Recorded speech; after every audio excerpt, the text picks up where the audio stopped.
Oh, you are around. Oh, okay, thank you.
Ladies and gentlemen, good morning. I hope you can hear me well.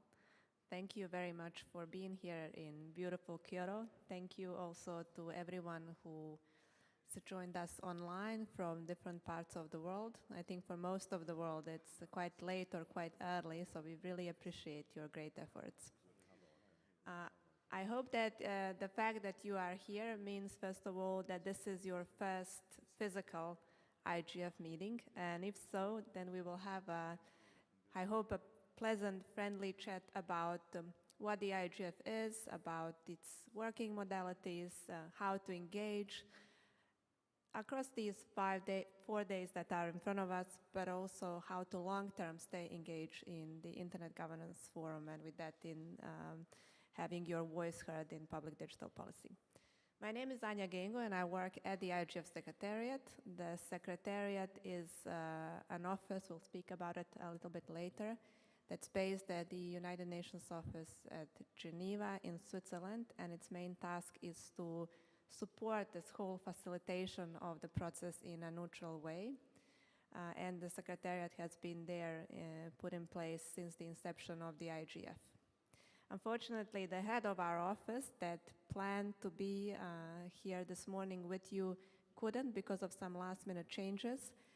But I'm sure that yesterday, if you were here, you already know who Chengetai is, and you will see him, of course, after this session when we formally start the opening of the 18th annual IGF meeting. So please be free to also approach myself, Chengetai, any of our colleagues from the Secretariat, anywhere at the venue. We also have an office here, which is, I think, 104 number, so stop by. We're always looking forward to meet you. Now, I would like us just to quickly go through some facts, some basics about what the IGF is, how was all this started, and as I said, what are the ways for long-term engagement. I will guide you through this history of almost 2 decades long through a couple of slides, but I hope that most of the time of this morning's session can be reserved for a dialogue with you. The Secretariat is very interested to learn about your feedback on the current process, the way, for example, you've heard about the IGF, reasons to be here, and of course your expectations from the forum. This is always very valuable for us to improve the process for the time to come. Now, to go to a little bit of a history of the IGF, as you can imagine, the concept of the United Nations traditionally is multilateral, so it's first of all member state-centered and people-centered process. So in early 2000s, the concept of multi-stakeholder model was, I think we have some interference probably from Zoom, so I'll ask our technicians to mute the online participants. We'll certainly have, as I said, time to give floor also to online participants, and I hope that you can give me a couple of minutes to just introduce the topic, and then we'll give you the floor. Thank you. So as I said, in a traditionally multilateral intergovernmental process, introducing the concept of multi-stakeholder model was something that I'm sure you can imagine was exotic at the time.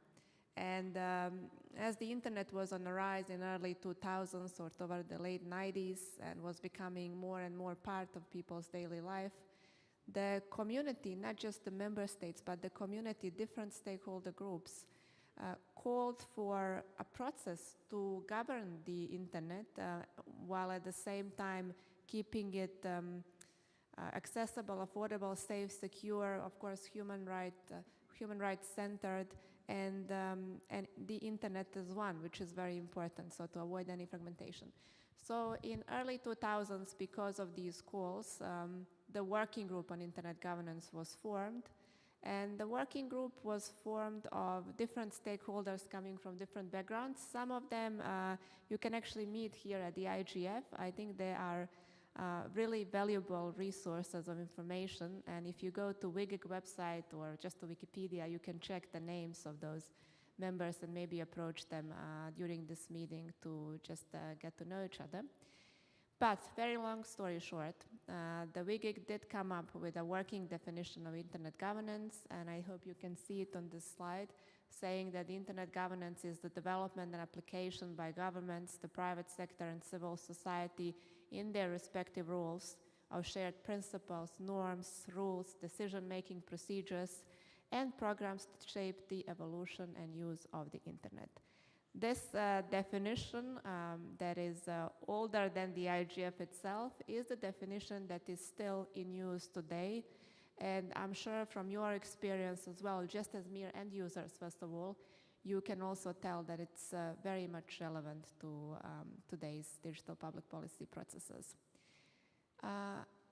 Going further, within the World Summit on the Information Society of the United Nations, there were calls by different stakeholders, of course including the member states, to establish a forum that will be inclusive, that will be multi-stakeholder, and that will enable everyone to get together and discuss issues that pertain to internet governance.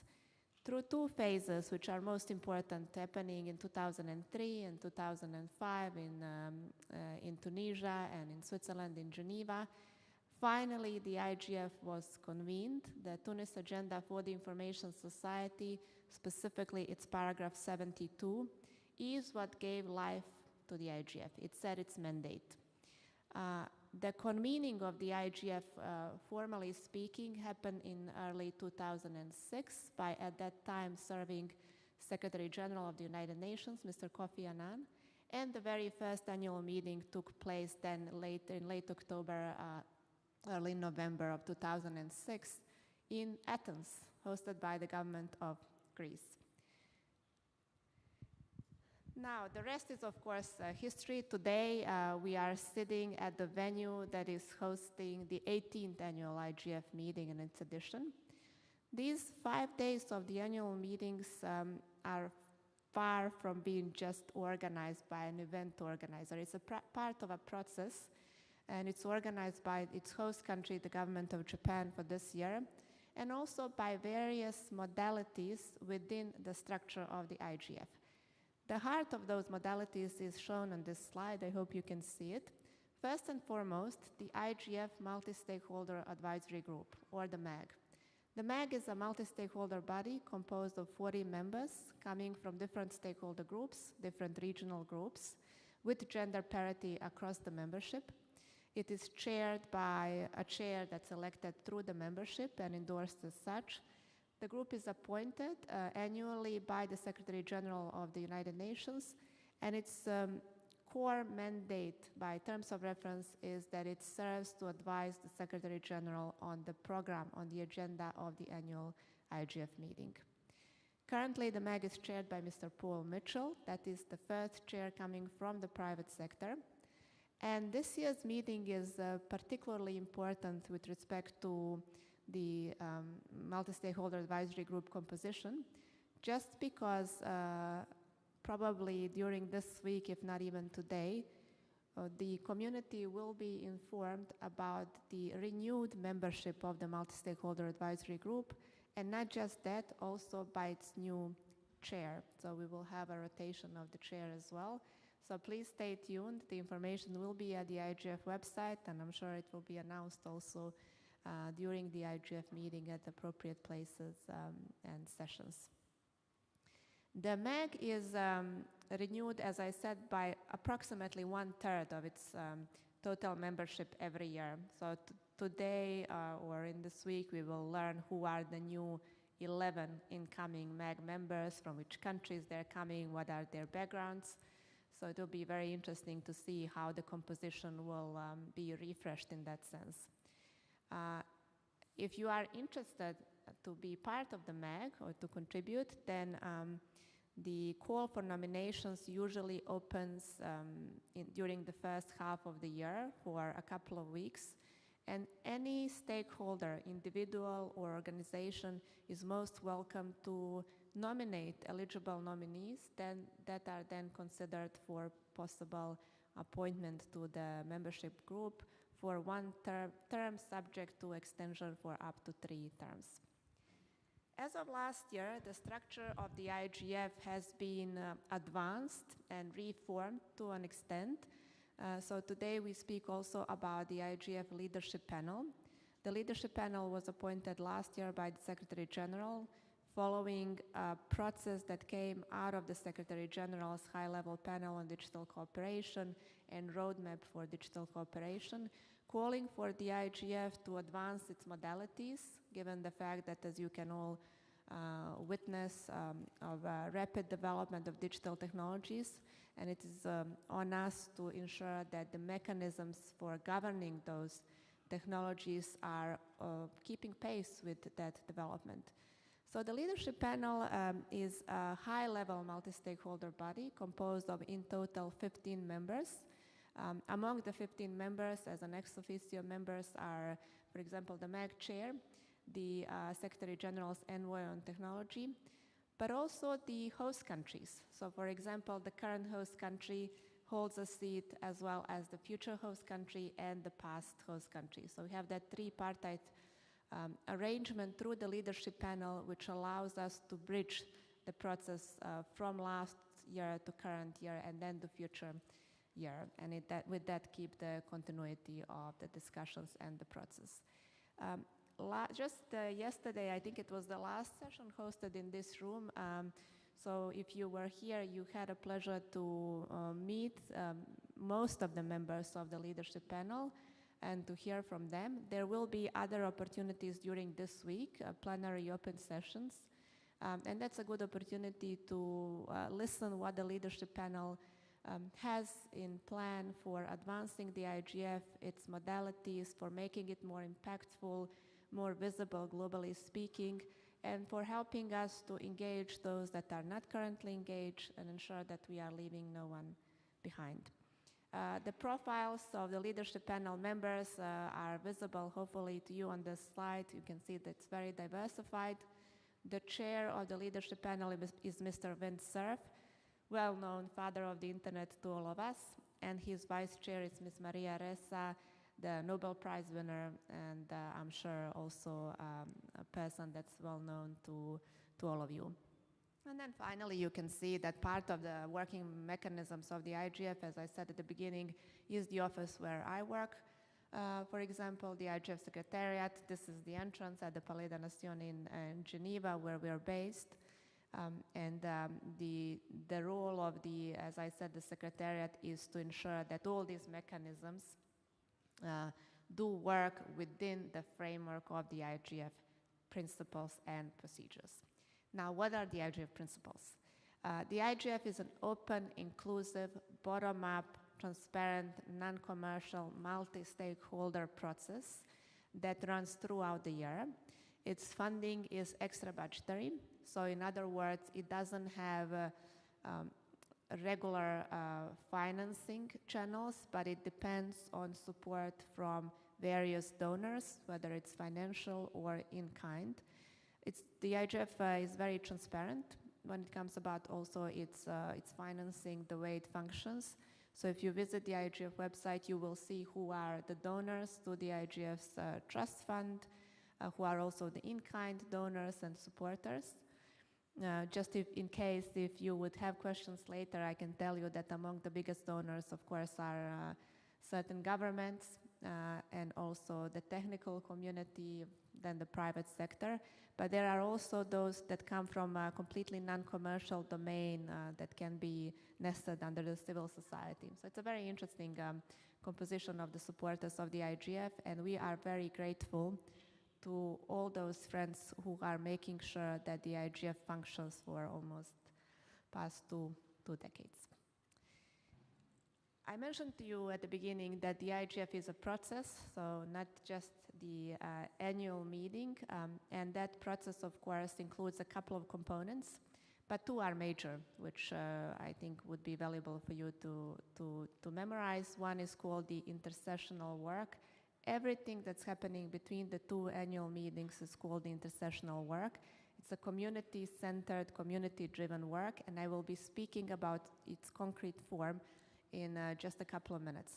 And then another integral part, very important of that process is, of course, what's happening today and what's going to happen in this week here in Kyoto at this venue, the IGF annual meeting. Different member states different governments have hosted the IGF so far, and the 18th annual IGF meeting, as you can see, is hosted by the government of Japan. For the next year, we will formally announce the host very soon, so please do stay tuned. In this room, we will learn where the IGF will be going next year in 2024. But on this slide, you can see where we were in the past 17 years so far. It's great to be back in the Asia and Pacific region, as you can see after a long period since we met, I think, in Bali. That was the closest to this region. This is just to illustrate quickly the dynamic atmosphere at every IGF, but I'm sure that especially those of you who attended the wonderful gala night just last night already felt that dynamics and just the energy that is produced by so many people gathering at one place who really care about the internet and who are strong and passionate believers that the internet, its associated tools and services can really transform this world and bring better life to all people. This annual meeting, of course, is not just about discussions. Of course, the IGF is not a decision-making forum, but that doesn't mean that it doesn't produce concrete outcomes and outputs. I'm sure from your experience you would agree, one of probably the greatest value and benefit individually and also for organizations participating at the IGF annual in person here at the annual meeting is the fact that you can network and exchange good practices, maybe not so good practices, learn from those practices and ensure that going back to your respective communities, you can make a change and make an improvement. There are also tangible outputs, so toward the end of this meeting, you will be able to consult at the IGF website what we call the IGF messages. Those are the messages, action-oriented, and the tangible outputs that emerge from the reports of the session organizers. So in other words, more than 300 sessions that feature this year's program of the 18th annual IGF meeting will result in concrete messages that are developed around the main sub-themes of the IGF. And the main sub-themes, I'm sure that by now you all know them by heart. So the internet we want, empowering all people, is the overarching theme of this year's IGF. And under the overarching theme, we have 8 sub-themes, which you can see are very diverse. So we're discussing matters related to connectivity and access to human rights online, artificial intelligence, other emerging technologies, but also matters related to, for example, digital governance, to sustainability and environment, safety and security, data governance, and so on. So there's plenty to choose from. I know it can be also overwhelming when you look at this very robust and rich agenda, but it is only reflective of the world that we are living in now, and that is that with respect to online environment, different communities have different issues, and a global forum needs to be inclusive of all those. And I hope that your inputs coming from your respective communities will help us to understand better those local specificities and ensure that this global community then is informed and can act upon that information.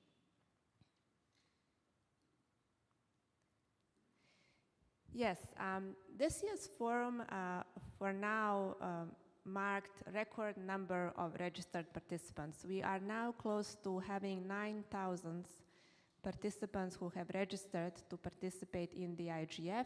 Of course, the largest number of them, over I think 75%, is in-person participation, and the rest is online participation.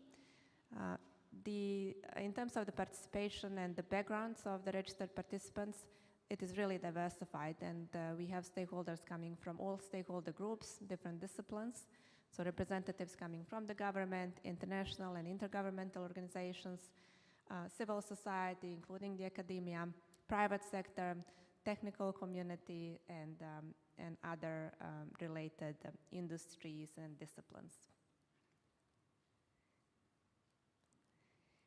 Now to move to this first component that I mentioned of the IGF process, which is called the IGF intersessional work. So I want to just concretely say what does that mean, and especially what are the ways of engagement, what's the value of being engaged in that type of a work, and what you need to do if you're interested in any of these topics. So the intersessional work, the work that's happening in between the 2 annual meetings of the IGF, whose results are then discussed at the annual meeting, takes different forms. We have, for example, the best practice forums and the policy networks. Both are multi-stakeholder-driven community networks focused on particular issues, through which stakeholders work together to unpack mapped issues and to look at good practices, maybe not so good practices. And while not issuing concrete recommendations, we are very much focused through the intersessional work on good actions that can be taken to bring progress on recognized issues. So for example, for this year, the Best Practice Forum on Cybersecurity looks at cybersecurity related agreements and norms at national and international levels, trying to identify where are the gaps. And I think in this week, the BPF on cybersecurity has a dedicated session. So you can certainly visit that session to understand what has that work resulted so far in. But the way the Best Practice Forum, for example, functions throughout the year is that its modus operandi is its public mailing list. Anyone is most welcome to join the public mailing list. From the MAG, from the Multi-Stakeholder Advisory Group, usually a couple of MAG members act as co-facilitators. The IGF Secretariat holds a pen as a neutral editor, and all together we work with community, with stakeholders from around the world to discuss the issues. We usually meet at least once monthly, and of course we meet at the online meeting at the on-site meeting once annually speaking. Just like best practice forums, the policy networks are very similar in terms of the working modalities. The only difference is the scope. While the best practice forums look good practices, best practices, the policy networks have a much broader scope. They look at what are the issues, what's the status quo, what could be done to change it, how could that be done, who could do good actions to resolve certain issues. And for this year, the MAG decided that we have three policy networks that are focused on meaningful access, on internet fragmentation, and on artificial intelligence. You are most welcome to subscribe to the mailing lists and to join these networks at any point in time. The PNs, the policy networks, they also have dedicated multi-stakeholder working group of experts. So they are very much of help to drive the work toward the right direction and to engage other stakeholders from the world in order to ensure that we have an inclusive process reflective of all issues globally that exist. Now, I mentioned to you that the BPFs and PNs are dependent every year on the MAG, but also on your input, because through the public call for inputs every year, the MAG basically advises on the final agenda of the annual IGF meeting, on the sub-themes, for example, looking at where is the pulse of the community, what's relevant for the community. And they also decide on what are the topics that it seems the community finds most relevant and marks as a priority, and then they orient the sessional work of the BPFs and PNs toward those topics. But unlike these two forms, the dynamic coalitions is something that's more consistent, more independent in terms of the MAG and the IGF working mechanisms. They are run by experts coming from different disciplines, different stakeholder groups, different regions. And some of the dynamic coalitions, which are issue-oriented, exist for years. Some of them exist close to the duration of the IGF so far. As I said, they're issue-oriented. They're very concrete. For example, that you have now, it says 24, but by the time we reach the 18th annual IGF meeting here in Kyoto, we have 3 more, so it's 27 in total. And they're different. There are dynamic coalitions, for example, on blockchain, on public access in libraries, on environment, on domain name system, and so on. So you are most welcome to visit the IGF website, look at what the dynamic coalitions are doing, subscribe to their mailing list, or simply reach out to the IGF Secretariat and we will put you in touch with the coordinator of this work. And then part of the IGF process also relates to capacity development. By the mandate of the IGF and the Tunis agenda that I mentioned to you at the beginning, at the heart of the IGF is to build capacity in all countries, developed and developing countries. And the capacity development strategy is every year tailored to fit the needs of the global community.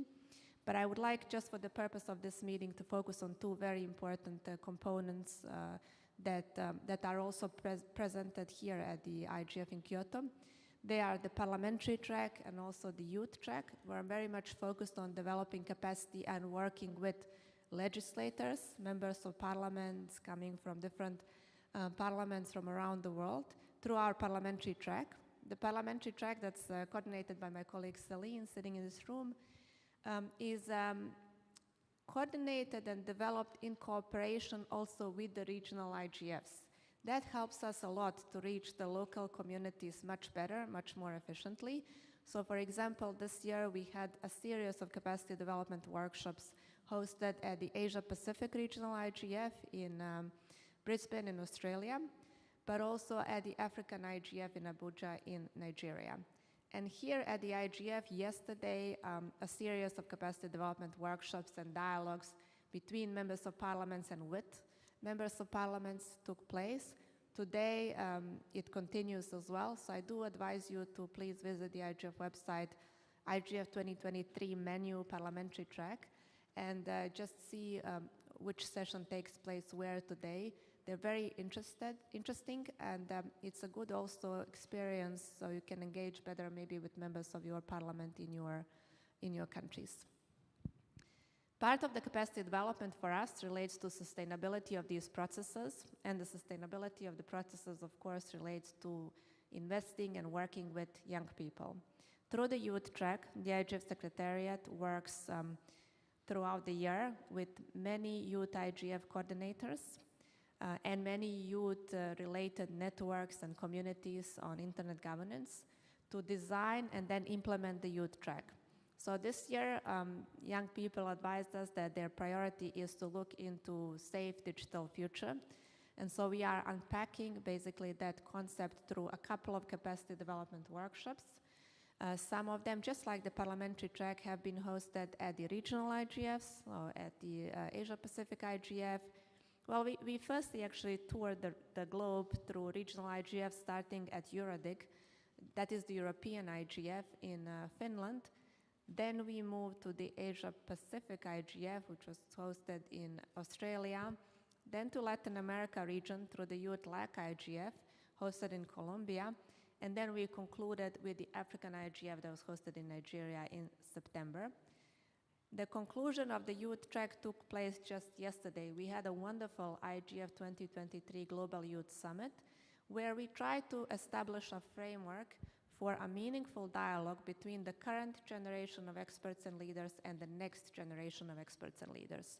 And that's very important for us. It has been a message that's been sent by youth throughout the years of the IGF's feedback process, that young people are very much interested to be active players in this field, but that they do not want to be isolated. And that is important that we have a meaningful dialogue with them, between the decision makers and the decision makers holding those positions here right now.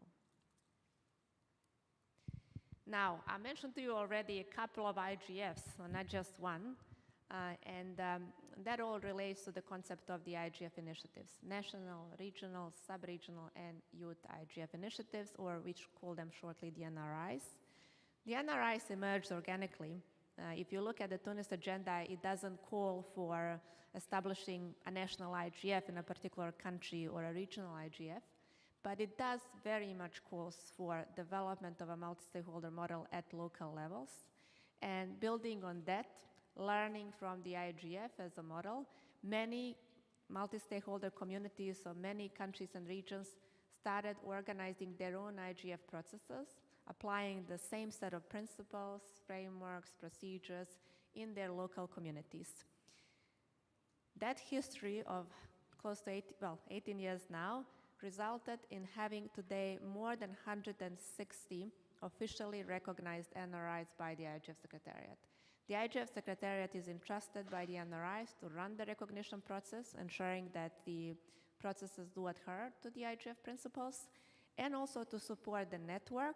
So we work throughout the year on a couple of objectives, including to be presented here through a couple of sessions at the annual IGF meeting, but also on other types of objectives you can see on the IGF website, which we always set at the beginning of the year in a bottom-up consultations with all the NRIs.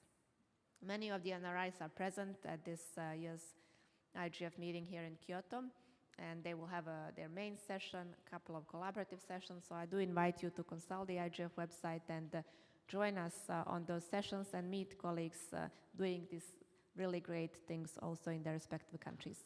And I want to recognize, of course, our host, the Japan has an excellent national IGF that has its own evolution, and just I think in early September they've hosted their annual meeting, which was excellent, and I think set a very good preconditions for engagement of Japanese community in this year's 18th annual IGF meeting. So I mentioned the leadership panel. I won't keep your time now on that. You will have opportunity to learn from the leadership panel directly. I hope that you have visited the IGF village, which is just near the registration area at this venue. The IGF village you've seen probably is composed of a couple of exhibition booths, and it serves for the community to better connect with institutions, organizations that are doing excellent work on internet governance. And it's a very good opportunity and a quick one to connect with work of these organizations and see how certain maybe partnerships and cooperation could be developed long-term speaking. There's a system of bilateral rooms. I hope that you've seen that at the IGF website. If someone participating in person at this year's meeting is of your interest to meet with in a bilateral setup, so in a private setup, you can reserve a room through the IGF website. The Secretariat will facilitate the approval, and you can meet with those stakeholders. And of course, if you need any support to connect with anyone, please email us at igf@un.org. We'll be happy to support you. Now, I won't go that much into the processes which are with the United Nations are very much related or have an impact on the IGF, but I will mention briefly, of course, the 2030 Agenda for Sustainable Development, and I'm sure you've seen the 17 SDGs really cross-cutting the agenda of the IGF. This community is very much outspoken about the SDGs being a great accelerator of sustainable development, and all of us as session organizers, as session participants are doing what we can to ensure that the reflections on how the SDGs can be supported by certain digital public policy related processes are reflected in discussions at this meeting. I mentioned at the beginning the digital cooperation concept. I'm sure that many of you also have heard about it, especially the Global Digital Compact, the Our Common Agenda. So those are all the processes that are very recent. They came out of the Secretary General's office, and the whole goal is to look at our digital future, long-term speaking, to ensure that we can all benefit from it. It impacted the IGF already, and probably it will long-term speaking. For example, the leadership panel is the outcome of the roadmap for digital cooperation, and you can see hopefully on this slide more about this whole concept about the roadmap and its pillars. Our Common Agenda and Global Digital Compact, there will be discussion a lot with respect to these topics at this year's IGF. Many sessions are indeed directly or indirectly focused on this. The GDC is gaining momentum, certainly. The member states will soon enter the negotiation process to understand what the GDC will be about, and of course the IGF as the forum within the United Nations where all stakeholders as equals discuss matters related to internet governance, public digital policy, is directly engaged in these processes and reflected by the discussions happening within. Now, I'm going to invite for your comments and questions. It doesn't have to be a question, but I would like to also hear from you. How do you find this year's IGF? Is it overwhelming for you? If you have any questions for the Secretariat, I'd be happy to respond. We have, I think, a couple of more minutes left. And I also invite you to connect with us. So to subscribe to our mailing lists, to connect with us through our email, igf@un.org is the email address of the IGF Secretariat, and we would be happy to hear from you. You can also visit our social wall, connect with us on social media. We're present on Facebook, Twitter, and Instagram. There is also the IGF mobile app. It's a very convenient and quick way to follow the schedule, for example, for this year's IGF, rather than going through a browser. So I hope that you've experienced it. If not, then I do invite you to download the app and use it and tell us your user experience so we can do better for next year. So with that, let me stop here and pause here and just to see if you have any questions or comments on what you've heard so far. I would assume that if yes, if there are comments, we would use these microphones that are up front, correct? Yes.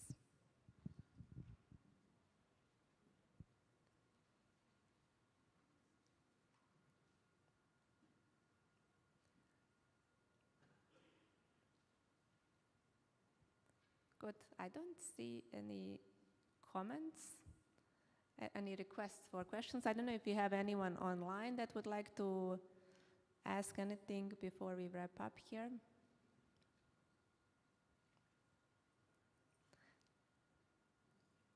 Oh, thank you. So we don't have any requests from online participants. Good. This is a compliment. That means that it was clear so far.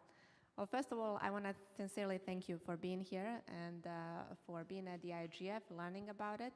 It's been a great pleasure to speak with you and to you this morning.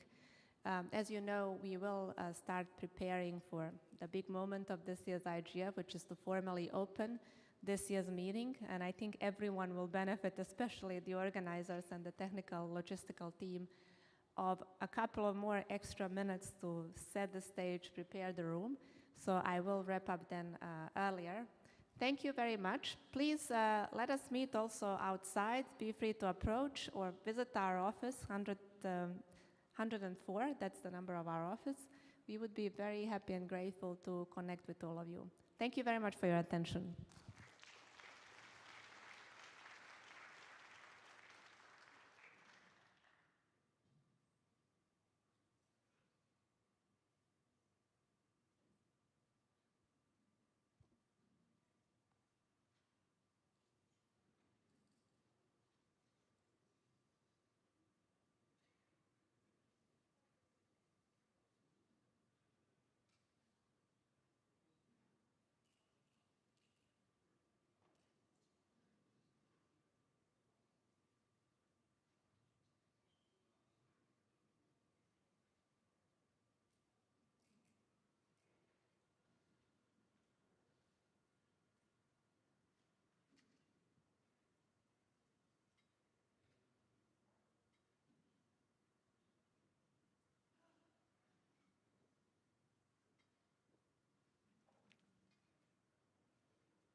なんで見えなくなってきた。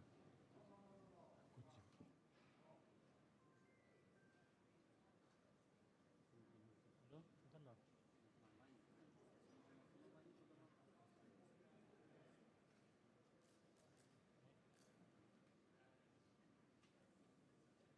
全体に半とか。はいはいはいはいはいはいはいぴったり。ぴったりで。ぴったりで。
Ladies and gentlemen, welcome to the opening ceremony of the 18th annual meeting of the Internet Governance Forum. May I draw your attention, please? Simultaneous interpretation service in 6 United Nations language and Japanese is available with the receiver. Please turn on the power button and switch to the channel 1 for Arabic, channel 2 for Chinese, channel 3 for English, channel 4 for French, channel 5 for Russian, channel 6 for Spanish, and channel 7 for Japanese. May I kindly ask you that at the end of the session, please hand over the receiver to the staff at the exit doors. Thank you. Please be noted that the annual meeting of the Internet Governance Forum will be streamed online. Lastly, if there is an emergency, please follow the instruction of the staff, including security services. The opening performance is scheduled to start at 10:30 a.m. Please kindly be seated for a while. Thank you.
Ladies and gentlemen, welcome to the opening ceremony of the 18th annual meeting of the Internet Governance Forum.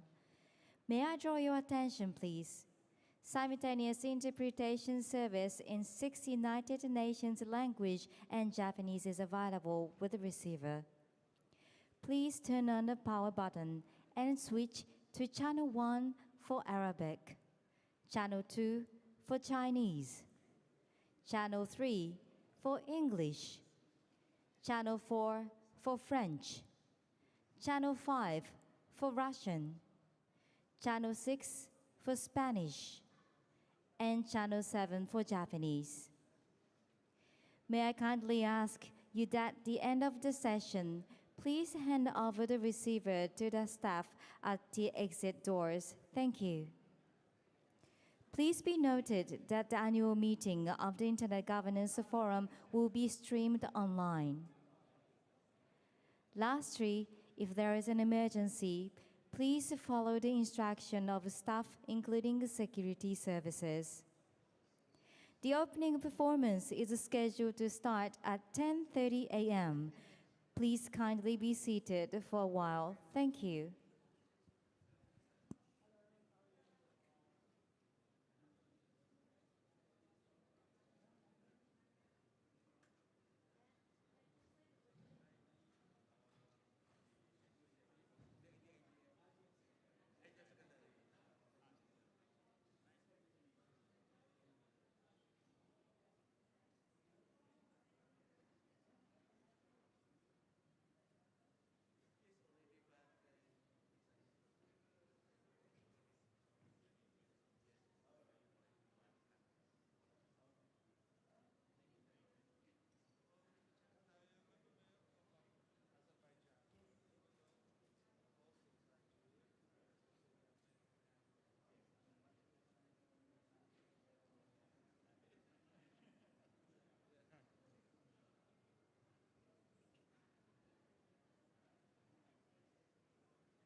Yeah. My son requested that, please.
Ladies and gentlemen, welcome to the opening ceremony of the 18th annual meeting of the Internet Governance Forum. May I draw your attention, please? Simultaneous interpretation service in 6 United Nations language and Japanese is available with the receiver. Please turn on the power button and switch to channel 1 for Arabic, channel 2 for Chinese, channel 3 for English, channel 4 for French, channel 5 for Russian, channel 6 for Spanish, and channel 7 for Japanese. May I kindly ask you that at the end of this session, please hand over the receiver to the staff at the exit doors. Thank you. And please be noted that the annual meeting of the Internet Governance Forum will be streamed online. Lastly, if there is an emergency, please follow the instruction of staff, including security services. The opening performance is scheduled to start shortly from 10:30 a.m. Please kindly be seated for a while. Thank you for your patience.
Excellency, distinguished delegates and participants, I would like to welcome all of you to 18th annual meeting of the Internet Governance Forum.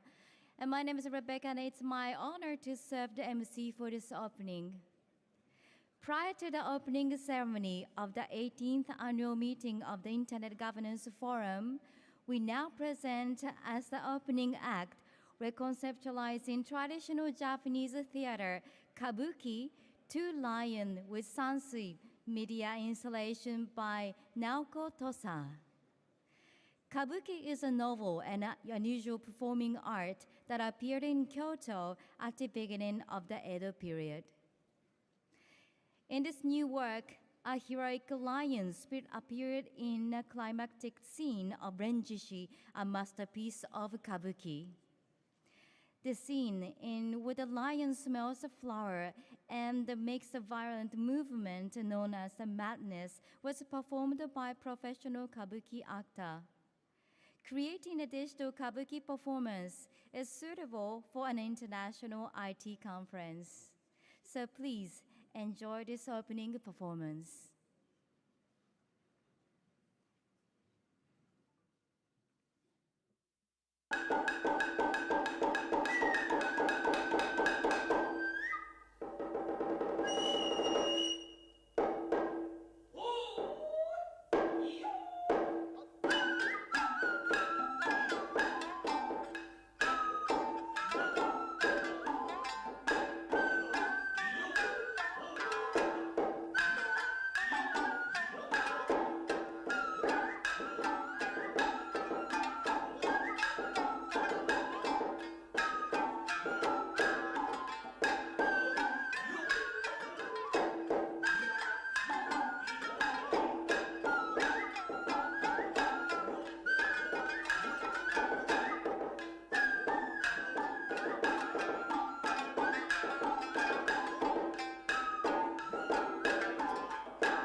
Now, I would like to welcome Mr. Lee Junfar, Under-Secretary General of United Nations, and His Excellency Mr. Kishida Fumio, the Prime Minister of Japan, to the stage. So please welcome Mr. Lee and His Excellency Mr. Kishida.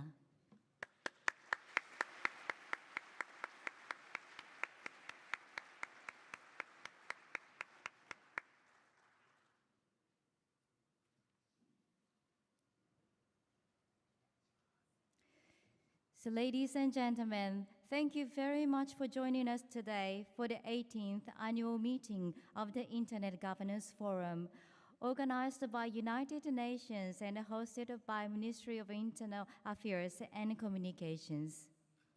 Now, I'd like to start the opening ceremony. First of all, we would like to welcome Mr. Antonio Guterres-led Secretary General of the United Nations to the screen. Video message will be introduced by Mr. Lee Junfar, Under Secretary General of United Nations. So Mr. Lee, please proceed to the podium.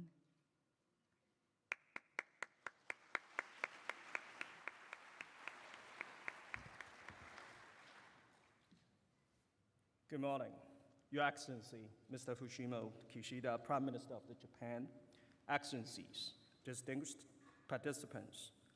I have the honor to introduce the Secretary General of the United Nations, Mr. Antonio Guterres, who will deliver a video address. Peace.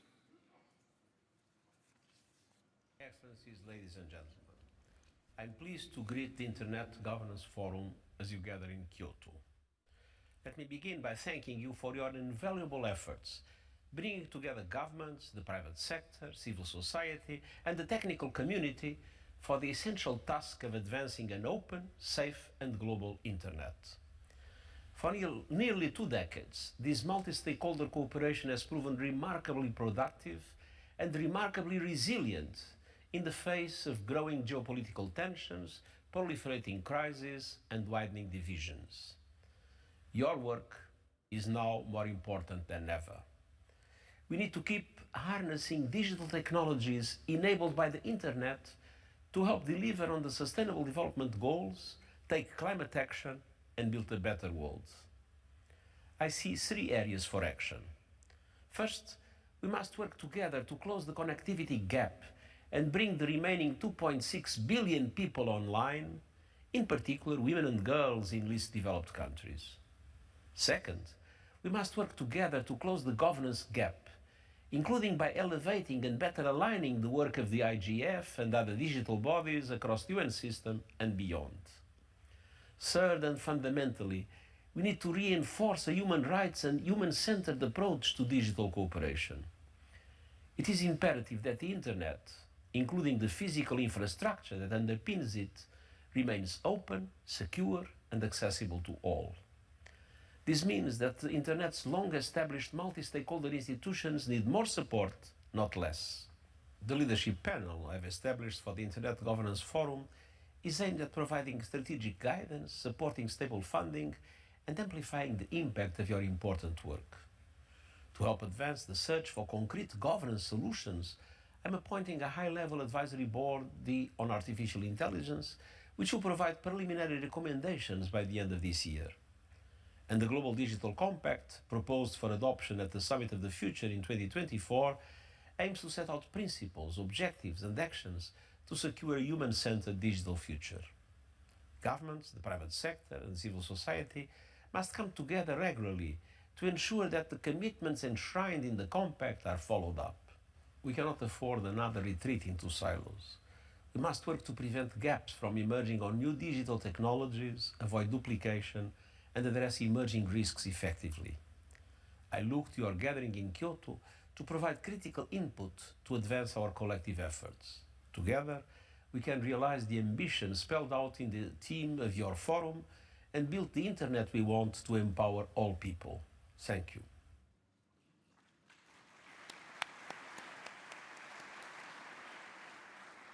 Thank you, Mr. Secretary General. Please allow me to join the Secretary General to extending our gratitude to the government of Japan for hosting us. Excellencies, distinguished delegates, As the Secretary General reminded us, the challenge confronting the global community in reaching the 2030 Agenda for Sustainable Development are vast and complex. The Internet will play an integral role in navigating these complexities, moving us towards a better and a more resilient future. But this requires responsible policies that leverage the benefits of digital technologies while mitigating the risks. The Internet Governance Forum must respond through the UN's convening role to bring every country and every individual together, regardless of the stakeholder groups or the backgrounds. IGF needs to further strengthen its role as being a global digital policy forum in finding points of convergence and consensus, and in identifying the digital solutions in reaching the 2030 Agenda. In this connection, I welcome the focus of the forum on the urgent and the relevant digital issues, and look forward to your contributions and recommendations on the way forward.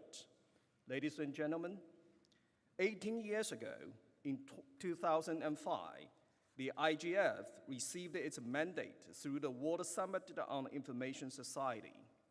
In 2025, the United Nations General Assembly will review this mandate.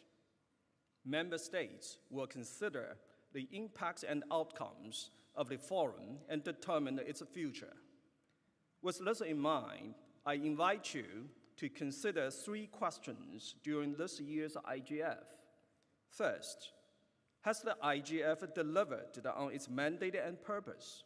Second, how can the Internet better support and accelerate the achievement of the SDGs? Third, how can the IGF best support both the preparations of and the follow-up to the Global Digital Compact and Summit of the Future? This forum is aimed at empowering all countries to deliver the better digital policies, to support the more open, inclusive, and safe access to digitalization for all people. We must ensure that it is delivering on that aim. We called for the closer collaboration and partnership among stakeholders, greater digital innovation for accelerating SDG implementation, and foster technical assistance to the Global South to bridge the digital divide. Together, let us leverage the inclusive, multi-stakeholder approach of the Internet Governance Forum to build the Internet we want. I thank you. Thank you very much, Excellency. Next, I invite His Excellency Mr. Kishida Fumio, the Prime Minister of Japan, to deliver his remarks. His Excellency Mr. Kishida, please proceed to the podium.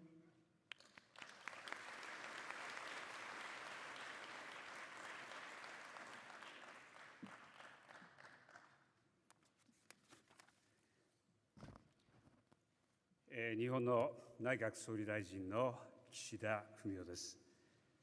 ご列席の皆様、こんにちは。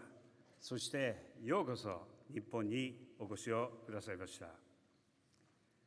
ご来場の、そしてオンラインでご視聴の皆様におかれましては、インターネットのより良い在り方について日頃からご議論をいただき、またその実現にご尽力をいただいておりますことに心から敬意を表し申し上げます。インターネットガバナンスフォーラムのオープンかつ民主的、包摂的なプロセスを重視するという基本理念は、まさに我が国の基本的な価値観と一致するところであり、我が国が今回初めてホスト国として会議を開催し、こうして皆様をお迎えできることを大変嬉しく思っています。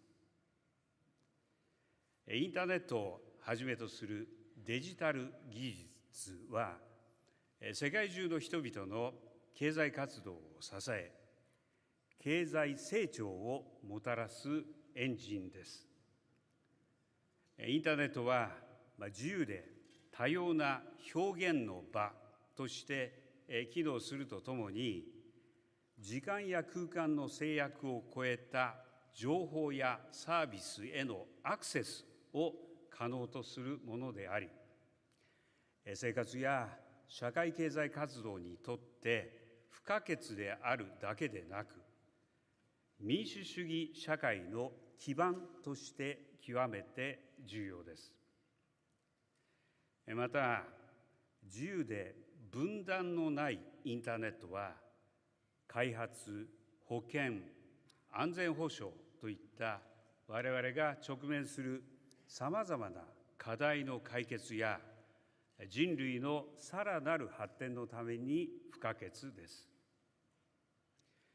一方で、インターネットが偽情報を含む違法有害情報の拡散、サイバー攻撃、サイバー犯罪など、人々の安全や自由な経済社会活動を脅かす課題を生んできたのも事実であります。それらの負の側面にも目を背けることなく、世界中からさまざまな立場の参加者が一堂に会し、マルチステークホルダーアプローチの議論により、英知を結集することで、リスクを低減しつつ、インターネットの恩恵を最大化できると確信をしています。本年の会合の全体テーマである、我々が求めるインターネット、あらゆる人を後押しするためのインターネットは、誰一人取り残さない包摂的なインターネットを実現し、持続可能な人類の未来を切り開くという力強い決意の表れであると思います。日本政府として、ホスト国として、この議論に貢献することが重要な責務であると考えています。インターネットが信頼性のある自由なデータ流通 DFFT を促進し、引き続き人類の発展に貢献するためには、オープン、自由、グローバル、相互運用可能、安全かつ信頼できるインターネットを維持することが必要であると確信をしています。我が国はさまざまな立場のマルチステークホルダーによるインターネットガバナンスを支持し、引き続きコミットしてまいります。最後になりますが、開催都市であるここ京都は、豊かな歴史と伝統が息づく都市です。ご参加いただいている皆様には、インターネットの未来についての活発なご議論、参加者同士の交流と合わせまして、ぜひ京都、そして日本の文化や食事、おもてなしをご堪能いただきたいと思っています。この京都における会合が国際社会の未来、そして皆様一人一人にとって有意義で実りあるものとなることを記念し、私からのオープニングのご挨拶とさせていただきます。ありがとうございました。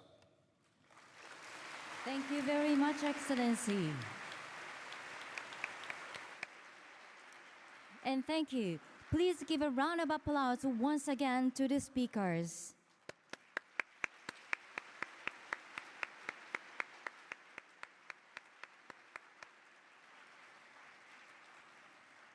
So now the stage will be rearranged for the next session, so please kindly remain seated. The high-level panel 5, the artificial intelligence, will start shortly from 11 a.m. Thank you for your patience.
Thank you very much for waiting.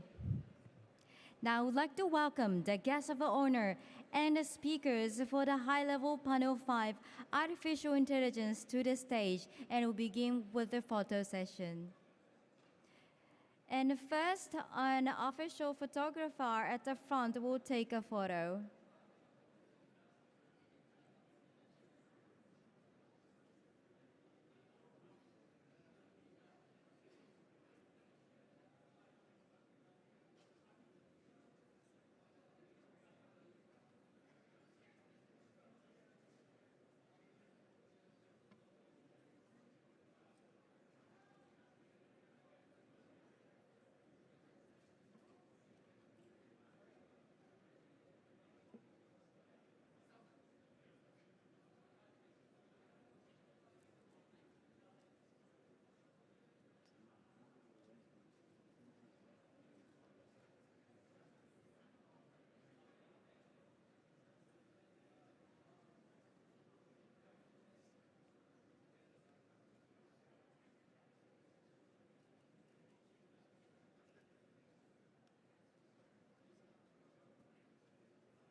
So at first, the official photographer at the front, please take a photo.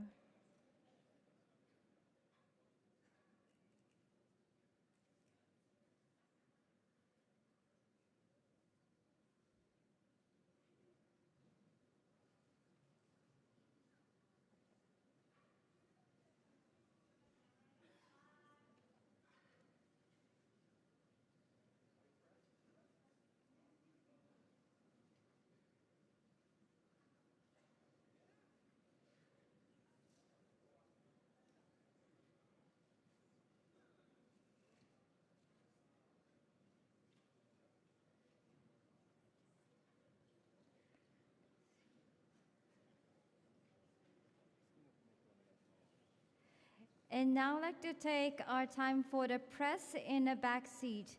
Please stay put and take a photo. Thank you for cooperation.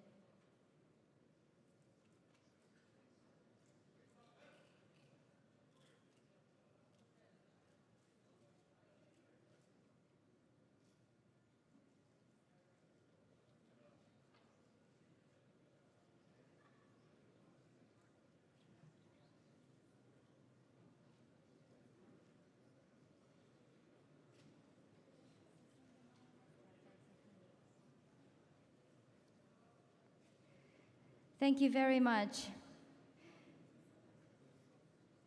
So, the Excellency, please proceed to the individual seat on the stage. Thank you.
Ladies and gentlemen, may I draw your attention, please?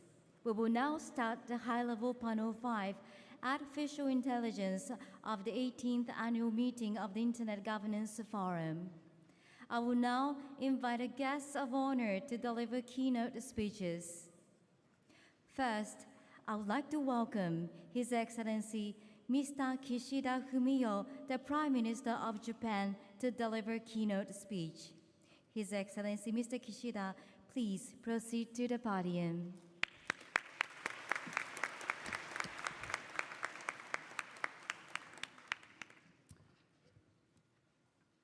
インターネットガバナンスフォーラム京都2023における AI 特別セッションの開催にあたり、ホスト国を代表してご挨拶を申し上げます。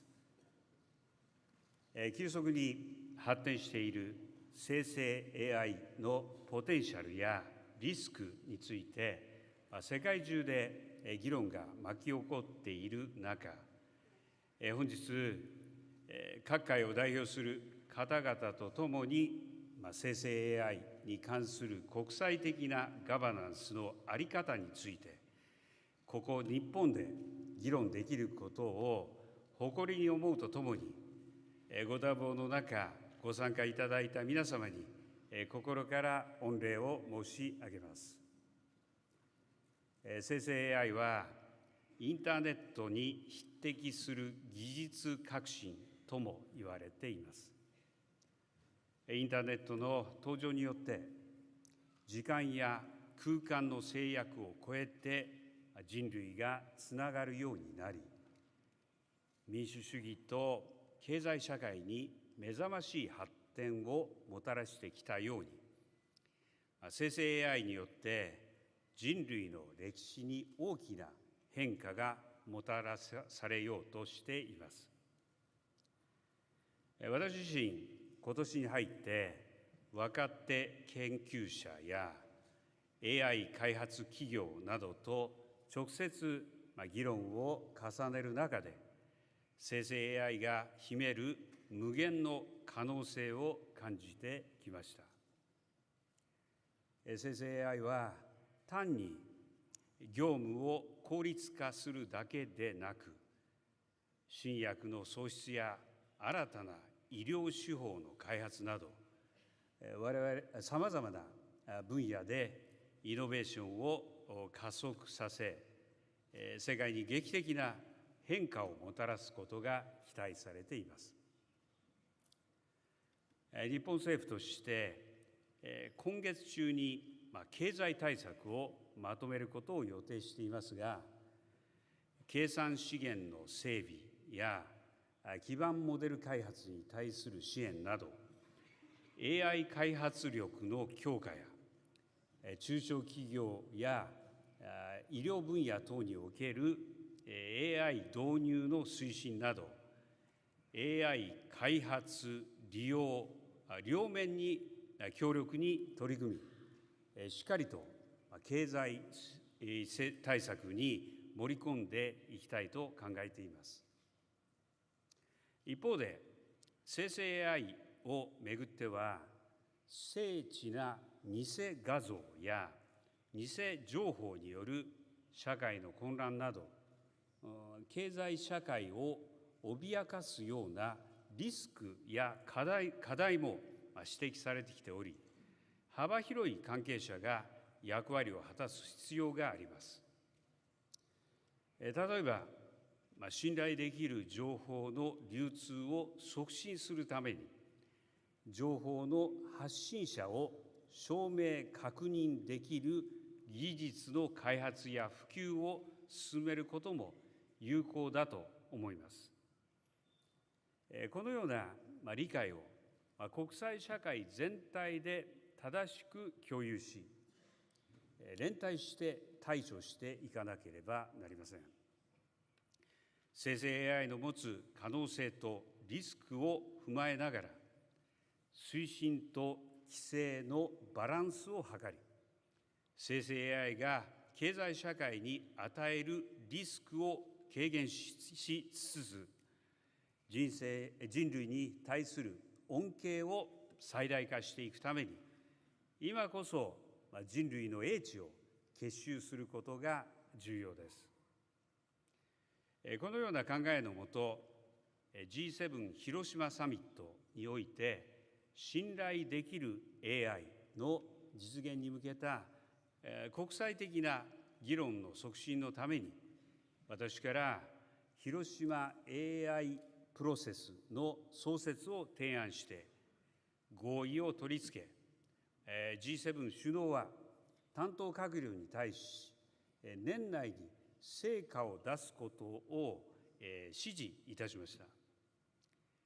広島 AI プロセスでは、信頼できる AI の実現に不可欠な共通原則として、すべての AI 関係者向けの国際的な指針を年末までに策定することといたしました。特に喫緊の課題として、生成 AI を含む高度な AI システムの開発者向けの国際的な指針や行動規範をこの秋にも開催される予定の G7 首脳オンライン会議に向けて策定を進めています。生成 AI は国境を越えてサービス提供され、世界中の人々に関係します。このため、広島 AI プロセスでは、この IGF の機会も活用し、本セッションのような政府、学術会、市民社会および民間セクターを含むマルチステークホルダーの議論を通じて幅広い意見を取り入れていくつもりです。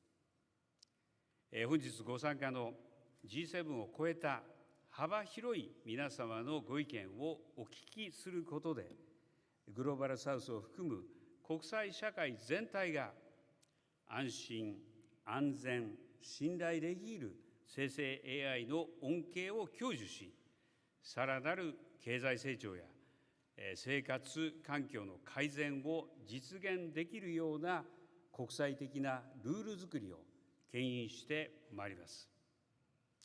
最後に、この AI 特別セッションにおいて、国際機関、各国政府、AI 開発企業、研究者、市民社会を代表する方々の間で有意義な議論が行われ、後に生成 AI に関する議論の転機となったと評価されるような歴史的な会議となることを記念いたしまして、私のご挨拶とさせていただきます。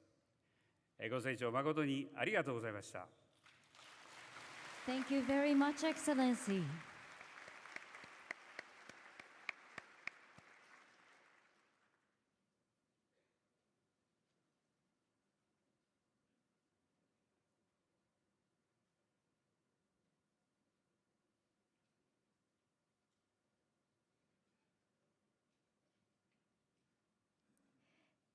Next, I would like to welcome Ms. Maria Ressa, CEO and President of Rappler Inc., 2021 Nobel Peace Prize winner, to deliver keynote speech.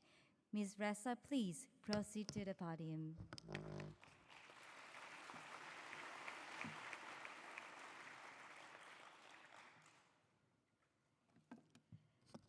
I'm so sorry I'm short. I will tiptoe. Thank you so much. Thank you to our host country, to Japan, to the Internet Governance Forum. I am new to the Internet Governance Forum, and so I bow to your collective wisdom. I really hope to just be a voice to urge you to think about where we are today and to urge you to act. Because thank you to our initiative on generative AI, but let me just remind you of the problems we face right now. Today, truth is under attack. We're engulfed in an information war where disinformation, The bullets of information operations spread like wildfire to obscure and to change reality. What power used to consolidate power is technology. Social media, the first human contact with AI. In 2018, and this has probably changed since then, MIT released a study that said lies spread 6 times faster on social media than these really boring facts. And what Rappler data has shown is that it spreads even faster when it's laced with fear, anger, hate. Every human being, all of us, has 2 systems of thinking, and here I quote Daniel Kahneman. He said, thinking fast, our emotional, instinctive side, and thinking slow, our rational side. This rational side is where conversations like this one happen, where rule of law, journalism, democracy happens. Technology hacked our biology to bypass our rational minds, to trigger the worst of who we are, and to keep us scrolling in our information economy. Attention, that is the prize. Your attention is commodified, changing how you feel, what you think, and how you act. That fundamental design choice, and this is the first social media contact, right? That lies spread faster, surveillance capitalism, or surveillance for profit, turned our world upside down. And here, I'm sorry to be irreverent. Netflix's Stranger Things, if you've watched it, you know how they go into the upside down? We are literally living in the upside down. And while it seems deceptively familiar, everything is covered with goo, and there are monsters in every corner. Because that design of the new gatekeepers to our public sphere was exploited by authoritarians. If you can convince people lies are facts, then you can control them. And the same 3 sentences I've said since 2016. Without facts, you can't have truth. Without truth, you can't have trust. Without these 3, we have no shared reality, no rule of law, no democracy. So, I have 2 minutes left to tell you what we should do. And actually, the internet we want has those 5 values. I thank the Secretary General for appointing the leadership panel. We each have 2 years. It's extremely honest, open, and we hope to urge you to act.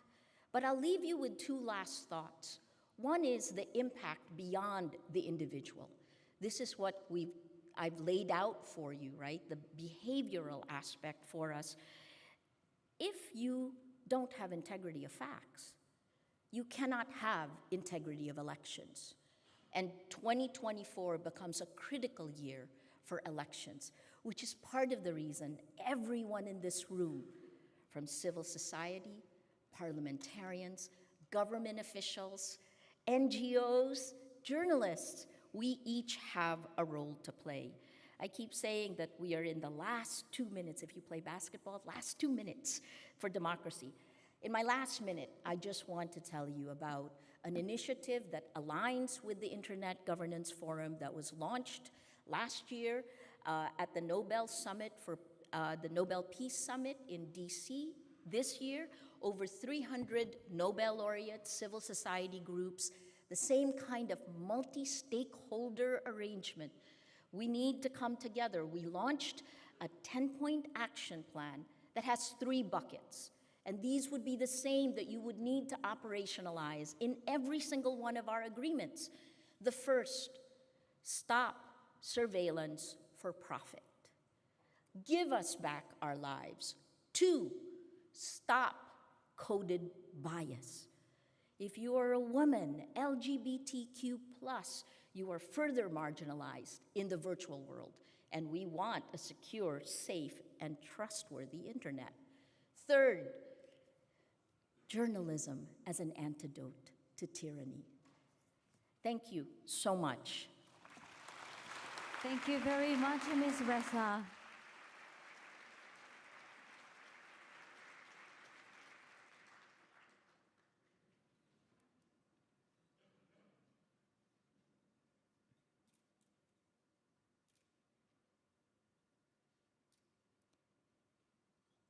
Next, I would like to welcome Mr. Ulrik Vestergaard Knudsen, OECD Deputy Secretary General, to deliver keynote speech. Mr. Knudsen, please. Thank you very much. It seems I have the opposite challenge compared to the previous speaker, so I will not be tiptoeing. What an honor it is to speak after a Prime Minister and a Nobel Prize winner, and what an honor it is indeed to join this high-level meeting on global AI governance and generative AI, convened in the context of the G7 Hiroshima AI process led by Japan. Thank you very much. Rapid technological transformation is heralding a brand new era of boundless opportunity, and at the same time of great risks. Some even talk about existential threats. Now, my organization, the OECD, was founded over 60 years ago on a simple yet very powerful premise that international cooperation is essential for economic growth and social prosperity.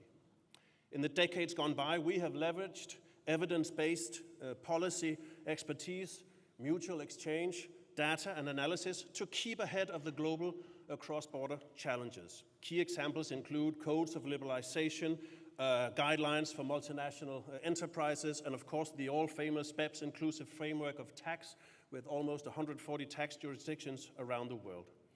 To sum it up, through international cooperation and shared values, the OECD's goal has been to drive forward better policies for better lives. And let me be as frank as I can, digital policies are no exception to that. On the contrary, here too, the OECD has delivered landmark international standards. For example, just last year, the Declaration on Government Access to Personal Data held by the private sector entities. These standards, and many others in areas like broadband connectivity, data governance, and digital security, provide guidance to support countries in reaping the benefits of digital transformation, fostering innovation while addressing mitigating risks, advancing responsibility, and promoting trust. In the last decade, we have increasingly dedicated our attention to artificial intelligence. With AI, and in particular with the public availability of generative AI applications, humanity is facing what is really a watershed moment. Our well-being, our economic prosperity, and our very identity, perhaps even as humans, will be affected by the collective action we take today. AI already now demonstrates its revolutionary potential for productivity, for scientific discoveries, healthcare, education, climate change. However, AI also carries significant risks, including to privacy, safety, autonomy, and, to some extent at least, jobs. And as G7 members have underlined, under the Japanese presidency, generative AI creates a real risk of false and misleading content, threatening democratic values and social cohesion. I guess what you could call the upside-down world of Stranger Things from Netflix. Generative AI also raises complex questions of copyright, and the computing power required for its training highlights issues of supply chains, access, and divides. What we need now, ladies and gentlemen, is a global effort for the governance, the safe development and deployment of AI, aligned with human rights and democratic values. The OECD has helped lead the way on AI policy making with the landmark 2019 OECD recommendations on AI, the very first intergovernmental standard on AI. We are now gathering the evidence on AI through the OECD AI Policy Observatory, the framework for classification of AI systems, the catalog of tools and metrics, and also now, latest, the AI Incidence Monitor. These achievements have gained traction and influenced AI policymaking around the world. But with technology developing now at breakneck speed, we need to make collective decisions to ensure this technology will be safe and beneficial to societies. Unfortunately, as you all know, there are many, many questions and not too many answers. Do we need hard rules about the design of AI systems? How do we marshal the innovation, governance, and regulations of AI? Do we use existing approaches and frameworks that have proven effective, from, for example, aeroplanes to food safety? Or do we need radically new approaches? And how do we prepare society for this transition? How do we make sure powerful technology doesn't rest solely in the hands of a few, be that countries or companies? And perhaps most importantly, how do we make sure that we seize the boundless opportunities for people and planet in a just, equitable, and democratic manner? That we don't answer these questions that I raised above with policies that hamper progress. I don't have the answers to all those questions, but I do think I know one thing, that decisions we make in response to these questions require international cooperation and coordination. And it's the ambition of the OECD to work with our international partners to provide the forum and convening power for these discussions, informed by the best possible evidence base. The G7 has a key role. We are here under the auspices of Japan's G7 presidency, and Japan has been a true pioneer and visionary in identifying the policy importance of AI. Japan's 2016 presidency, G7 presidency, really kickstarted development of the AI principles, which then served as the basis for the G20 AI principles under Japan's G20 presidency in 2019. In this vein, the Hiroshima process has set an ambitious and necessary objective: international guiding principles applicable for all AI actors and a code of conduct for organizations developing advanced AI systems. The OECD is very proud to be informing this process in many ways, not least later this year by launching the Global Challenge alongside our key partner organizations like UNESCO and others. And we also look forward to providing comprehensive guidance across different actors and different aspects of AI. Before I end, let me say that we cannot advance the global effort on AI governance without effective stakeholder engagement. Multi-stakeholder participation has always been the OECD approach to policy development. Examples include our One AI expert group with over 400 international experts from governments, from industry, from academia, and from civil society. The recently launched OECD Global Forum on Technology is another example of this way of building outreach and engagement. Only, honestly, with your involvement, can we develop policies that work for all parts of society. Prime Minister, ladies and gentlemen, Stephen Hawking defined intelligence, and I quote, as the ability to adapt to change, unquote. Let us continue working together to ensure that our intelligence, both human and artificial, will keep politically pace with developments and continue to guide us responsibly. We simply cannot afford not to. Thank you. Thank you very much, Mr. Kurusen. Unfortunately, His Excellency Mr. Kishida Fumio will not be able to stay due to the schedule, so please give him a round of applause. Thank you.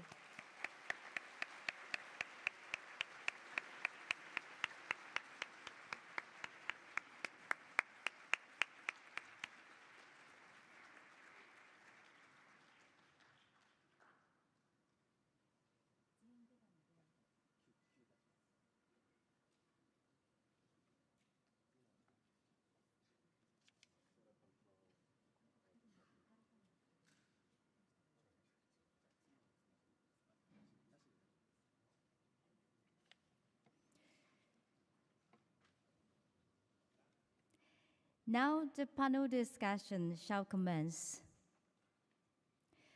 I would like to ask Ms. Emma Risa, Associate Professor, Institute for Future Initiative, the University of Tokyo, to moderate the session. Ms. Emma, floor is yours.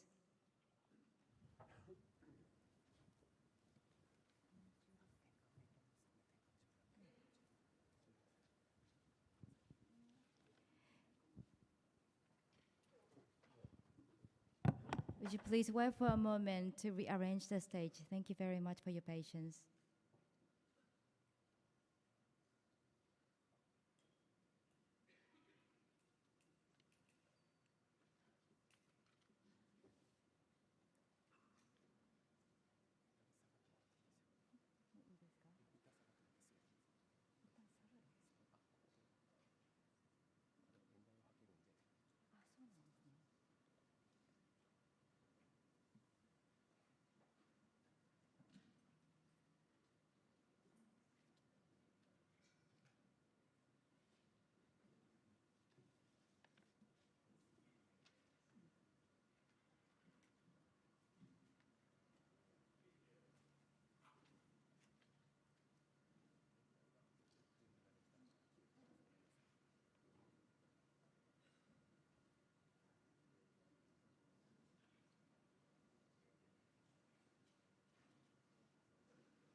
So, good morning, ladies and gentlemen. My name is Arisa Emma. Emma is my family name. So I am associate professor at the University of Tokyo, and it's a really great honor for me to moderate this great panel session. So first of all, I would like to introduce the panelists. I go from my side to the other end. So the person next to me here is Mr. Nick Clegg, President of Global Affairs, Meta. Then the second person is Mr. Luciano Mazza de Andrade, Director of the Department of Science and Technology and Intellectual Property at the Brazilian Ministry of Foreign Affairs, Brazil. The third person is Ms. Denise Wang, Assistant Chief Executive, Data Innovation and Protection Group, Infocommon Media Development Authority, IMDA, Singapore. The next panelist is Mr. Nazar Patiria, Vice Minister of Communication of Informatics, Indonesia.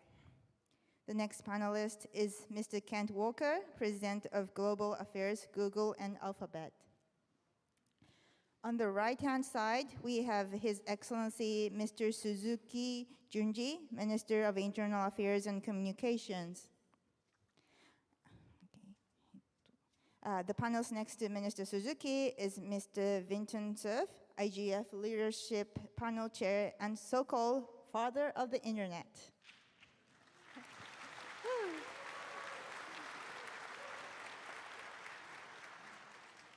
And next to Mr. Cerf, we have Professor Jun Murai from Keio University, as known as father of Japan's internet.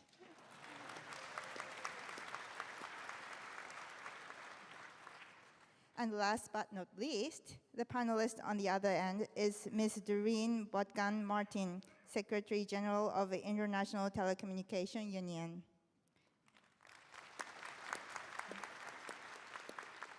So we have excellent lineup of panelists, but before we jump in the panel discussion, I would like to invite Minister Suzuki to share with us the brief overview of the current state of Hiroshima AI process led by the Japanese government now. So Minister Suzuki, the floor is yours. はい、皆様おはようございます。総務大臣の鈴木淳二と申します。この度はインターネットガバナンスフォーラム京都2023にご出席いただきまして誠にありがとうございます。またマリアレス様、OECD クヌッセン事務次長におかれましては大変示唆に富む基調講演をいただきまして誠にありがとうございました。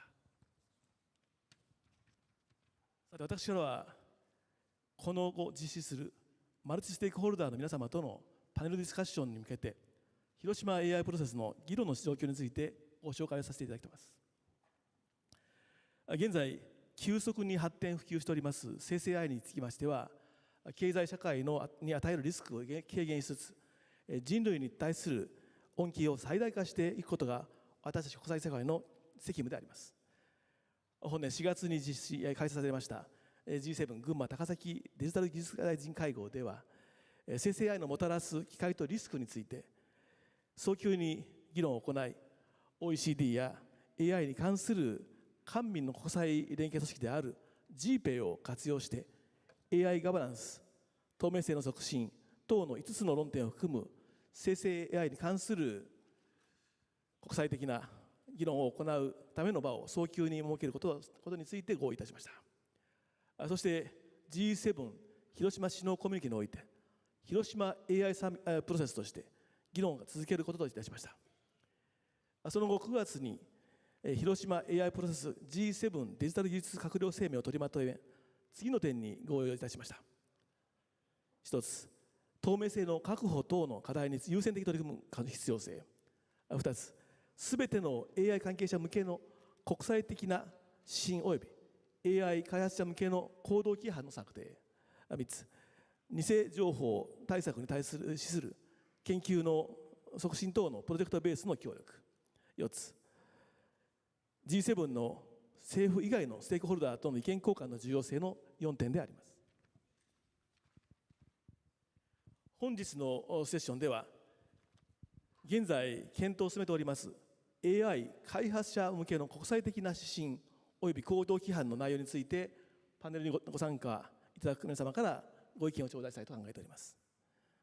AI 開発者向けの国際的な指針は、安全で信頼できる、安全で安心、信頼できる AI の実現に向けて、AI 開発者に求める事項を整理したものであり、開発者に求める具体的なアクションについては、行動規範として打ち出してまいりたいと考えております。まず1点目は、高度な AI システムの社会に対するリスクの軽減措置です。これには AI モデルの市場投入前に、リスクの特定、評価及び低減のために取るべき措置や、市場投入後にもシステムの脆弱性に対応するために取るべき措置が含まれております。AI 開発企業はどのようにリスクや脆弱性を念頭に対策を実施すべきでしょうか。2点目が、高度な AI システムのリスクや適切な使い方に関する情報の公開や関係者間での情報共有です。利用者が安心をして AI システムを利用できますように、企業は安全性評価の結果や AI モデルの能力及び限界等を明らかにする必要があると考えられます。また、プライバシーや AI の管理に関する自社ポリシーを策定し公開することも含まれます。あるいは、さまざまな関係者の間でベストプラクティスを開発、共有するための仕組みを構築することも等も考えられます。3点目が、AI のもたらすリスクを技術的に軽減するための研究や投資の促進であります。例えば、電子透かし技術や情報の来歴管理技術等の AI が生成したコンテンツを利用者が識別できる仕組みの開発や導入等が考えられます。これらのほか、気候変動やグローバルヘルス、教育等の世界が直面をする重要課題に対処するために、高度な AI システムの開発を優先することや、高度な AI システムに入力するデータの適切な取り扱い等も必要になると考えられます。本日の AI 特別セッションは、多様なバックグラウンドを持つ皆様方のご意見を直接お伺いする貴重な機会と考えており、今から行われる議論を心から楽しみに出しております。どうか忌憚のないご意見を賜りますようによろしくお願いします。本日のこのセッションがパネルにご参加いただく皆様だけではなくて、会場およびオンラインで議論をお聞きくださっております方々も含めたすべての皆様にとって有意義な場となることを記念いたしまして、私のご挨拶いたします。よろしくお願いいたします。ありがとうございました。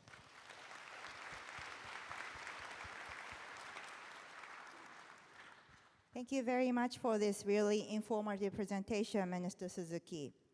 So then, I would like to invite our panelists to share their views on some of the important aspects in the Hiroshima AI process from their perspectives.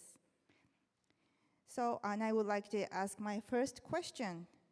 So what types of AI systems, in particular advanced AI models such as foundation models, are you developing or placing on the market?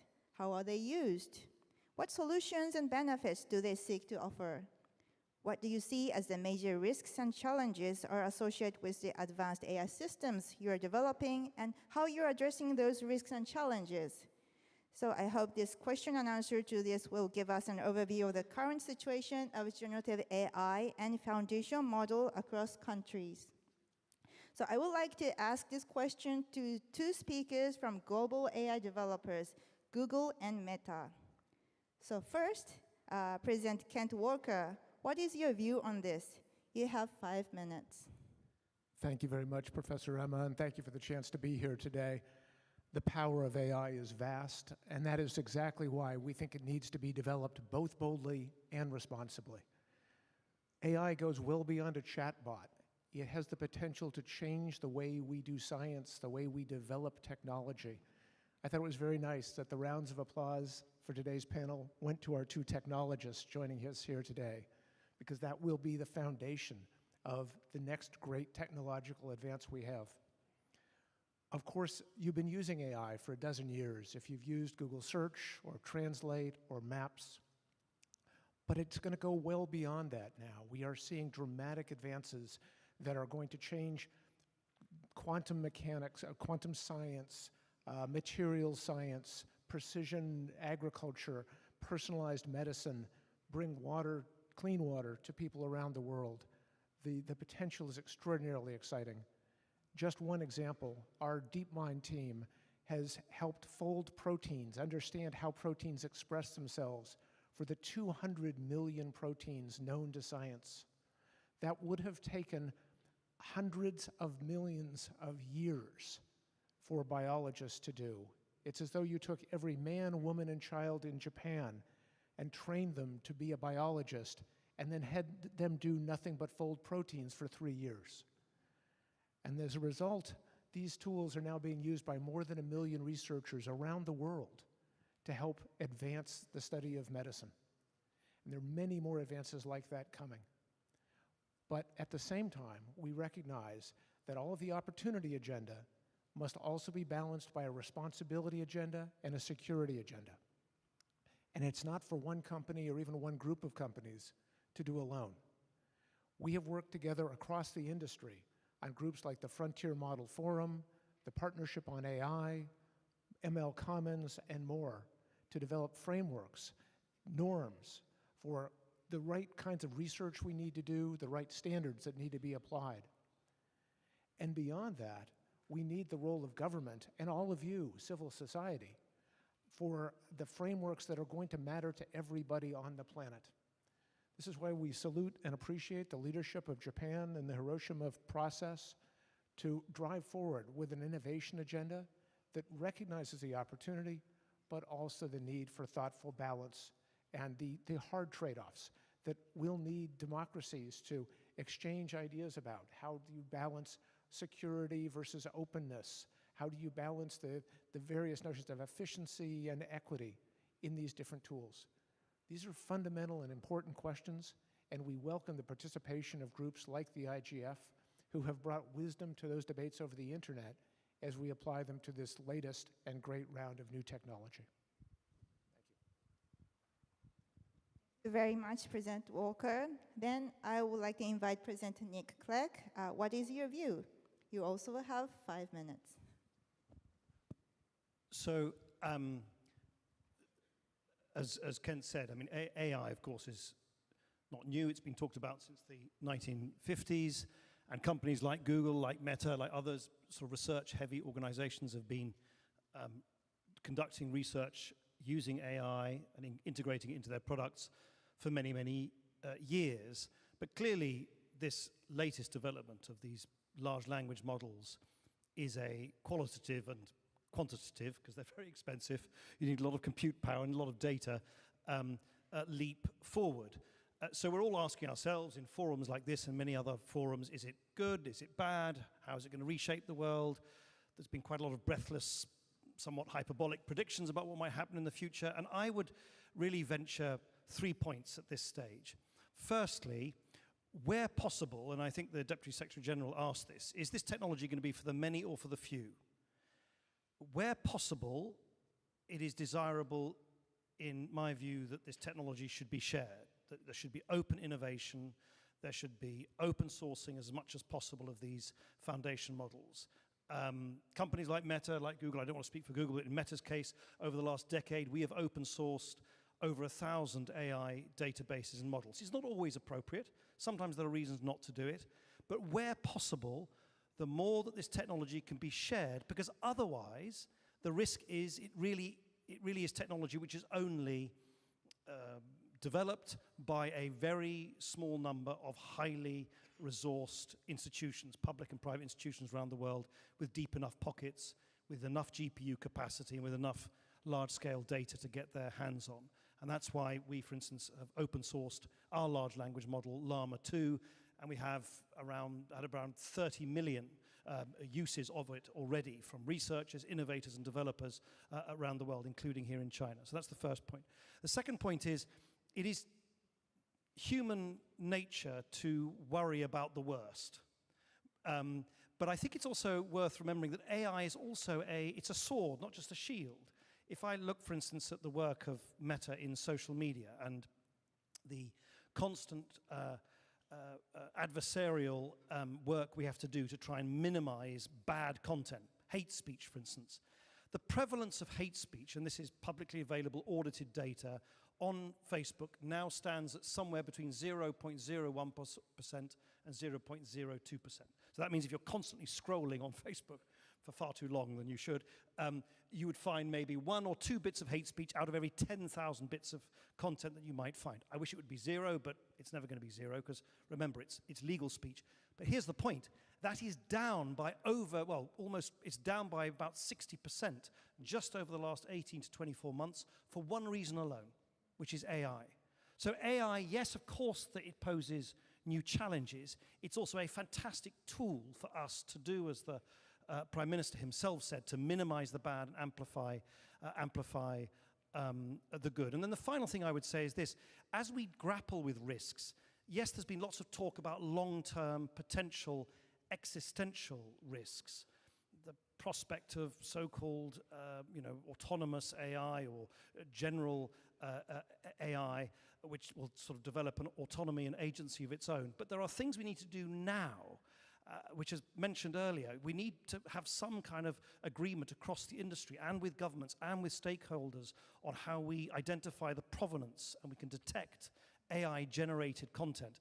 Not text content, that's not possible, but certainly visual content. The more you can have uniform standards developed quickly, the safer that all those elections that people have talked about, which are taking place next year, will take place. So I think it's important to focus on the here and now, not just on the theoretical tomorrow. Very much, Mr. Clegg. I believe that everyone has lots of questions, but there's a lots of questions that I have today. So now I move on to the second question. So in this previous question, we heard that AI companies are developing highly advanced AI systems and various applications. At the same time, they are making efforts to respond to risks and challenges brought by generative AI. So the guiding principles and code of conduct for organizations developing advanced AI systems set out how organizations should take measures and actions against risks and challenges prior to the model release and market placement, and should continue to work on addressing vulnerabilities and mitigating risks after the release. What risks and challenges do you think are most important for those organizations to address in their efforts? What technical measures and actions do you think to be most effective? I would like to invite Mr. Nizal to answer this question and give your insight. You have 3 minutes. Thank you. Excellencies, distinguished speakers, ladies and gentlemen, good afternoon. First of all, allow me to thank the organizer of the session for the opportunity to be in the same stage with honorable presenters today to share about artificial intelligence, a hot topic recently. The development of AI has greatly improved efficiency across commercial sectors. In 2021, AI added 26.7 million workers in Indonesia, or equivalent to 22% of the workforce. Yet, we must acknowledge that AI also comes with various risks, such as privacy, intellectual property violations, the potential of biases, as well as hallucinations that requires our attention. Against such backdrop, Indonesia believes we must intensify our approaches on mitigating the risks of AI, both at policy and practical levels.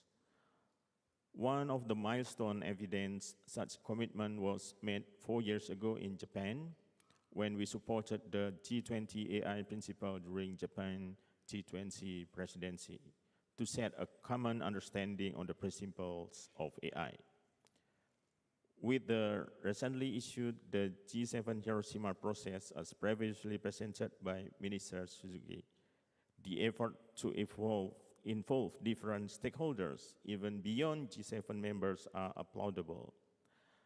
The urgently growing need to establish governance to mitigate various risks that AI, specifically on the generative AI, has demanded us, the global community, to act promptly but not recklessly. Indonesia is also not waiting in silence. We have begun the development of our AI governance ecosystem from 2020 through several policies, namely National Strategy of Artificial Intelligence, outlining roadmap on the development of AI governance ecosystem in Indonesia. Secondly, standard classification of business line for business developing AI-based programming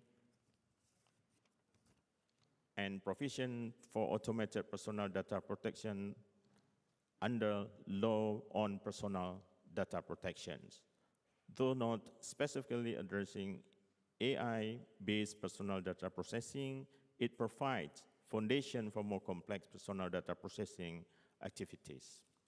Last but not least, we are also in the process of developing a circular letter on artificial intelligence ethics that is hoped to embody principles from prominent global references infused with our local wisdom to respond to the demand of AI governance.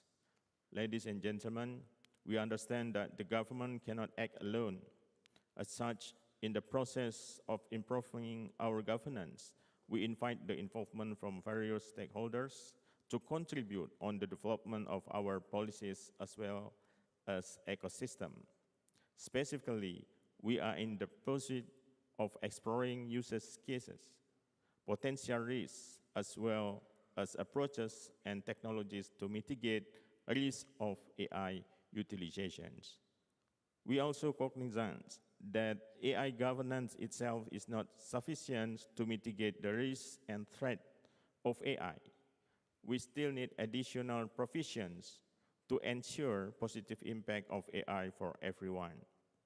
This includes the implementation of supportive policies encompassing areas such as the content moderation, ensuring fairness and non-discrimination in the market, as well as digital literacy effort.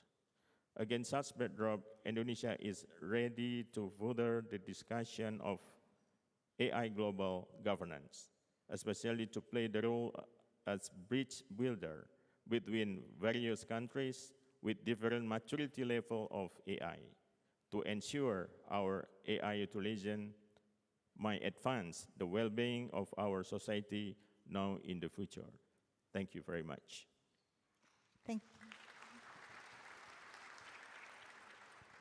Thank you very much, Mr. Nazal. So I would like to ask the same question to Mr. Matza.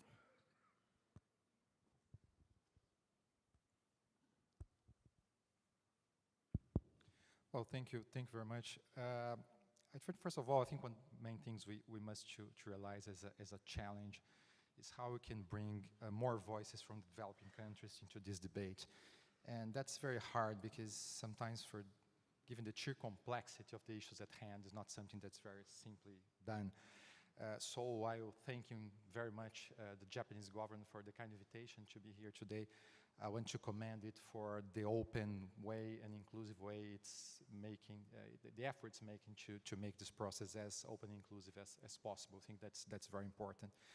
I think we must be realistic about the huge asymmetries in the AI landscape and how they affect the way different countries and actors approach this issue when it comes to discussing risks and mitigation measures. Large language models have been developed by few companies based in very few countries. Of course, being mostly G7 countries, the Hiroshima process may be of particular relevance considering this status quo. In any event, we're talking about a very concentrated market. That may change in the future. Hopefully it will, but that's the reality today. So from our perspective, I think organizations, that was touched upon before from other colleagues, organizations, particularly in the developing world, should be mindful of the need to bring a sense of local ownership to the countries and communities where they operate. In the sense, one of the main issues will be, I think, the adaptation of those models to local realities. And crucially here, I think there is an issue of how to adjust the training of the models with data that is more reflective of local circumstances. I think it's a main topic that must be addressed. Also essential, in our views, to incentivize and strengthen local innovation ecosystems in order to allow for the development of a growing number of applications by domestic companies. Countries should strive to have dynamic AI ecosystems, even if they're not able to have their own, let's say, open AI style companies, but we know that would be unrealistic to expect. So we believe that this effort to incentivizing local ecosystems would be a possible way forward with a view to democratizing this market that, as I said, is very concentrated today. Another topic I wanted to raise is when it comes to risks and mitigation of risks, we think it's important to widen a little bit the scope of what we understand by risks. We should not lose sight of the big risks that AI has of exponentially amplifying economic, social, and digital divides between developed and developing countries. This should be counted as a risk. So we have seen from some time now that there's a concept of safety by design that is well accepted by many actors in this field. They are working on it. We should also work on the notion that new technologies, including AI models, should be inclusive by design, in a way that social and digital inclusion should not be an afterthought, but should be at the forefront of our considerations. Thank you very much. Thank you very much, Mr. Matsa. Now,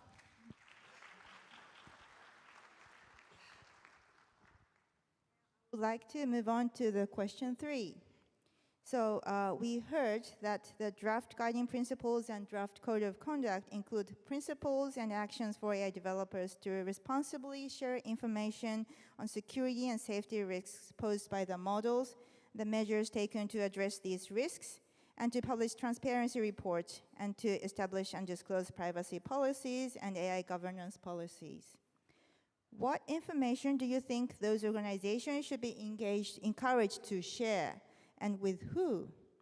What elements do you think should be included in transparency reports? How can information sharing be best done along the value chain, especially with downstream developers who further develop and fine-tune models? So I would like to invite Chair Vintserf to give your answer to this. So you have 3 minutes. The floor is yours. Thank you very much.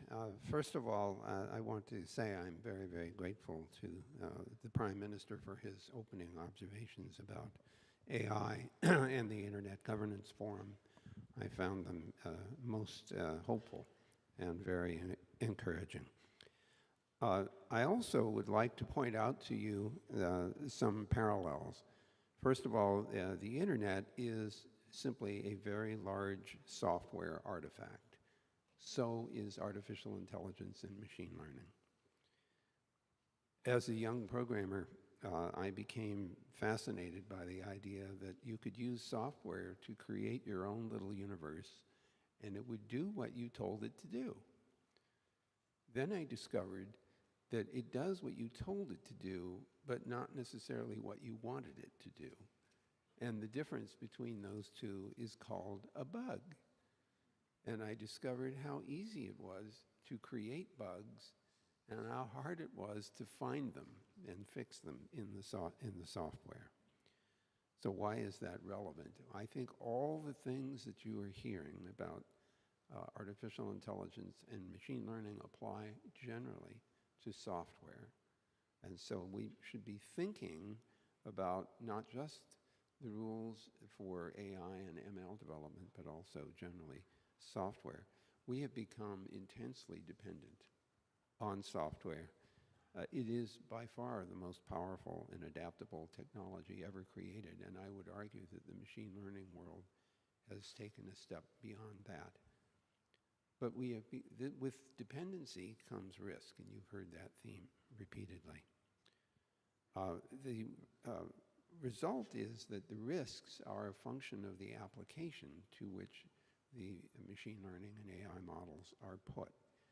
And this leads to the question about single points of failure and the side effects of becoming increasingly dependent on these pieces of software.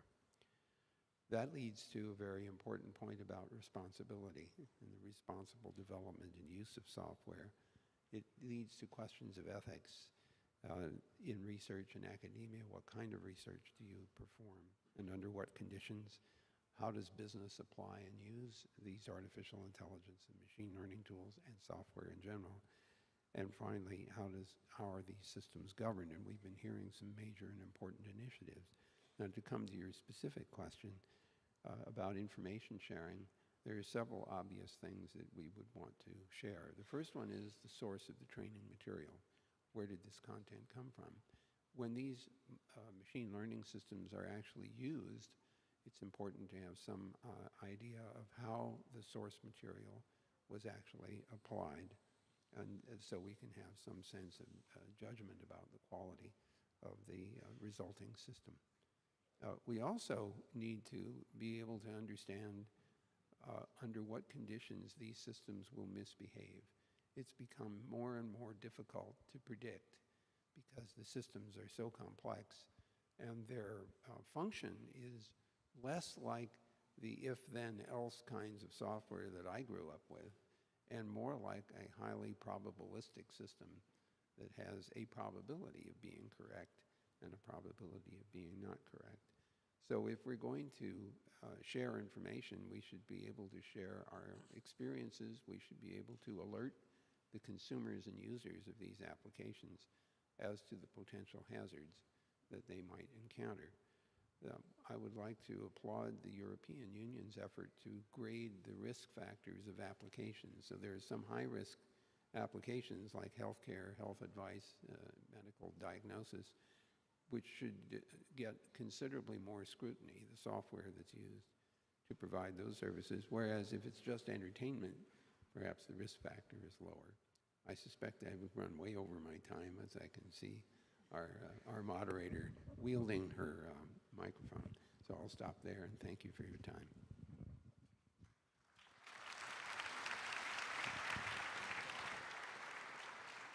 Thank you very much, Mr. Vinsoff. I wish I had more time. However, now I would like to invite Ms. Won to respond to the same question. Thank you very much, and thank you to the Japanese government, our host country. Singapore has always cared a lot about AI governance. We had an AI model governance framework in 2018, which we updated in 2022, and are now working on the next update. In June of this year, we launched the AI Verify Open Source Foundation to have a conversation and a global platform for discussion on AI governance issues. And we also wrote a discussion paper highlighting some of the risks and issues, as well as practical solutions to deal with generative AI, its risks and potential pathways forward. Specifically on this question, we do think that there is space for policymakers and industries to co-create a shared responsibility framework as a first step in order to clarify the responsibilities of all parties in the model development lifecycle, as well as the safeguards and measures that they need to respectively undertake. Now, there is some useful information that can be shared especially by model developers. For example, information about how their models are developed and tested, as well as transparency on the type of training data sets used. Specifically to the end user, information can be provided, for example, limitations on the performance of models, as well as information on how and whether data input by a user into the model will be used by developers to further enhance the model. We do think such a shared responsibility framework, which is common in the world of software development, will allow us to parse out the different responsibilities and admittedly having a layer of complexity because of the foundational nature of these models. But we do think that for clarity, establishing standardized information to be shared about the model will allow deployers and end users to make proper risk assessments. We do agree that labeling and watermarking of AI-generated content will allow consumers of content to make more informed decisions and choices, and there is certainly much to commend a globally and internationally aligned efforts with many stakeholders involved in this process. Thank you.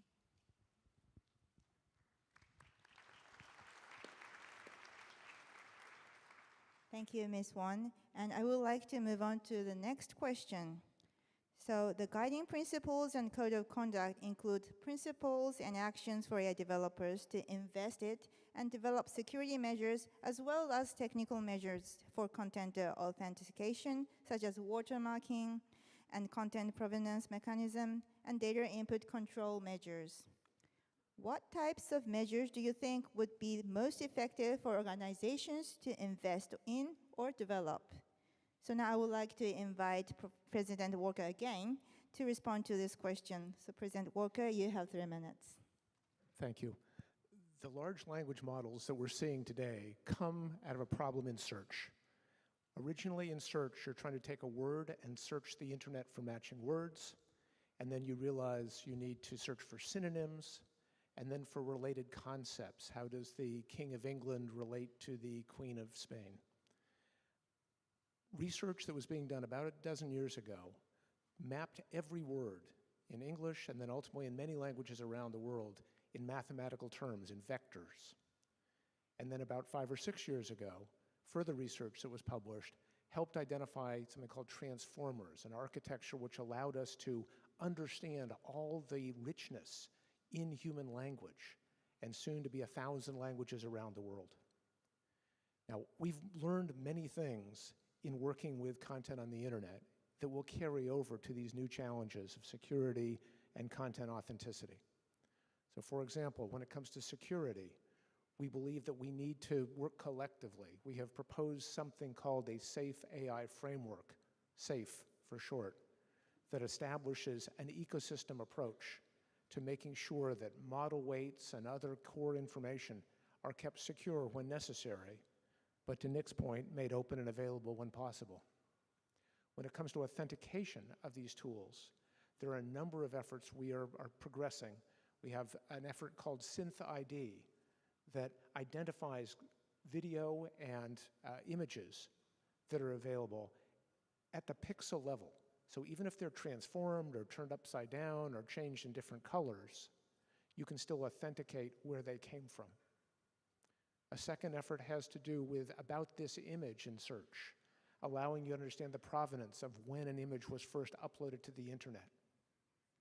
And finally, we have adopted a new policy that requires the disclosure of the use of generative AI for election ads in ways that are misleading or that could change the results of elections. These efforts, and many more like them across the industry, will be an important part of answering this question of how do we make sure we can trust the products of AI. But at the same time, I must say that something can be authenticated and still false.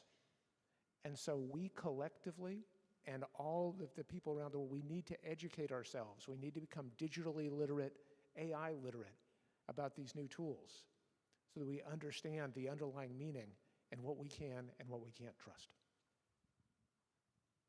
Very much. So now I would like to ask Professor Murai to respond to the same question. Okay. Yeah, I remember when I visited one of the U.S. university and who did the philosophical researches using a computer. That was like early 70s. And so typing into all the books, philosophy books, and analyzing it, and then the understanding what the human being is, thinking about type of a thing. So that was very much, kind of starting up about AI with the language information based on that. But that language was a very much trustable books in the philosophy books and other things. What's different today for the working on generative AI and other things? So it's generated from all the people's social networking context and IoT sensor data as well, and many of the information on the web and generated from everywhere. And then that is basically the very much security measures of the AI today. And then so sources and the accuracy of the data and how trustable all those information would be. So in Japan, we started one of the industrial efforts called originator profile, which is the information on the web to be who's originated and then authorized because of that reason, particular reason. In order to achieve that, then the ID and the sources of information and the traceable from the exact data is also important. And then not only the text messages for the AI now, is a accurate number generated from sensors around, which is very much kind of learning sources for the global warming and other environmental studies. And so that kind of accuracy is going to be monitored and discussed, and also with shared as a wisdom among the AI players. Much, Professor Murai. So I would like to move on to the next question. So the draft guiding principles and draft code of conduct includes requirement for AI developers to promote development of advanced AI systems to address world's greatest challenges such as climate crisis, global health, and education. What fields do you think those organizations should prioritize in their activities and investment other than those described in the previous questions? What are some proactive measures, including giving kinds of incentives to companies, we could embed in a code of conduct that would enable innovation as opposed to only mitigating risks? So I would like to invite Ms. Doreen Bodgan-Martin to respond to this question. So the floor is yours. Thank you. And good morning. It's great to be here. Let me start by thanking the government of Japan for putting this topic so high on the agenda here at the IGF. I think to answer your question, the private sector really is the driving force behind AI innovation, and I would say I'm happy to see how much they're stepping up to address some of the world's greatest problems. And I guess, Nick, I think you mentioned this minimizing the bad and, of course, trying to amplify the good. I guess, Vint, that would be get rid of the bugs so that we can amplify that good. The private sector is also a key constituent in the ITU membership, and happy that two of the ITU members, Meta and Google, are part of the ITU family, because I think that kind of engagement also helps us understand what they're looking for when it comes to providing insights, when it comes to our engagements with policymakers and regulators. We have found that sort of a combination of incentives are important, ranging from perhaps economic incentives to explicit recognition of contributions at national and international levels to help really effectively motivate the private sector to invest in initiatives that ultimately benefit society. Of course, that includes innovative public-private partnerships. I think that's key. You mentioned healthcare, education, climate, definitely. I think I would give perhaps an example, something that stands out for me. We've been very focused on school connectivity. Of course, that's linked also to the WSIS process that had a target to connect every school by 2015. We didn't get there. But we do have an initiative together with UNICEF and many private sector partners, and we're using AI to actually find schools. So we're using AI techniques for mapping. We're also using AI techniques to look at different connectivity configurations so that we can ultimately bring down cost. And perhaps just to share another example, I would say disaster management, that's a key priority also for the government of Japan. I think AI has shown lots of potential in that space. We're part of the Early Warning for All initiative, working closely with Japan, WMO, and UNEP. We're looking at ways that you can use AI when it comes to data collection and handling, when it comes to natural hazard modeling, and of course when it comes to effective emergency communications. So I think really there's probably nothing that we cannot do if we actually manage to leverage multi-stakeholder partnerships to drive positive change. Thank you. Thank you very much, Mr. Bodgan-Martin. So I would like to ask the same question to Mr. Nazal.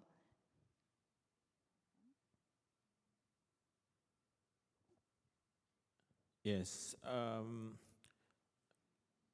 Yeah, we concerned about misinformation and disinformation actually. So because next year we will have elections, and we try to issue some regulations on the spread of information through the digital platform that using AI, and we collaborate with multi-stakeholders also, and we work closely with global digital platform like Google and Meta as well, and hopefully we can handle it because this is really a big test how AI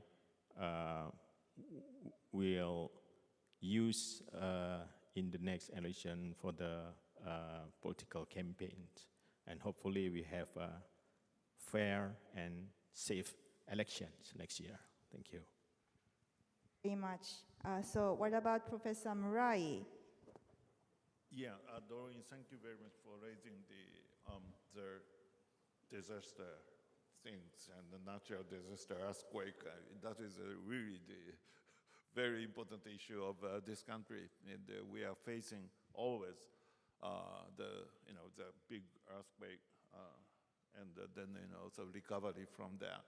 But every time we encounter the earthquake, then it's a lot of digital data network and also support, and is saving people's life, which is a very, very serious one. And now AI and the more precise and the trustable data would be a benefit for the kind of a next one, so that Japan need to be preparing for that. And another big issue of Japan is a very serious elderly society issue, which is when the people get older, then there is a lot of healthcare issues, and then so healthcare issues, including the hospital and medical data manipulations, which has never been processed in a proper way for the past, I should say, 30 years, right? And not only Japan, though. Everywhere in the world, by the way. Anyway, so then we started to work on those areas, and then it's a very interesting that the very critical area like data privacy and the data accuracy and the manipulation and the amount of the data to manipulate, and amount of the resources of the hardware to do that. It's going to be a very serious one, and therefore I think it's a very important area, healthcare, and those disaster management area, because it's a very much a multiple responsibility exists in there, everywhere, and then they need to work together, and so the self-assessment is going to be important. Third-party checking is going to be important, and also government involvement, of course, is going to be very important. Therefore, exactly the very, very important example of multi-stakeholder model achieving and approaching the AI and the other future. Professor Murai. So I would like to move on to the next question. So how do you foresee AI developing over the next few years, and what do you think organizations developing advanced AI systems do in order to realize trustworthy AI across society? So first, I would like to ask this question to President Clegg. Well, I think the problem about the future is it's always very difficult to predict, particularly with technology which is evolving as fast as it is. But I think some things are relatively predictable as far as the development of these large language models are concerned.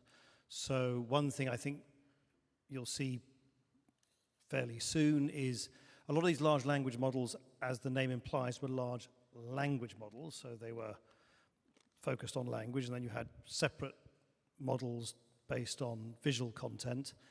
And I think those things will merge so that you'll have models which are what they call multimodal. They operate both in terms of text and visual content, and that will introduce significant additional versatility to those models.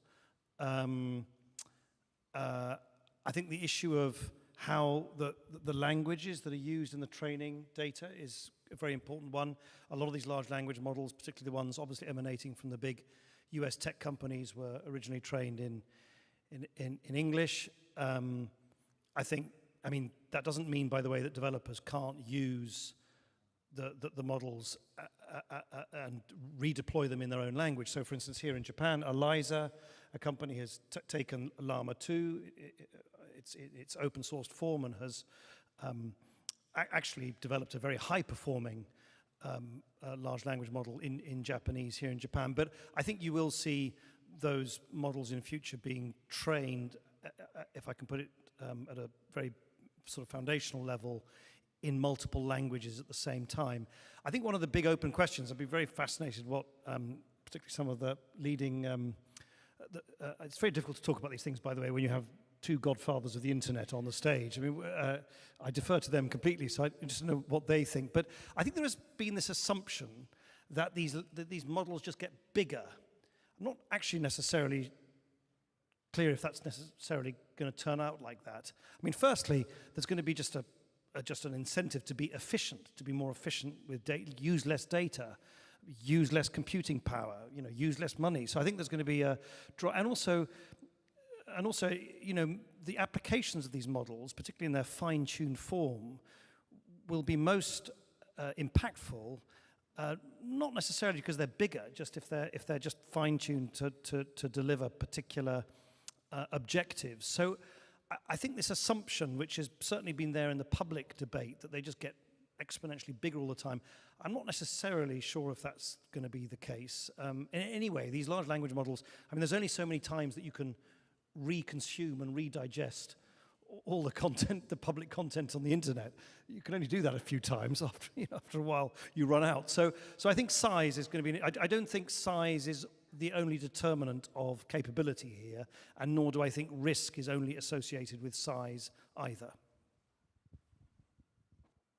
Much.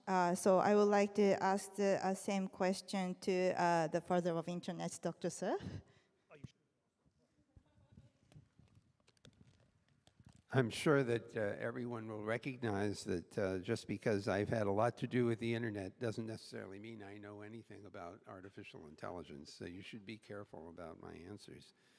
I will tell you something I've learned from a colleague at UCLA. His name is Judah Pearl. He is one of the winners of the Turing Award, which is the top award in computer science, for his work in machine learning and AI. He's written 2 books. One is called Causality, and the other one is, if I remember that right, Causality, and the other one was called The Book of Why, as in W-H-Y. What was his point?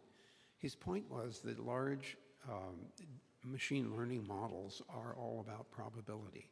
They talk about probabilistic performance. They don't necessarily deal with causality, and so you can't conclude anything from them unless you have a causal model to go along with the correlation that these large machine learning models incorporate. And I'm using machine learning here rather than large language model or artificial intelligence very deliberately. If you don't appreciate causality versus correlation, you'll appreciate the story that some parties would conclude, looking at the statistics, that flat tires cause babies. And the reason for this is that there's a high correlation between the number of flat tires occurring near a hospital and the number of babies that are born. And you can quickly appreciate that the real reason that there are flat tires is because someone is racing to get the mother to the hospital so the baby can be born there and not in the car. And the result of the fast driving sometimes is flat tires. To give you one other example where causality was really important, at Google, you can imagine we consume a lot of power cooling the data center off. because running all those computers generates a lot of heat. Once a week, we used to have an engineer who tried to adjust the valves in order to figure out how to minimize the amount of power required to cool the data center. We trained a machine learning system to perform that task. It saved 40% of the power requirement that we have been able to achieve manually. So causality is going to be our friend here, and we need to incorporate that into the way in which we train and use these models. Joseph, so I would like to move on to the next question. So do you think there should be consideration given to developing tools or mechanisms to help organizations monitor the implementation of the guiding principles and the code of conduct, and to hold organizations accountable for their progress in doing so? So I would like to invite Professor Murai to answer this question. Oh, sorry, I missed the order. It's the question number 7. So how do we consider about the monitoring the implementation of the guiding principles and the code of conduct? Oh, okay. Yeah, that's a kind of a repeat, but monitoring and self-assessment is a really important one, and by any entity who's processing the thing in the code, and it's my own responsibility to do this, and including the individuals who's being involved in this is going to be very important, and also the apart from yourself and the third party or the independent entity, it's going to be kind of a monitoring and then sharing the wisdom for the processing is going to be really important. Public need to address on what they should do, but also the investing on the researches and the educations is going to be very much a government role and the public sector's role, and increasing the quality of the monitoring for the AI processes. Thank you, Professor Murai. So I also would like to invite Dr. Surf again to respond to the same question. Well, of course, the key question here is what do we measure and what objective function are we trying to achieve? It takes a great deal of creativity to figure out how to assess the quality of large language models and machine learning models. The concrete objective functions, like the one I mentioned earlier, which is to reduce the cost of cooling off our data centers, are pretty obvious kind of measurement. But it's a much more complex question to answer. How well did the large language model respond to your prompt and produce its output? Was it usable or not? I don't have a deep notion right now of how to apply an objective function to those kinds of applications. The one thing I will say is that if we can detect the quality of responses coming back in high-risk environments, that might be a top priority for us to make sure that if there are high-risk applications being used, that we measure safety as the most important metric of success. Thank you, Dr. Surf. I would like to ask this next question to Mr. Bogdan. So as the head of the UN agency working hard to bridge the digital divide, what needs to be done to ensure that the global south is not left behind on AI developments while doing so responsibly? What are some of your recommendations to the Hiroshima AI process in this regard? Thank you. I think, Luciano, you in part kind of answered this before, so I'm going to pick up from where you kind of left off. I think you can't be part of the AI revolution if you're not part of the digital revolution. So this is a reminder about the 2.6 billion people that are still offline today, the 2.6 billion people that are actually digitally excluded today. So that I would say a clear message, maybe let's not lose sight of some of the fundamentals around meaningful universal connectivity, the building blocks of that universal meaningful connectivity, from the infrastructure to the digital skills. I think, Kent, you mentioned that before, the affordability, the cybersecurity, and of course, much, much more. In terms of specific recommendations, perhaps I would share maybe three. I would say the first is that role of meaningful universal connectivity.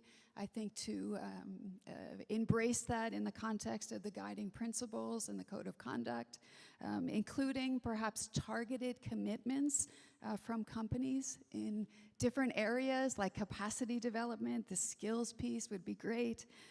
Also focused on the gender gap. We got that big gender gap, so I would just perhaps suggest that.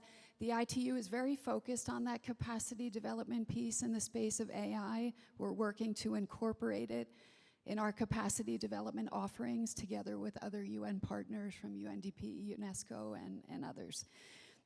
I guess my second recommendation would be in the space of the technical standards, and His Excellency the Minister, I think you laid that out. I think it was point 10. So just to ensure that technical standards are actually a sort of prerequisite when we look at effective implementation of the guidelines. And again, on ITU's side, we'll do our part, working with other UN agencies in technical standards areas. And I guess the last piece, and this is kind of a plea picking up on the UN SG's comments in the opening, linked to the governance gap, perhaps. And I would say use the UN as a catalyst for progress in this context. I think that's really important. This morning, the Vice Minister from Japan kind of pleaded with us to ensure collaboration amongst these different discussions, so I think that's really important. Many things are happening, many countries are taking different approaches, and I think it's important that we share experiences and work together. The ITU has the AI for Good Global Summit. We work with some 40 different UN agencies, many of the partners up here on stage. I think that's also a good space to exchange experiences, best practices, and of course the upcoming AI advisory body that we heard also mentioned by the SG. I think the UN tech envoy was in the crowd. But I think that's also another important element, because that group will lay out recommendations that we can take forward in the context of the Global Digital Compact and the summit of the future. So 3 pillars: universal connectivity, technical standards, and of course see the UN as a process that can be leveraged. Thank you. Thank you very much, Ms. Balgan-Martin. So I would like to ask the next question to Vice Minister, Mr. Nezal. So how can we engage a wide range of stakeholders on the guiding principles and the code of conduct?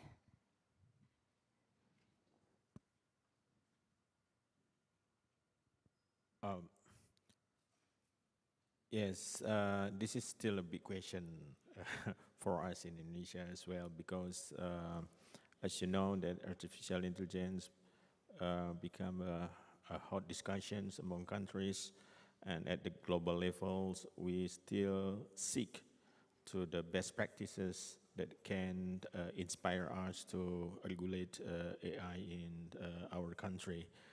But we believe UNESCO also working on it, and we share some insights as well with UNESCO, and try to set the fundamental norms on guidelines to implementation of artificial intelligence. Yes. Thank you. Thank you very much. Next, I would like to ask the same question to Mr. Matza.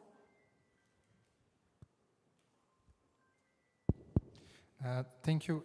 As I mentioned before, I think it's important to make sure the discussion is as inclusive as possible, and that allows for a very diverse range of voices and constituents to be heard. So full engagement with other organizations, different stakeholders, I think is essential to ensure the long-term sustainability of this effort. We believe that important in particular to ensure that this process is carried out in dialogue and is consistent with efforts that are being developed in other organizations, in other fora, as I said, to ensure this exercise is effective in the long term. So we believe it's important that in due course, those discussions are expanded to multilateral spaces somehow. We can make it more representative and also sustainable. We have a concern about fragmentation. We think fragmentation, there's a parallel institutional fragmentation with fragmentation of the digital world. I think these two things go somehow hand in hand. So we think it's important to look for consistent and cohesion in the discussion, both in terms of the overall narrative about challenges, risks, and opportunities, but also in terms of policies and regulatory approaches. We believe also that multilateral engagement will also be necessary to reduce a little bit those asymmetries I mentioned before in terms of capabilities and information between developed and developing countries. And so to help countries acquire the expertise and capabilities they need to navigate this landscape with a minimum sense of autonomy and ownership of the process, so as they can fully enjoy the benefits AI can bring to everyone. And I think Secretary General Doreen mentioned already discussions in the UN, and I think that's a way forward. We encourage countries to double their bet on multilateralism and give it a chance. We see that we will have important debates in the UN in the context of the Global Digital Compact and looking forward in terms of how we engage in the renewal of the mandate of the WISES. So I think we have a chance to place again our energy and effort in the multilateral system, and I think that's a great opportunity to give a sense of ownership to everybody in that debate. So that would be my comment. Thank you. Thank you very much, Mr. Matsuda. So I would like to ask the same question to Ms. Wang. I think we very much agree with the comments of my colleagues so far. A consultative process is absolutely important, both for developing the principles and the code of conduct, as well as technical standards that will eventually hold companies, organizations accountable. It would be useful to hear from other thought leaders and countries outside of the G7 key groupings. For example, we have the Association of Southeast Asian Nations that a number of us are part of. There's also the Forum of Small States that are able to bring together some of the voices in the Global South into this conversation. And this will allow the principles and the codes of conduct and the standards to be richer and more textured and able to account for the rich cultural diversity that we have in the globe. I think the other experience we would share from Singapore's perspective is working very closely with industry players, such as those on the stage, as well as others and other international and multilateral stakeholder bodies on concrete projects to sort of test out this technology, understand firsthand, getting your hands dirty on what responsible AI really means in context-specific applications, domain-specific applications. Drilling down into the details is very important in this multi-stakeholder process. We're very supportive of the effort. Thank you. Thank you, Ms. Wan. So this is the last question. So in addition to our work on the guiding principles and code of conduct for organizations developing advanced AI systems, the Hiroshima AI process will seek to elaborate guiding principles for all AI actors and promote project-based cooperation with international organizations. Do you have any views you wish to share on potential outcomes for these future streams of work? What is the most urgent deliverable? I would like to ask this question to President Walker. Thank you. I think today's discussion has illustrated the incredible importance of highlighting both the responsibility side and the opportunity side of this tool. As Vince says, we probably shouldn't call it AI. It's computational statistics. But what an amazing tool it is proving to be. It is giving us ways to help predict the future in different ways. We can now forecast the weather a week away as well as we used to be able to predict it a day away. For issues like earthquakes, today I understand Japan experienced a tragic earthquake. Afghanistan, just in the last couple of days, thousands of people were killed in Afghanistan. If we could provide just a little bit more warning for issues like that. We are already predicting forest fires and where they might spread. We have tools that will predict flooding that are now covering 80 different countries around the world. So governments working together to understand how they can implement those tools and make them available to their citizens is an important agenda. There are hard trade-offs, of course, between openness and security, transparency, how do we have more explainability for these tools, how to define what tools should be regulated, how different models should be classified. But governments are at the forefront of trying to figure out how to get this right. And then there are additional steps that we need to take to understand how to invest in research, to make both the research tools and the computation broadly available around the world. And how do we imagine the future of work? In many countries like Japan, we need desperately to have more productivity for citizens, but that also means that jobs will change. How do we help our workers throughout the world imagine a new AI-enabled future where they are more productive and live better, healthier, wealthier lives? So collectively, through efforts like the G7 and the OECD work and the ITU work on AI for good, we're confident that we can actually achieve that potential, and we encourage the international community to take an optimistic and forward-looking view in doing just that. Thank you. Thank you. Next, I would like to invite President Clegg for the same question. The most impactful deliverable. Well, I think in the broadest sense of the word, transparency.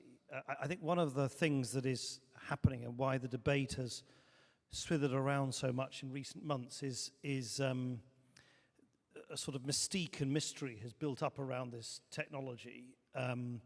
It is very powerful. It will be very transformative in many respects. But in other respects, what did you call it? Ken? Computational statistics, one way to put it. I mean, in many ways, they're like my cruder version of that. It's like a sort of giant autocomplete system. Particularly the large language models, because they're literally just guessing what the next word, or rather the next token, should be in the response to a human prompt by processing huge amounts of data across, vast amounts of parameters. But I think sometimes in the debate we've sort of anthropomorphized the technology and sort of almost confer in it a certain kind of power, and intelligence, which it, oddly enough, actually doesn't possess. These systems don't know anything inherently. They're just extremely good at guessing and predicting and along the probabilistic logic that was described earlier. So we need to make it as transparent as possible. Transparent in terms of how big companies like Meta and Google develop these models in the first place. How is the data being used? How do the model weights operate? What are the red teaming we do to make sure it's safe? How do we make it accessible to researchers? But also transparent to users. So this is why I stressed earlier, it's in the draft Hiroshima Code of Conduct, this work on provenance, detectability, and watermarking. You can't trust something if you can't detect it in the first place. And there's a lot of very, very difficult technical detail involved in that, because quite a lot of, in the future, content will be a hybrid between AI and human creativity. So how do you identify that? How do you make sure that once you have detected something that has been generated by AI, how does that travel from one platform to the other? The internet is not, just balkanized in different silos. Content flows across the internet around the world. So I think transparency, to give people greater comfort that this technology is there to serve them, that they are not there to serve the technology. Thank you, Mr. Clegg. So that was our last question, and as a role of the moderator, I need to summarize this discussion. However, I think I need additional 1 hour to summarize overall this discussion. So I just make one or two comments regarding this panel discussion. So once again, I really enjoyed this panel discussion, and since we have actually discussed about this guiding principles and code of conduct, but what I heard is like beyond this kind of guiding principles. So there's a lots of initiatives ongoing, and each companies or each international organizations and each nations are actually having their own legal frameworks and their own culture, and they have developing the measures towards this newly developed technology, the generative AI, and also not only the technology, but also the AI system, the services, including not only machines, but also the interaction with the human beings. And that's really important, and that actually makes it very confusing. But that's also is the very important things. So today, as Craig lastly mentioned, the transparency is really important. And also the other keywords we actually repeatedly heard is the collaboration. And I guess we have this IGF forums has lasted more a couple of days, so we can continue to discuss how important this topic is and how we can be responsible as the developers or the deployers or maybe actual users to kind of face this new technology and to make the society more better. And so today, the panel discussion would be very effective guidance to the AI Hiroshima process, but also to all of us who are actually interested in this topic. So I will stop here unless I will kind of continuously speak out. So lastly, I would like to invite Mr. Suzuki, Minister of Internal Affairs and Communications, for the closing remarks. はい、皆様今日は大変貴重なご意見をそれぞれ賜りまして本当にありがとうございました。岸田総理からの基調講演でも言及がありましたところでありますけれども、生成 AI は国境を越えてサービス提供されまして、世界中の人々に関係するものでありまして、インターネットに関する世界中のステークホルダーが集う IGF の場で議論できたことは極めて有益であると思います。生成 AI は大きな可能性とリスクを有し、社会を大きく変える可能性を秘めた技術であります。本日の議論が生成 AI の持つリスクに対する我々の認識を深め、また生成 AI による可能性を地域や立場を超えて共有するための大きな一歩となったと確信をいたしております。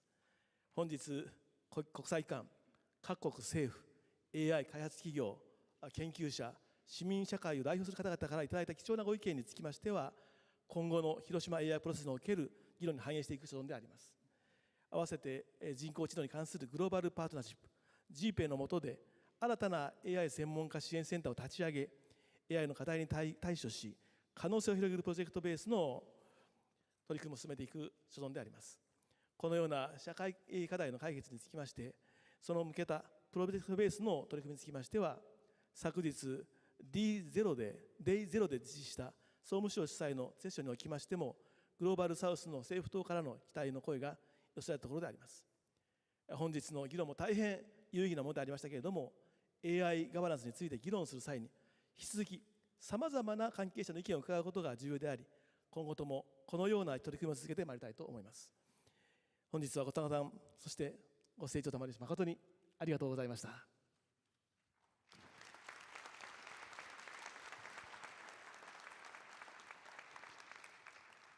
Thank you very much. This concludes the opening session, Global AI Governance and Generative AI. So please give the last round of applause for all the panelists. Thank you very much.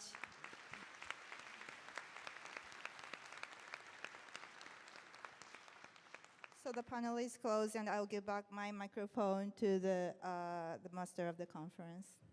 Thank you very much. So ladies and gentlemen, we have now come to the end of the high-level panel 5, Artificial Intelligence.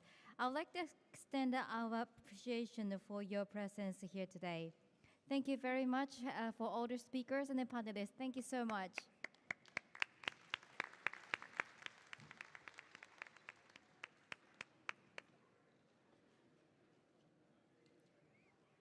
So, ladies and gentlemen, before you depart, kindly ensure you have all your belongings with you. And please also be sure to hand over the simultaneous receiver to the staff at the exit doors when you leave the door. So the lunchbox with soup will be served at the Sakura Swan event hall and annex hall, and you'll be able to have it in each conference room. Once again, thank you very much for your attendance.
को बनाना 2-3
一つ覚えてない。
check the microphone. Oh, now I'm checking the microphone. I'm testing. Now I'm checking microphone. Testing. Now I'm checking the microphone. Testing. Hello. I'm checking the microphone. Oh, is it okay? Okay. Thank you.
Ladies and gentlemen, welcome to the opening statements of the 18th annual meeting of the Internet Government Forum. May I have your attention, please? Simultaneous interpretation service in 6 United Nations language and Japanese is available with the receiver. Please turn on the power button and switch to the channel 1 for Arabic, channel 2 Chinese, channel 3 for English, channel 4 for French, channel 5 for Russian, channel 6 for Spanish, and channel 7 for Japanese.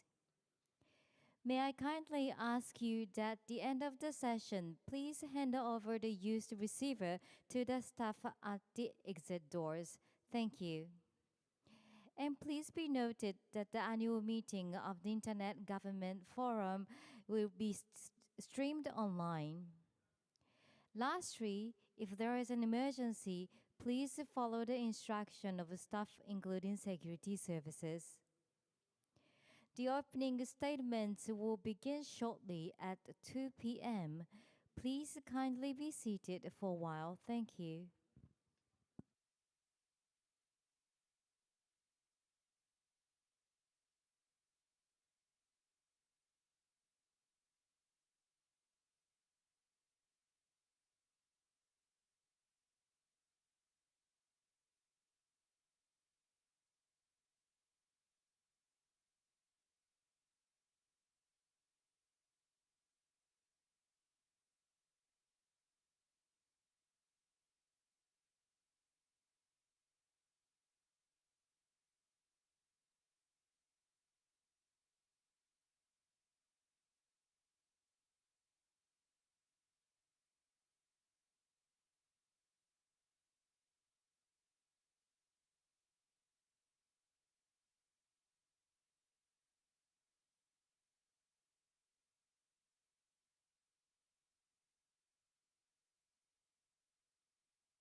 Ladies and gentlemen, welcome to the opening statements of the 18th annual meeting of the Internet Governance Forum.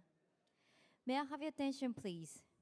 Simultaneous interpretation service in 6 United Nations language and Japanese is available with the receiver.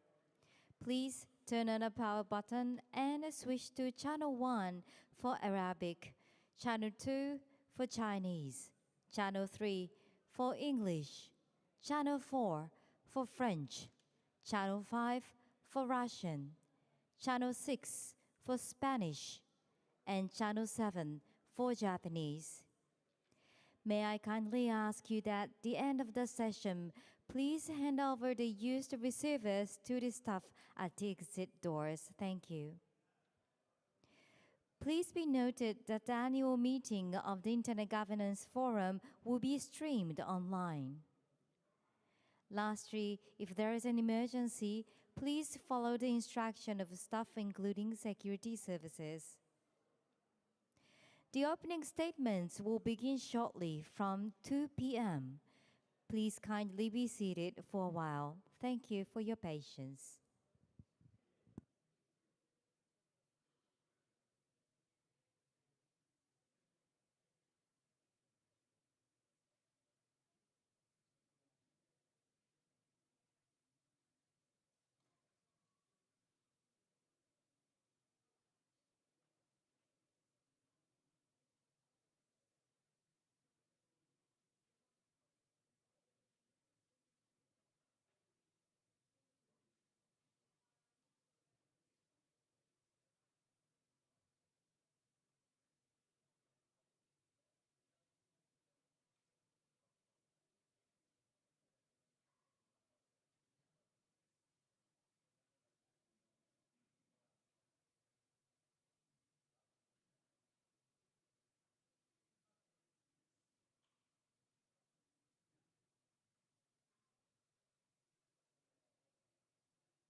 Good afternoon, ladies and gentlemen.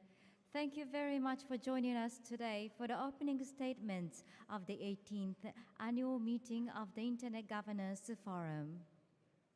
Now, I would like to invite the United Nations member. First, I would like to ask His Excellency, Mr. Suzuki Junji, Ministry of Internal Affairs and Communications, Government of Japan, to deliver his statement. So, Mr. Suzuki, you have the floor.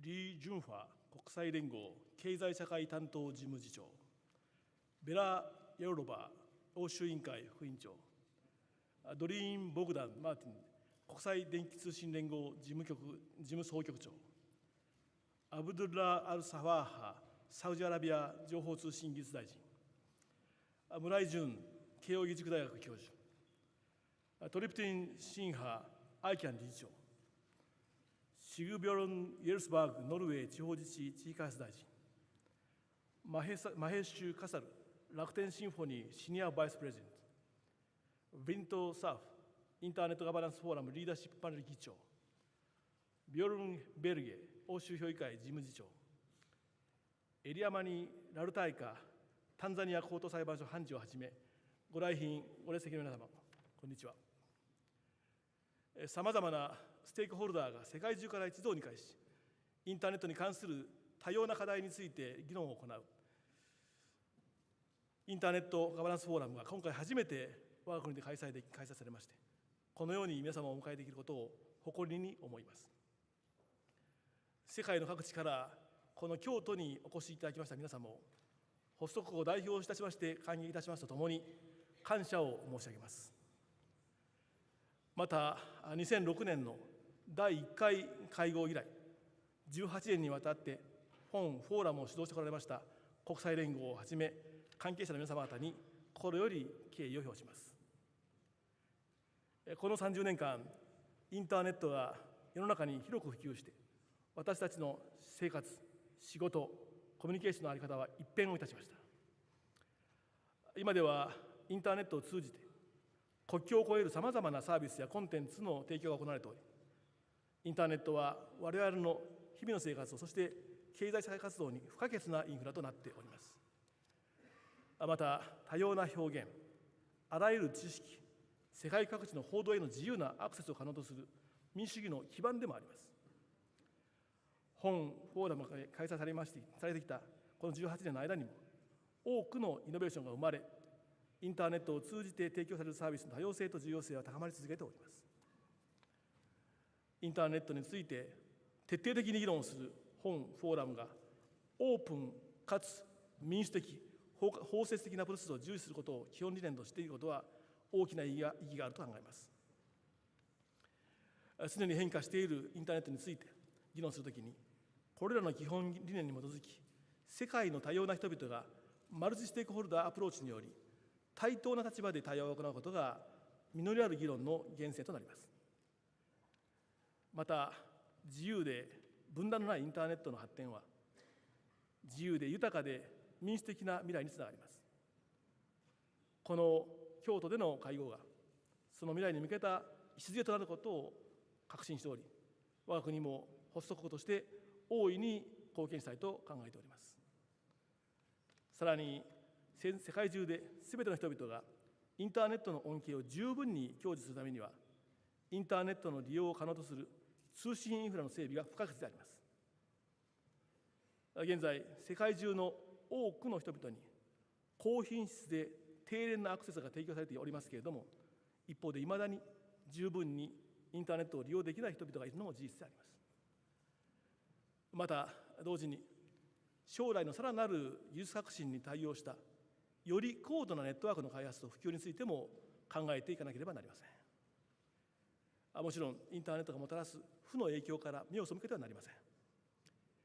偽情報を含む違法有害情報の拡散やフィッシング詐欺をはじめとするサイバー犯罪、サイバー攻撃など、現代社会に深刻な悪影響を与える課題に対しても、グローバルに産学官が一体となって解決に取り組まなければなりません。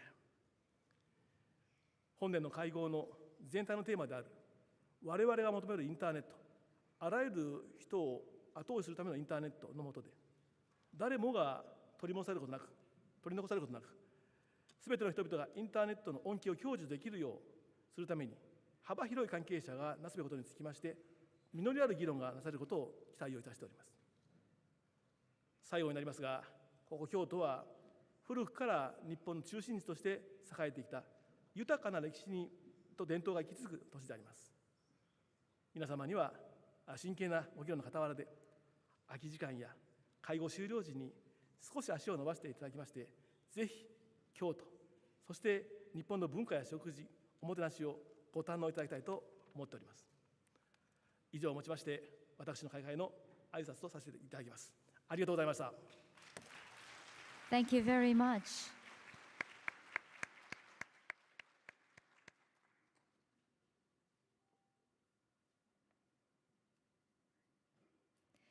Next, I would like to ask Ms. Vera Jourova, Vice President for Value and Transparency, European Commission, to deliver a statement.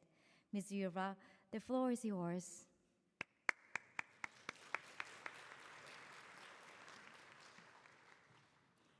Dear Minister, dear guests, dear members of the Internet Governance Forum community, thank you for giving me the honor to address you following Minister Suzuki's inspiring words. I am glad that we are meeting today in beautiful Kyoto. This city has that unique combination of preserving the splendor of the past with the big promise of the future. And it is the same combination that we must achieve when we think about today's internet. When the web was created, its founders envisaged an open, worldwide space where knowledge would spread, equality would rise by bringing down barriers, and freedoms would flourish. Alas, we all know it did not turn out exactly that way. Autocratic models of internet governance are on the rise around the world, where the state is at the center and information flows are controlled and filtered. Rather than spreading knowledge to people, the internet sometimes feels like a tool to extract knowledge about people, a tool that divides and where disinformation spreads, diminishing trust in our governance systems and in each other. The exponential growth of AI heralds great opportunities for human advancement, but also major risks if we don't learn our lessons and act very, very swiftly. But just as Kyoto has managed to do, our multi-stakeholder community can preserve the purity of the past while addressing the challenges of modernity. Now is the time to defend a vision of the internet that remains open, accessible, where the freedom and dignity of the individual is fully respected. This is not a matter of ideology or bloc mentality. This is a matter of whether or not the UN Charter will be upheld in the 21st century. This is the aim of the Declaration of the Future of the Internet launched in April 2022 and now signed by 70 countries. I would like to use the opportunity and encourage those of you who have not signed to consider joining. And these are the values the EU will promote within the Global Digital Compact launched by the UN Secretary General. I am also happy to confirm at this place that under the leadership of Minister Suzuki, today we have agreed to launch the stakeholder consultations on the draft of the guiding principle for generative AI And also with the feedback received from the multi-stakeholder community, we will be finalizing the code of conduct for endorsement by G7 leaders still this year. All developers of generative AI will be invited to sign up. We see this as a strong basis to ensure safety, acting as a bridge until regulation is in place. The EU is now finalizing our AI Act, which will ensure principles will have legal force. Ladies and gentlemen, 2024 will see the largest number of citizens participating in democratic elections in memory. Citizens have a right to make informed decisions and not to be manipulated through deception, especially by foreign states. The EU is taking action through the Anti-Disinformation Code of Practice and the Digital Services Act. We show that there is no contradiction between protecting freedom of speech and ensuring a safe and fair online environment. Yesterday, we had an eye-opening panel debate. I believe the UN has a role to play, and this is a topic that should feature strongly in the Global Digital Compact. Dear friends and colleagues, the challenge ahead of us cannot be underestimated, but sometimes by looking at the past, one can take inspiration for the future. This is what Kyoto feels like for me. And this is what I hope we will all take away from this year's forum. Thank you very much for your attention. Thank you very much. So next, the ITU Secretary General, Ms. Doreen Ogden-Martin, was scheduled to speak next, but we had to change the order slightly as the next two speakers has to go to the urgent meeting.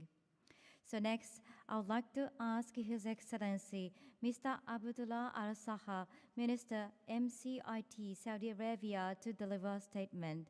So Mr. Al-Saha, the floor is yours.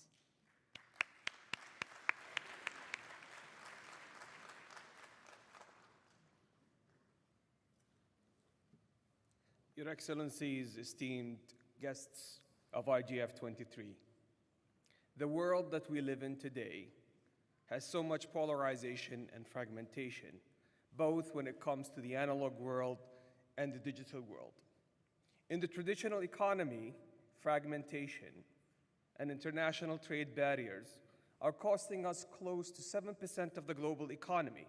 That's $7.4 trillion worth of missed opportunities. This is translating into a loss of more than 100 million jobs. And collectively, this is posing an impact on our ability to achieve net zero, yielding a funding gap of close to $3.5 trillion. Digitally, the situation with generative AI could be 10x better or worse. The choice is ours to make sure that we deliver the internet that we all deserve, empowering all people. With generative AI, we could see things worsening, like the polarization when it comes to digital trade, as 50% of them today are digital. We could be seeing challenges such as misinformation and disinformation that is impacting the globe today by $80 billion, grow by a 10x fold. And last but not least, we could see this impact delaying our ability to close down the digital divide. This is why we propose today, as part of IGF 23, and we continue this dialogue in Riyadh, IGF 24, to come together to deliver an internet governance framework that is inclusive, innovative, and indisputably engraved in multi-stakeholderism in partnership with you. When it comes to inclusivity, we must leave no one behind. 2.6 billion people are still not connected.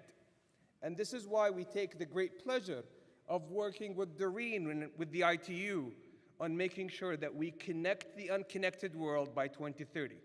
We've worked together on a study in 2020, And the cost is going to be so big unless we come up with a new disruptive business model.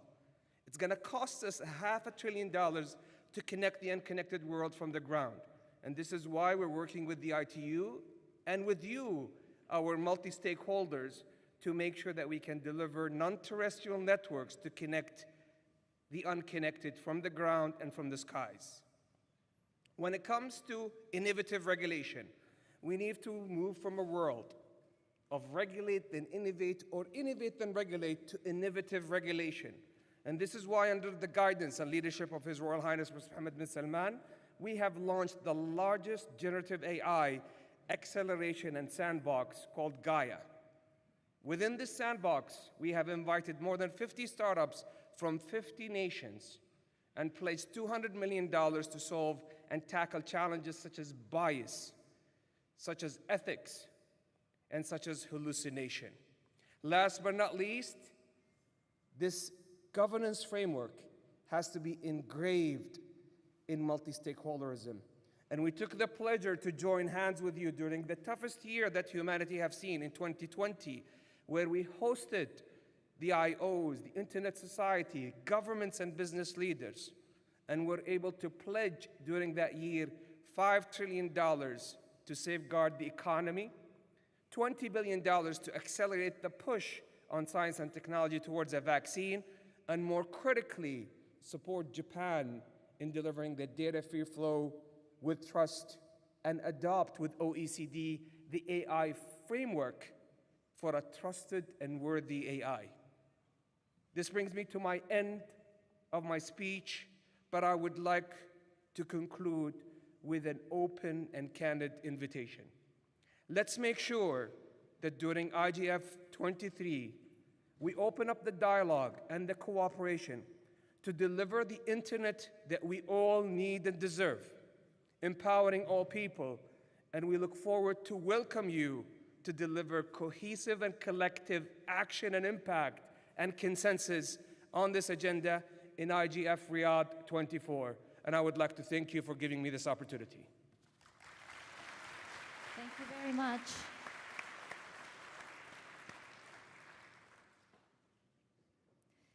Next, I'd like to ask Ms. Doreen Bofton-Martin, Secretary General, ITU, to deliver a statement.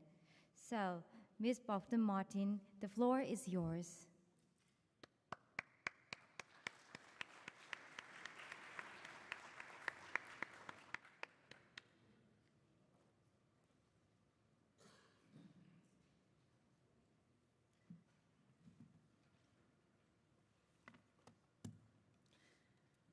Excellencies, distinguished ministers, ladies and gentlemen, all protocol observed. It's an honor for me, as I would say, a longtime friend and supporter of the Internet Governance Forum, to address you for the first time as ITU Secretary General. Let me commend Japan for hosting the IGF and for placing digital high on the agenda for the G7 summit in Hiroshima, where ITU had the great pleasure to contribute as a digital technology partner in the ministerial track. Digital technology is dominating global conversations, from the G7 to the G20 to the G77 to last month's UN General Assembly. The world is turning to digital technologies to tackle our most pressing global challenges. One number captures the significance of this moment more, I think, than any other.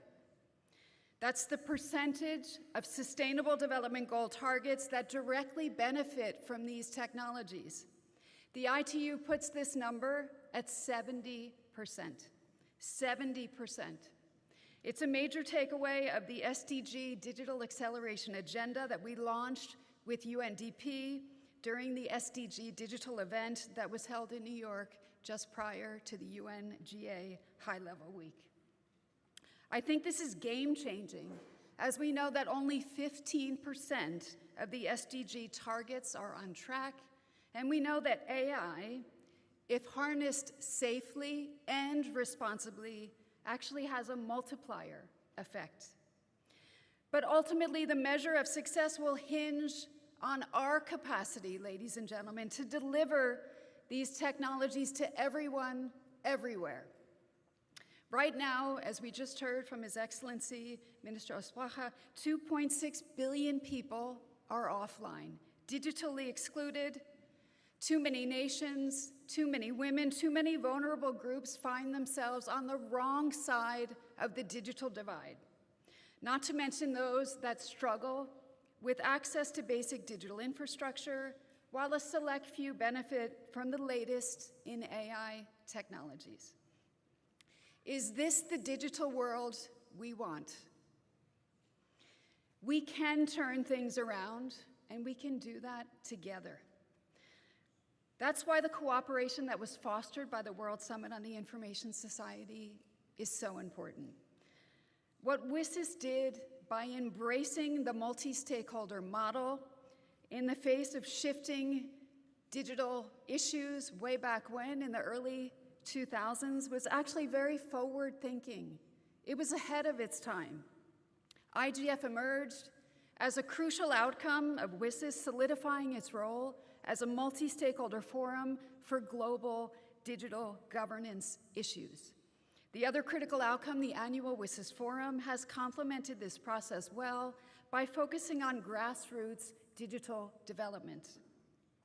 The discussions taking place at the IGF and the WSIS Forum are fundamentally interconnected. In the same way that the WSIS action lines and the SDGs are inextricably linked.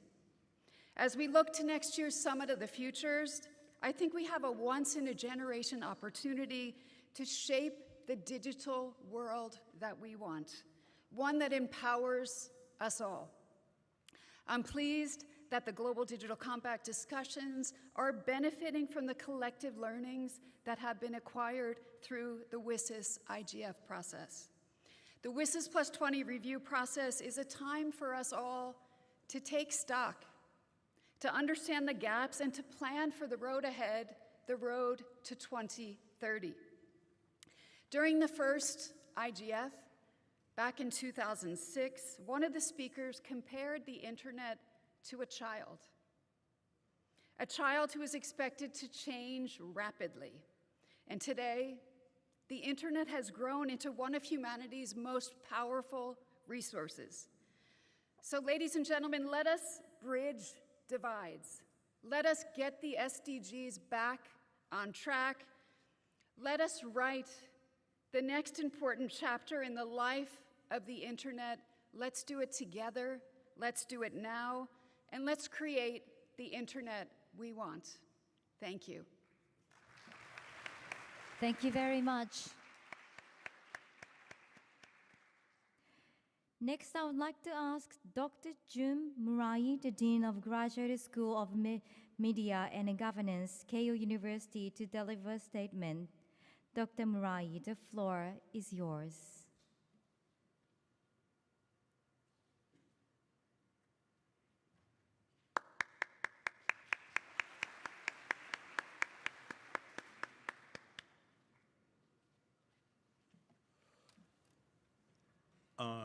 Distinguished guests, ladies and gentlemen, welcome to Kyoto, Japan.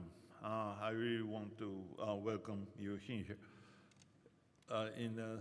This 2023 is going to be a very big year for the internet community in this country. So we hosted the ITF in the spring. We hosted the APNIC meeting in here. And we are hosting an Internet Governance Forum in here. So that's my pleasure that so many people visiting this country and sharing the wisdom about the future of the Internet and the issues of the Internet as well.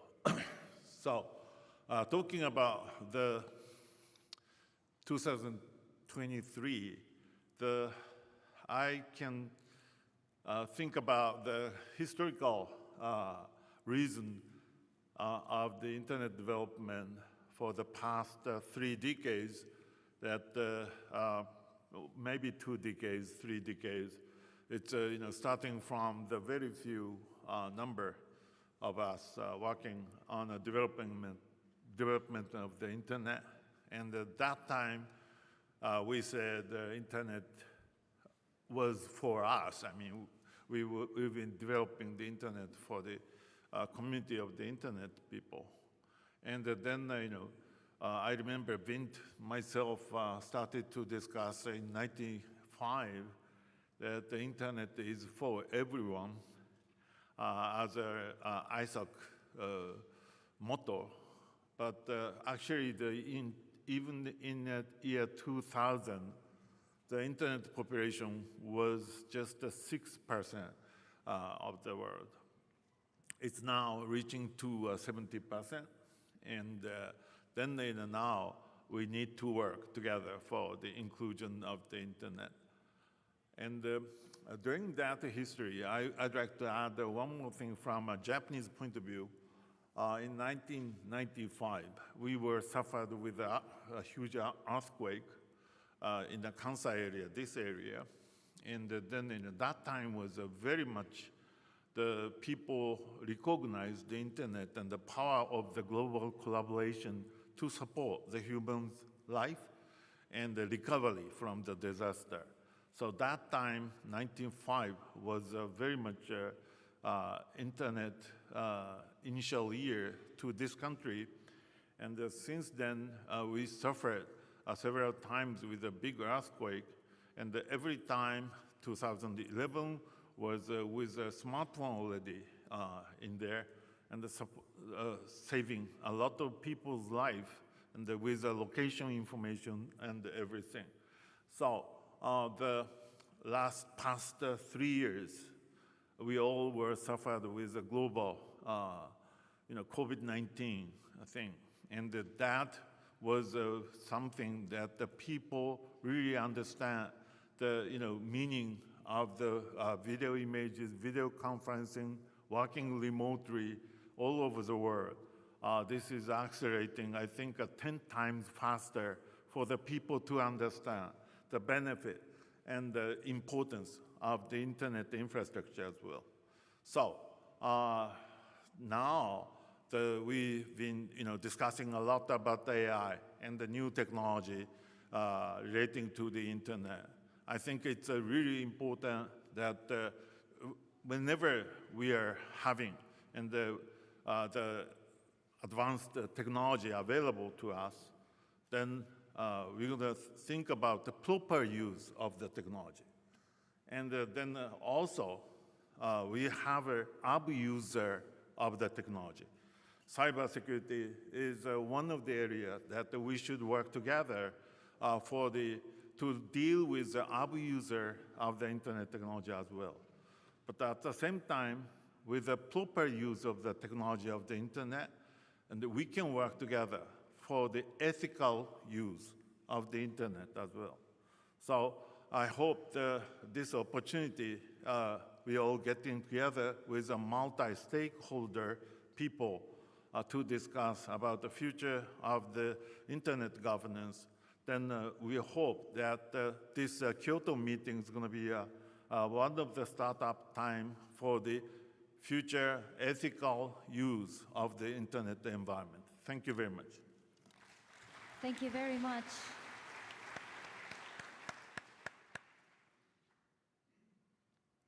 Next, I would like to ask Ms. Tripti Sinha, Board of Director Chair, ICANN, to deliver her statement. So, Ms. Sinha, the floor is yours.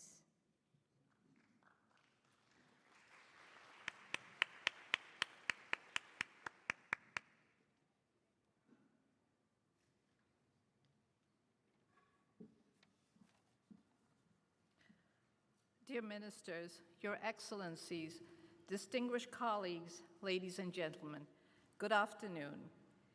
It is a great pleasure to be here today at the 18th Internet Governance Forum in the beautiful city of Kyoto, Japan. The Internet, one of history's most transformative creations, has revolutionized the way we communicate, conduct business, access information, and connect with the world. With over 5 billion of the world's 8 billion inhabitants online, we are now more interconnected than ever. Recent global events like the COVID-19 pandemic have underscored how vital the internet is in our modern age. It has become our lifeline, connecting us to essential information, education, and most importantly, to each other in times of crisis. In essence, the internet today is a critical resource, and access to it is a fundamental human right. At this forum, we've been tasked with contemplating the internet we want, empowering all people. While diverse backgrounds and cultures envision this future, a universal desire emerges, an internet that is open, accessible, and inclusive, ultimately empowering all individuals. As we envision the internet we want, allow me to comment briefly on history, for as we know so well, the future is built on historical lessons, both good and bad. So I would urge you to keep some past principles sacred as we look to the future. One of the foundational principles upon which the internet is constructed are open standards, open architecture, interoperability, and I would add 2 more to the list: an open mind and imagination. It is these principles that the technical community sacredly embraced, which served us well and created the amazing transformation that the internet is, and the transformations that the internet itself has enabled. Indeed, it has changed our lives in the most remarkable of ways. So now I will share a few comments on what we want as the internet evolves. Our priority and the internet that we want is one of digital inclusivity, a future where anyone, regardless of location, language, socioeconomic level, or culture, can use the internet. The world has seen emerging economies flourish, education levels rise, and nations grow because of access to this global resource. Despite the internet's ubiquity in many parts of the world, significant portions of the global population remain unconnected. A lack of access to the internet impacts access to education, services, healthcare, and economic opportunity. Expanding access to the internet is not just a matter of developing the infrastructure. It requires addressing affordability, digital literacy, and the creation of locally relevant content and services. Governments, the private sector, and civil society must collaborate to ensure that every citizen, regardless of their location or native language, can reap the benefits of the digital age. We must advocate for participation by all stakeholders. The internet should be a bustling interchange of varied ideas and dialogues, driven by active participation from diverse backgrounds and cultures, thereby reflecting the global internet community's multifaceted nature. Internet governance has organically evolved through an international multi-stakeholder process, uniquely addressing challenges in a user-developed network of networks. The multi-stakeholder model of internet governance is one that enables stakeholders from multiple sectors to come together in dialogue to share viewpoints and drive towards consensus-based decision-making. This approach of broad inclusivity and democratization of stakeholder participation has yielded a system of voluntary standards, best practices, cooperation, and trust.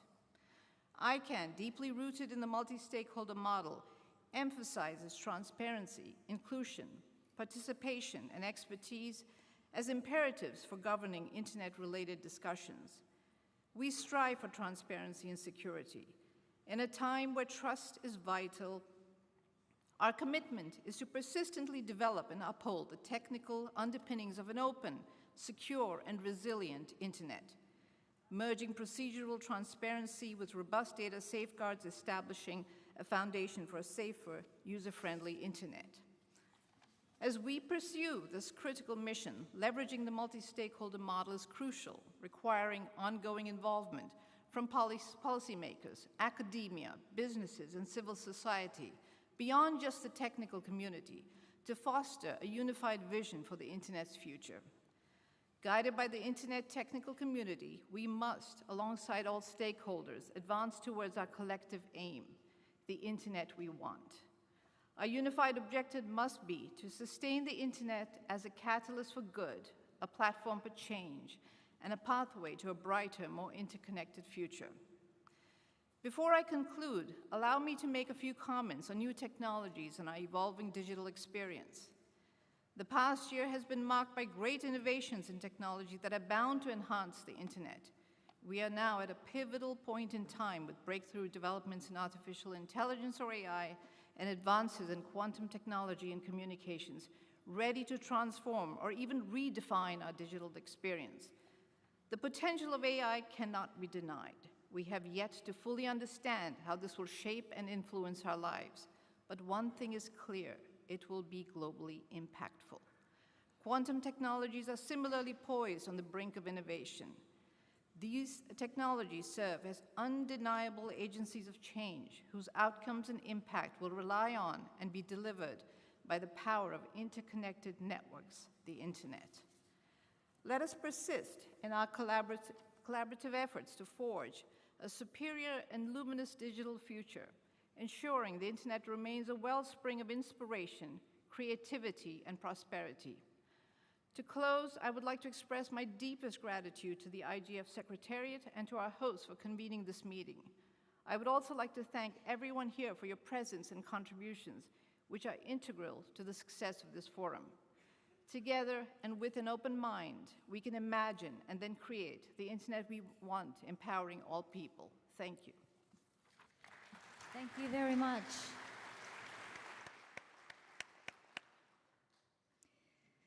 Next, I would like to ask His Excellency, Mr. Sigbjørn Gjelsvik, Minister of Local Government and Regional Development, Norway, to deliver a statement.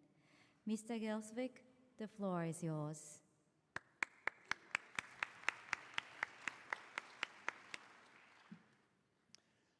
Ministers, Excellencies, members of Parliament, distinguished delegates, ladies and gentlemen. First, I'd like to thank the Japanese government for hosting this important forum here in the beautiful and historic city of Kyoto. Arigato gozaimasu. The Internet Governance Forum has been a strong advocate for an open, accessible, and inclusive Internet since the first forum in 2006. It has provided a platform for stakeholders from various sectors and regions to collaborate and shape the Internet we want by empowering all people, which is the fitting overarching theme from our kind Japanese host. The impact of the Internet has never been more significant than it is today. IGF plays a central role as a facilitator and a forum for important discussions for governments, civil societies, the academic sector, the technical community, and the private sector. The Norwegian government supports the current forums and discussions and the willingness to include all stakeholders. While we endorse the existing structures, we acknowledge the need for continuous improvement and dialogue to address our concerns.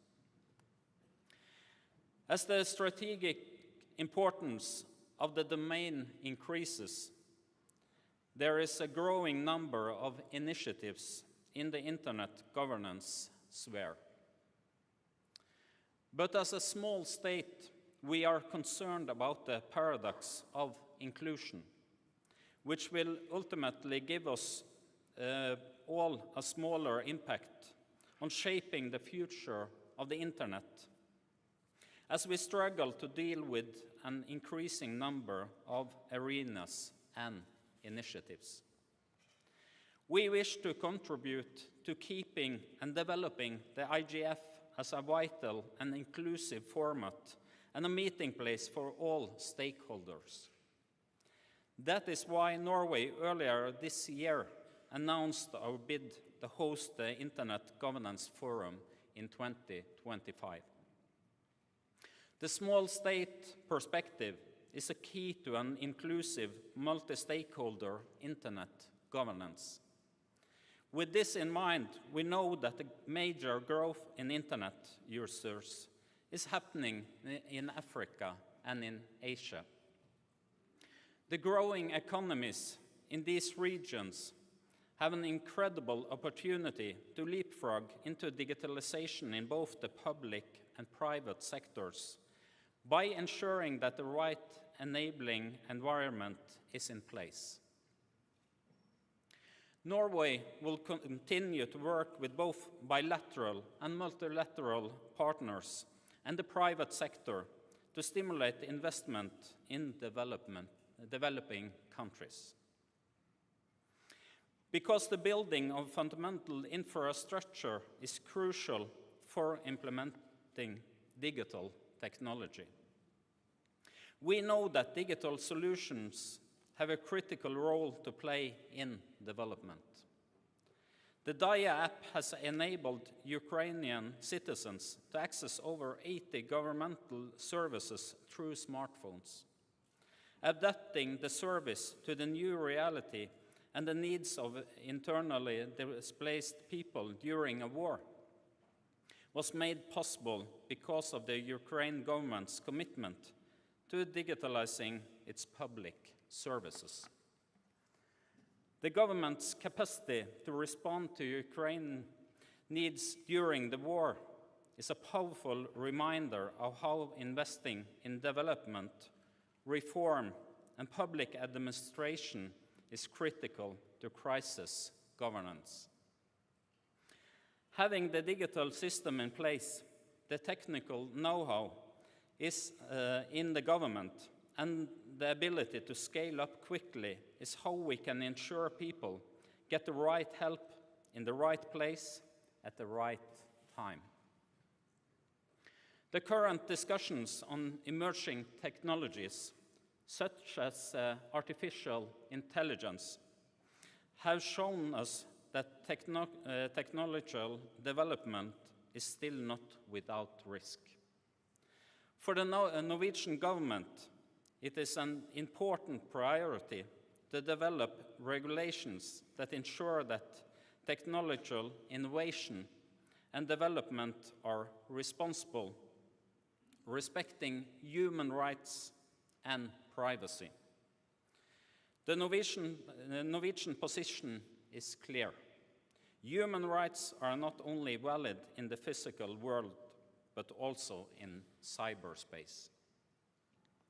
To strengthen the multi-stakeholder model in the Internet governance sphere, we need to keep working on the principles of no discrimination based on nationality, race, ethnicity, gender, sex, or economic status. After all, the Internet should be a place where individuals can exercise their civil, political, economic, and social and cultural rights. Norway remains dedicated to preserving and promoting these rights in the digital realm. Therefore, it's crucial to make IGF even more relevant by promoting more sharing of best practices and minimum regulations to give countries the necessary tools for development. All UN member states have supported a framework for responsible state behavior in cyberspace. We must continue to uphold the globally agreed ground rules, including the applicability of international law in cyberspace. Sustainability is another main priority for Norway. We will seek innovative solutions to reduce the environmental impact of digital infrastructure and utilize the same infrastructure to reduce emissions in various sectors in society. Moreover, the IGF can facilitate dialogue on the role of digital technologies in addressing broader sustainable challenges. This includes using technology for climate change mitigation and adaptation, sustainable agriculture, and smart cities. By sharing stories and innovative solutions, we can inspire and empower each other to use technology as a tool for sustainable development and for a better future for us all. We extend an open invitation to each of you to join us in strengthening the IGF, and I hope we will be able to welcome you all to Norway for the IGF in 2025. Together, we will strengthen diversity and collaboration, which is crucial for a vibrant and sustainable digital ecosystem. Thank you so much. Thank you very much.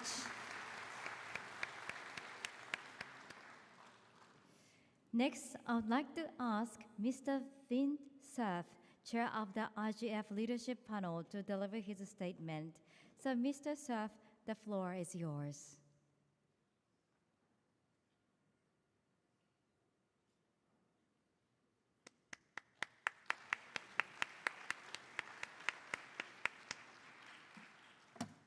Oh, to be young again. First of all, it's a great pleasure to return to Kyoto, a beautiful city with a wonderful history, and a place where our innovation and our deliberations, I think, will be inspired. I want to thank also, as others have, the host country of Japan for its generosity and all of the planning which has gone into the IGF 2023. I'm very resonant with many of the comments made by the Prime Minister this morning. And as a member of and the chair of the leadership panel for the Internet Governance Forum, I'm looking forward to a very productive week. We've already had a very productive day zero, which, by the way, I resonate with as a programmer because everything should start at 0, not 1. So we thank you for acknowledging that. I think that the members of the leadership panel, you will see, attending many of the sessions that are planned, and there are literally some 300 of them, according to the last report I got from Chengetai Masengo, who is the head of the Secretariat. That's an enormous number. We won't go to all 300. We will go to as many as possible. We are focused primarily on promoting the ideas arising out of the IGF deliberations, and we are hoping that their insights, your insights, will inform the decisions that are made by other bodies in the world that have an impact on the way in which the Internet can operate. We greatly appreciate the work of the Multi-Stakeholder Advisory Group, which organizes these meetings every year together with the Secretariat. And I specifically want to call out and thank Paul Mitchell for his service as chair of the MAG. This is his outgoing year. And could I call for a round of applause for the work that Paul has done?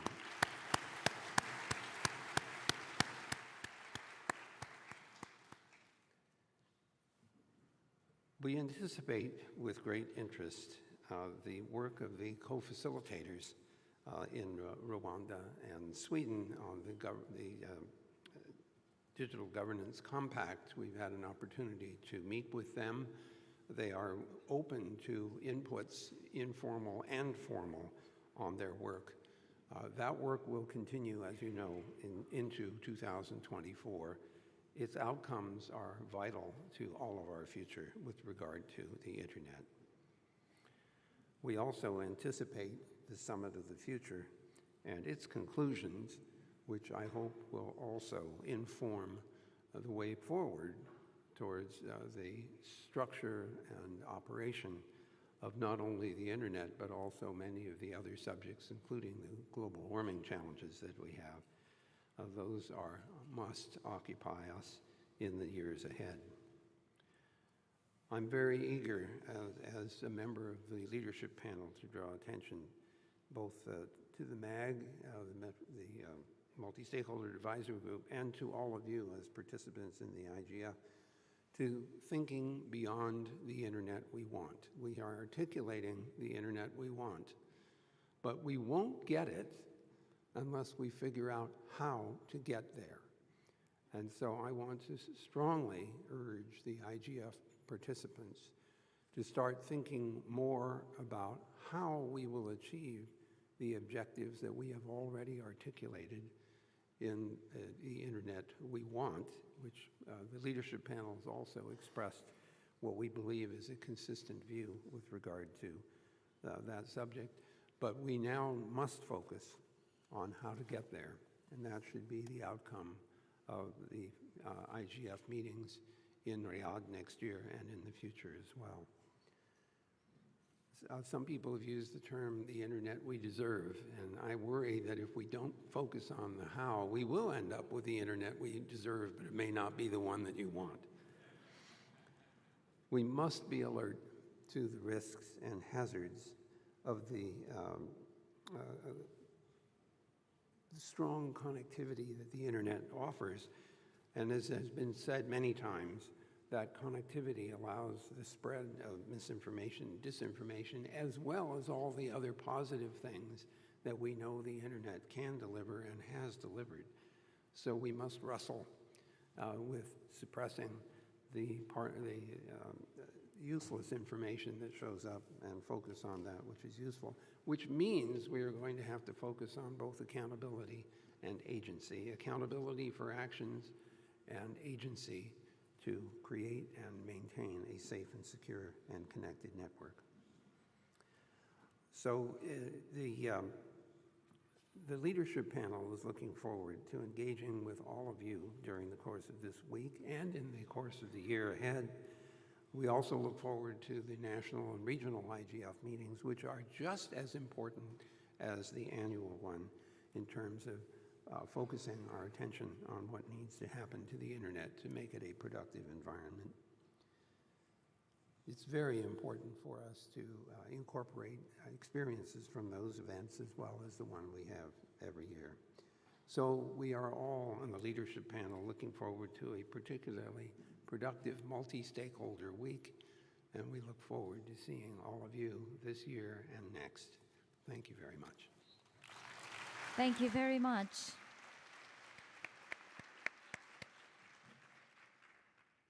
So next, I would like to ask Mr. Bjorn Berg, Deputy Secretary General, Council of Europe, to deliver his statement. So Mr. Berg, the floor is yours.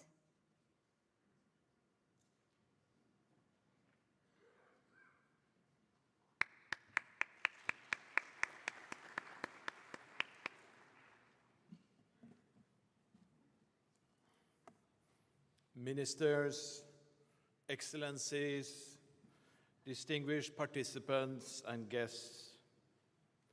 Some people in this room today will not be able to remember what life was like before the internet existed. The telephone booths, the printed encyclopedias, waiting for the postman to deliver handwritten letters. The opening up of the online world with its high-speed connections has changed all of this. Maybe it has even changed us. So much of modern life would grind to an instant halt if one day it simply stopped working. The internet is the transformative invention of our times. So it's indeed an honor for me to speak after Windsurf. Along with his colleagues, he pioneered internet and designed the protocols that determine how internet works today. The Council of Europe is an international organization made up of 46 member states. We recognized early both the opportunities and the threats posed by the digital world. That's why in 1996 we began negotiations for what became our Budapest Convention on Cybercrime. Today, 68 countries have joined it, and over 100 have used it as an inspiration for their domestic legislation, helping them to combat crime online. This treaty was indeed born in Europe, but is open to the world, along with its two protocols, one on combating racism and xenophobia online, and the other on how to treat evidence on the cloud. Negotiating the Budapest Convention taught us the importance of a multi-stakeholder approach when regulating the digital world, with public authorities, of course, but also civil society, the private sector, and technical and professional organizations taking part. All their experience is needed, and we depend on them. I note that the Internet Governance Forum has embraced that inclusive approach. That is why we have been so supportive of it ever since its early days as the World Summit on Information Society 20 years ago. Of course, the advance of technology means that there is always more to do for the governments and others helping to set relevant standards so that innovation remains a force for good to the benefit of all. Artificial intelligence is both a pressing and pertinent example of this. Harnessing its benefits and mitigating its dangers is a defining challenge for all of us today. That's why the Council of Europe is now at work on an international treaty on the design, development, and use of AI systems. Negotiations on its content are underway.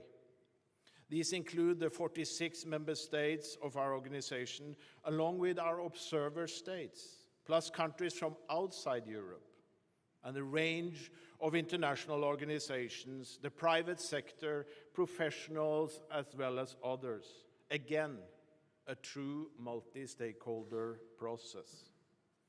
We are open, welcoming, in fact, of others joining where they share our objectives and values, because our aim is to make this treaty as strong, relevant, and global as possible. And I hope we will be able to finalize the negotiations by May next year. So, dear friends, finally, I want to express my deep gratitude to the excellent Japanese hosts and also the IGF Secretariat for organizing this important conference. Japan is renowned for its innovation, and this country is a perfect place to discuss how to make sure the internet is an open, free, and global space for all. I thank you for your attention. Thank you very much.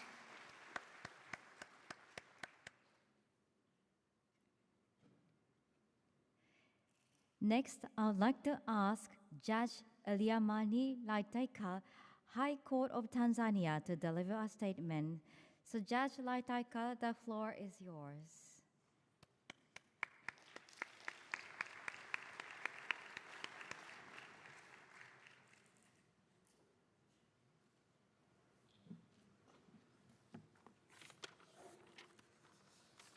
Honorable ministers, honorable members of parliament present, distinguished guests, ladies and gentlemen, all protocols observed.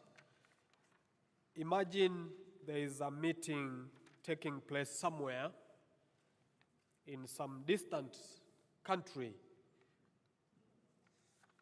or even somewhere in the outer space, but that would be too far.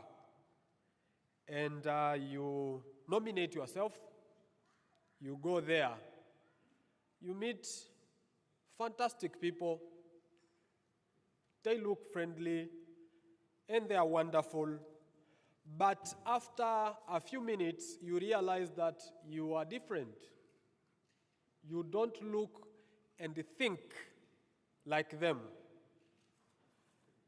And they are in thousands. There are 5,000, 9,000 registered.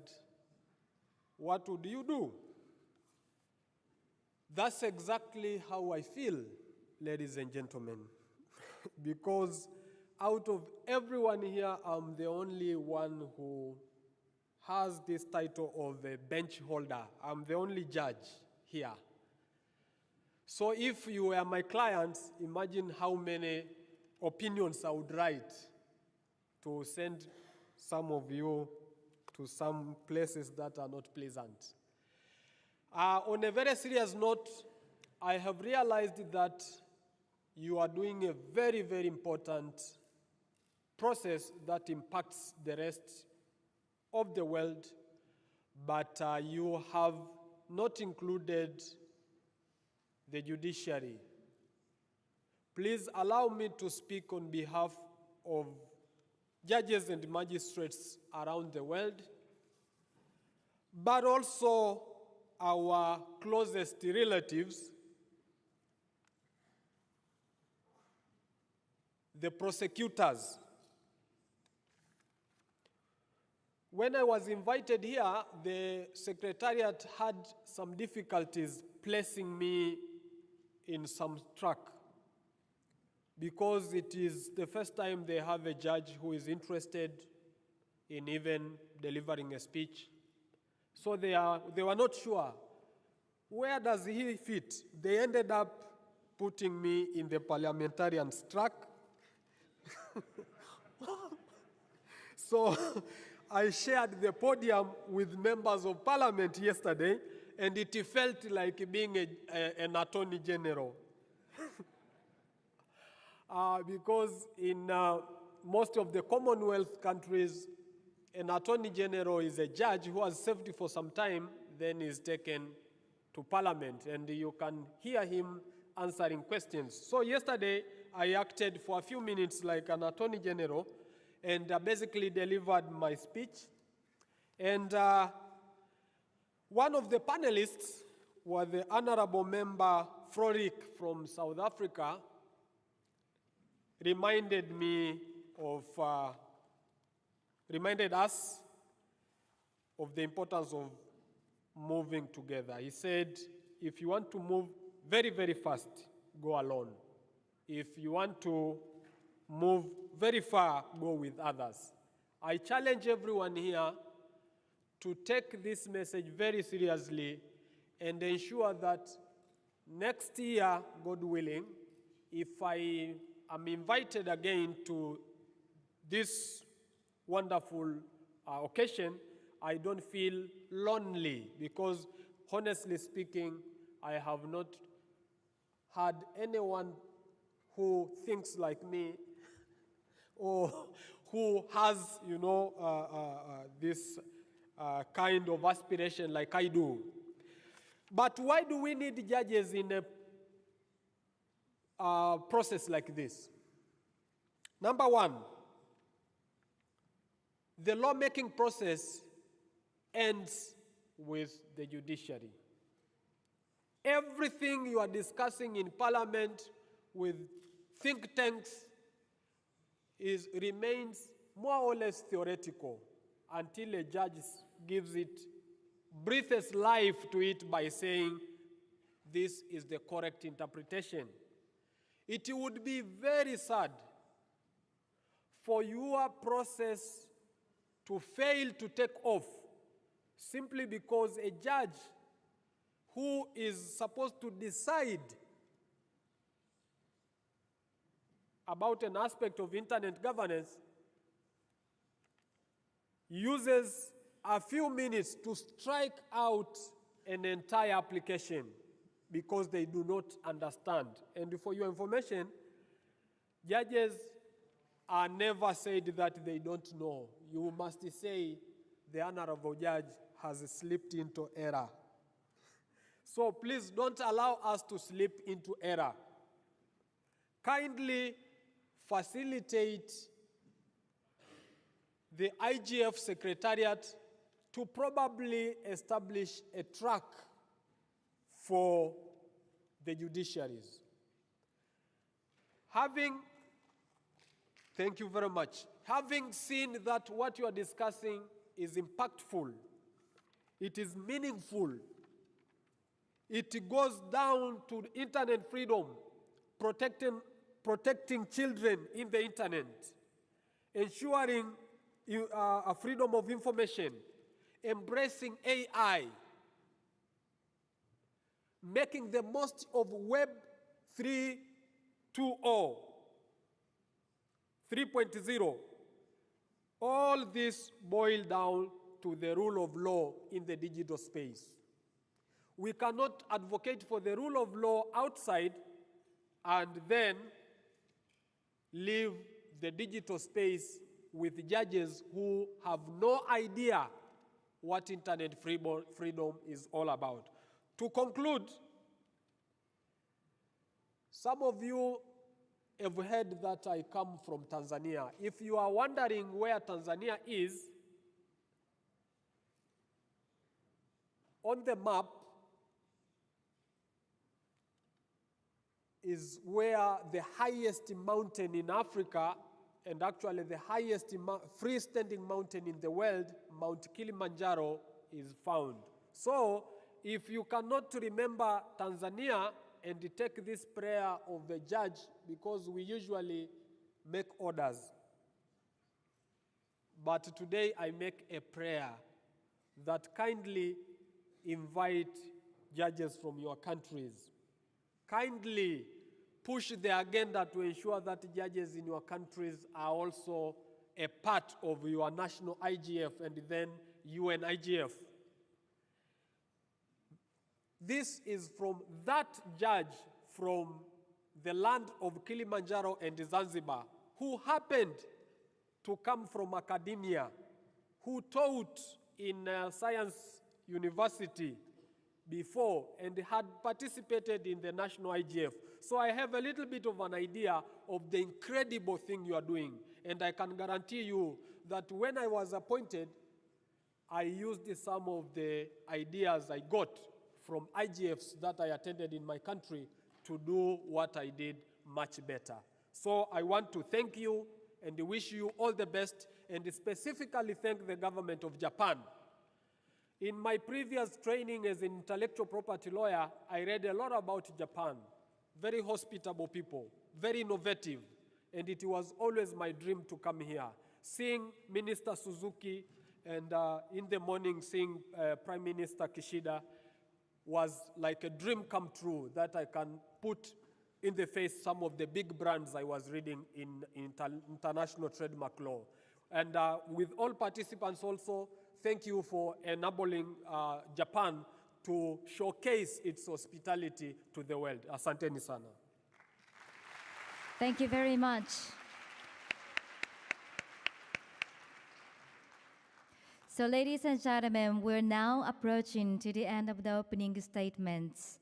Allow me to extend our appreciation on behalf of the United Nations and the government of Japan to all member states for your active participation and productive exchange of views.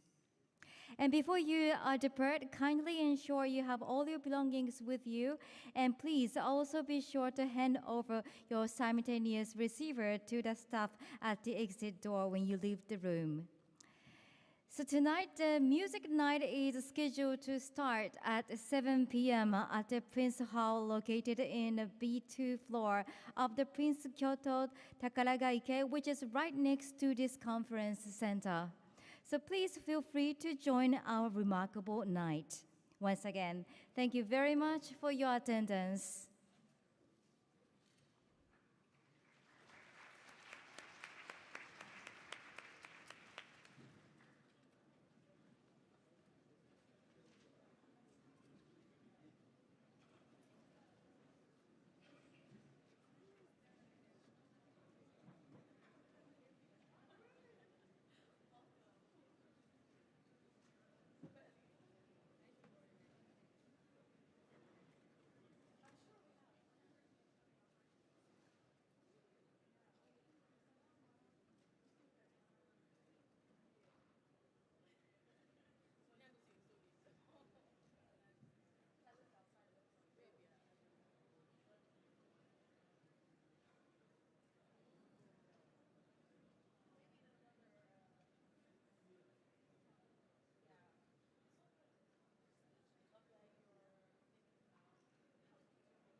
Nimepiga mwingi. Iko safi. Hello. Mimi kwa bure tu. Kwa bure tu.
So hello, can you hear me?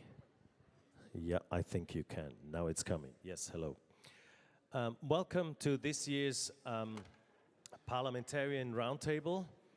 My name is Thomas Schneider. I work for the Swiss government, and I'm delighted to act as a moderator here. So this is not about me, I'm just the facilitator for a discussion with parliamentarians, but not only among parliamentarians, but as you see, also with some other people that play a role when it comes to digital governance. The parliamentarian track is something that has emerged over the years at the IGF, because people have realized that it is not only governments, civil society, business, and the technical community that has a role and should be present, but also parliamentarians, as they have a crucial role, of course, in making the rules for our societies when it comes not only, but also to, of course, digital governance. And this year's parliamentarian track has, like the previous years, a series of events. This is just one of them, and it's focusing around shaping digital trust and the role that parliaments and parliamentarians and the legislative per se has in all of this.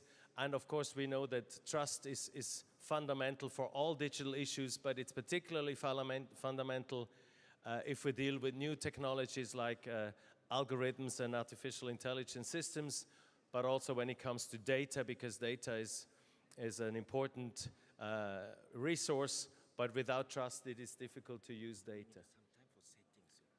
Okay, so we are not yet ready. Okay, so we need to slow down and wait for the setting to be.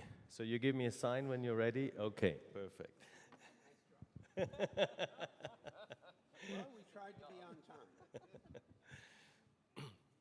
Okay, so we can have a look at the audience and enjoy the nice view of people smiling and talking to each other, looking into their computers, and waiting for the session to continue. Exactly. We're all wondering what kind of music that Windsurf is having on his headphones. But it's still hippie music from the early 70s from California. No? Actually, no. Is it algorithms? Yeah. No, I prefer music published prior to 1850. Prior to Prior to 1850? 1850, yes. I'm a classicist. Okay. And so anything after 1850, I'm not interested in. That explains why So, there's a logic in like, the if you internet wondered that you what music- co-created, because you've been listening to music that also follows a logic. This is the March of the Gods into Valhalla. Thanks, Vint, for this enlightenment. So are we ready? Not yet, so yeah.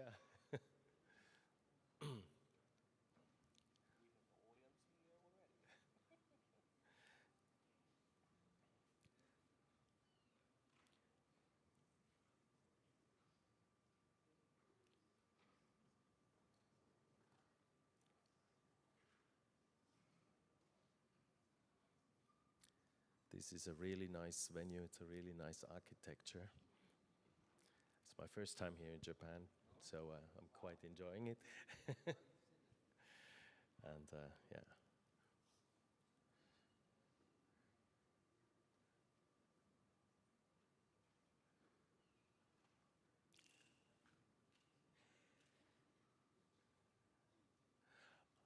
Or maybe we can still start so that if the remote people miss the... Is it okay? Yes, okay. So welcome back to this parliamentarian roundtable that is, as I said, focusing this year on, in particular, on shaping, strengthening, earning digital trust, which is even more fundamental with new technologies like using AI systems and also like using data where people only share data when they trust that nothing bad happens to their data and then also to themselves. So having said this, I will not lose much time and actually will move on to introducing our first speakers.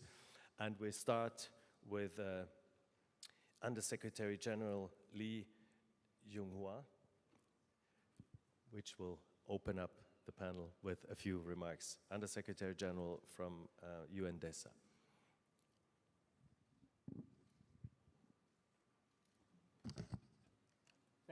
Thank you, moderator. Good afternoon.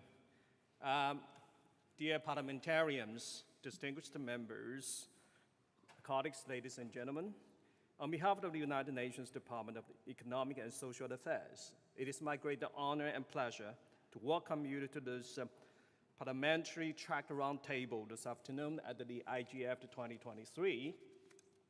Your focus this year on shaping digital trust is very timely. With the internet and digital technologies increasingly shaping our economies and societies, it is crucially important that the policymakers help to shape the digital landscape that reflects people's aspirations and secures their rights, including the respect of privacy. We cannot afford the fragmented national approaches to the data governance that leave space for exclusion and misalignment with our global goals.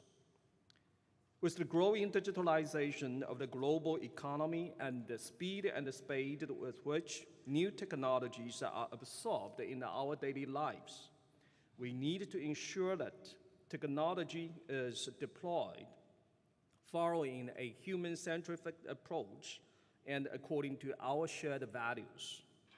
Policy, laws, and regulations should facilitate the collaboration to develop the new and immersive technologies, like the artificial intelligence, in a trusted way, while continuing to foster innovations.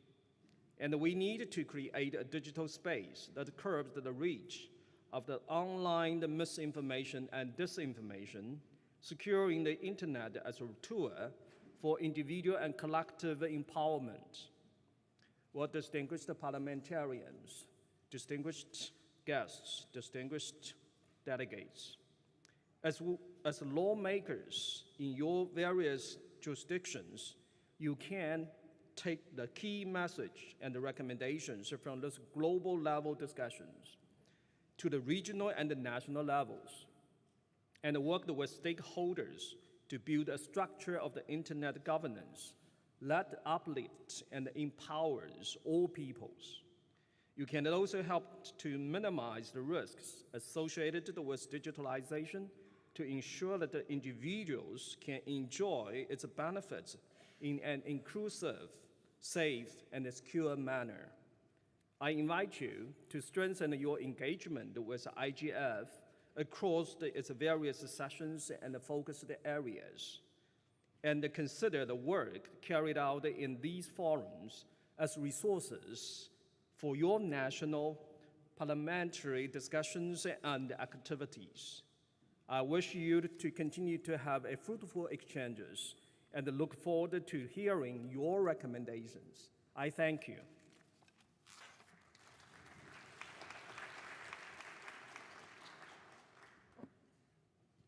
Thank you, Mr. Undersecretary General. Next, we do have somebody connected online. It is Ms. Jehan Mahmoud, Minister of Parliament of the Maldives and a member of the Bureau of the Interparliamentarian Union Standing Committee on Democracy and Human Rights. I hope you are connected. I hope you can hear me. Yes, welcome.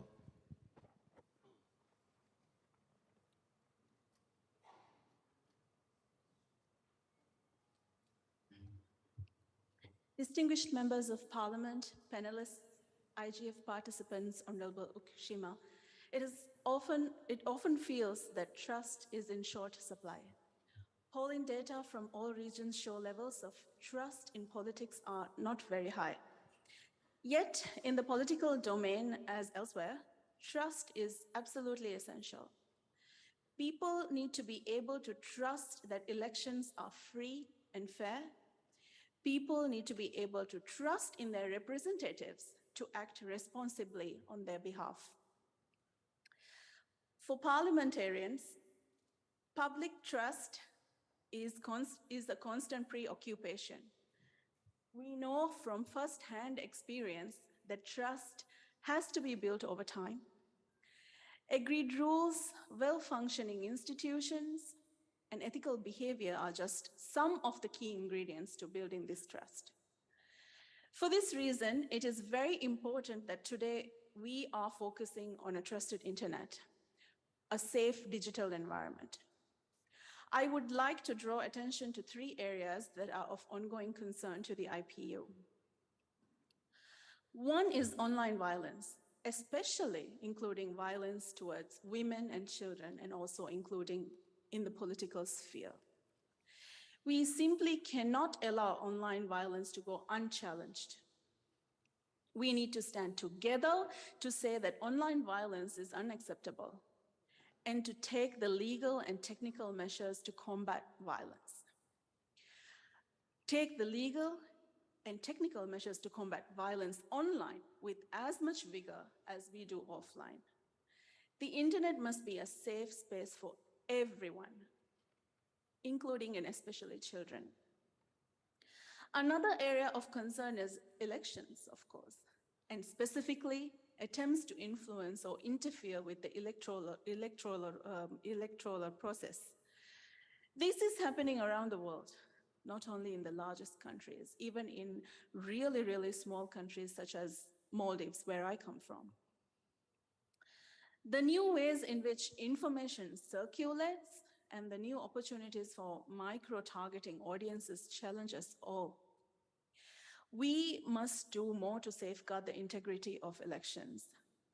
The legitimacy of our governments and our parliaments, our elections depend upon it.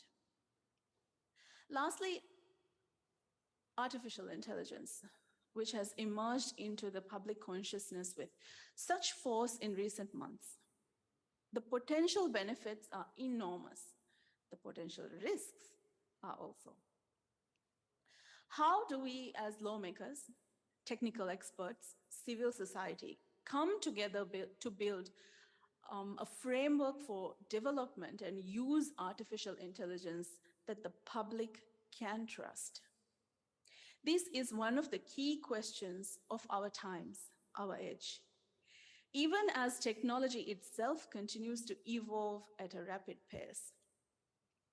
For parliaments, it is very important to be present here at the Internet Governance Forum and to be part of the ongoing exchange between stakeholders at national, regional, and international levels. We bear a heavy responsibility for creating the legal framework and as guardians of human rights of all citizens. We need to ensure that all voices are heard so that we can take actions that will build a trusted internet. I'm certain that the debates that are taking place at IGF this week will continue with the IPU, within the IPU, and in our national parliaments. Thank you, wishing you all a very fruitful forum.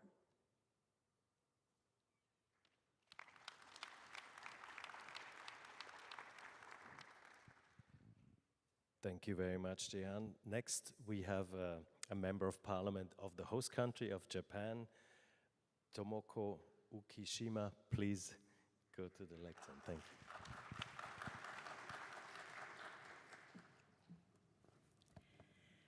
皆様こんにちは。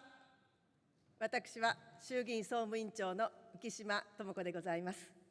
日本の国会議員を代表して、そして情報通信政策を取り扱う衆議院総務委員長の長としてご挨拶を申し上げます。各国会議員の皆様、ご来賓の皆様、IGF 京都2023にご出席くださり、心より感謝を申し上げます。そして、パーラメンタリートラックへの参加を心より歓迎いたします。主催である国連および IPU の皆様におかれましては、本会合のためにこれまでご尽力をいただき、大変にありがとうございます。心より感謝を申し上げます。まず、2023年の IGF ホスト国としてオープンで自由な信頼できるインターネットの推進のためにマルチステークホルダーが一堂に会して議論できる機会を提供できることを喜ばしく思います。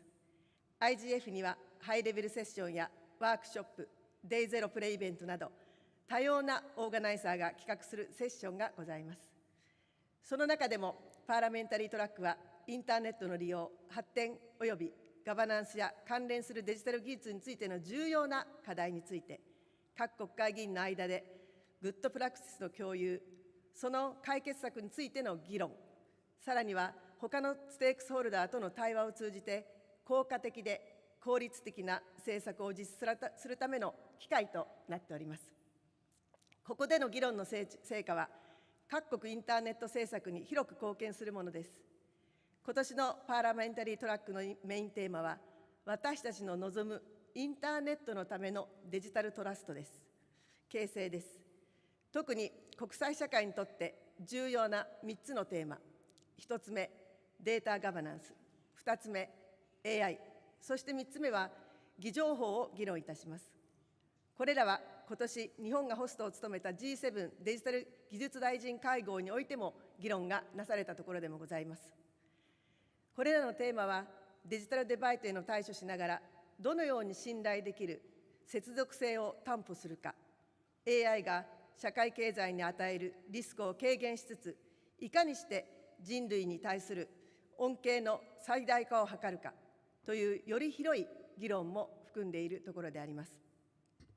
特に AI については G7 広島サミットの結果を踏まえ、本年5月に広島 AI プロセスを立ち上げました。年末に向けて本プロセスを通じて、すべての AI 開発者に向けての国際的な指針等の策定に取り組むこととしておりますが、その過程におけるマルチステークホルダーとの意見交換の重要性について、すべての G7 メンバーが認識を共有しているところであります。私は IGF パーラメンタリートラックがより広いステークホルダーの声を聞く貴重な機会になるものと思っております。これらの重要なテーマについての活発な議論を私も楽しみにしています。最後に本日の会合の成功を心より記念し、挨拶とさせていただきます。ありがとうございました。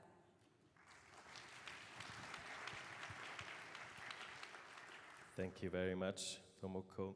Next, I have somebody that is not a parliamentarian, as you know, but somebody that has been around probably to all the 18 IGFs. So something we have in common. He's had several roles. I'm just mentioning his latest and very important one. He's the chairman of the leadership panel of the IGF Windsurf. Please, you have the floor.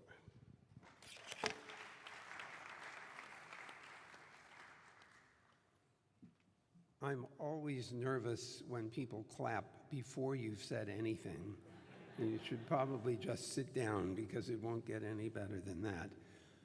Well, I address you as a technologist in awe of the parliamentarians who have been given the impossible task of discovering productive rules for bringing discipline to the complex technologies and applications of the internet and computer-based systems.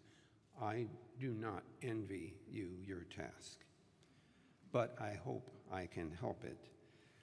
One of the key features of the internet and computer-based systems is their ability to amplify whatever it is we do, and we see this in the form of rapid distribution of content around the world, access to materials, a megaphone to people whose voices might otherwise not be heard, which is very important, but then they also, voices that we don't want to listen to are equally amplified, and that is a challenge. How do we discipline that?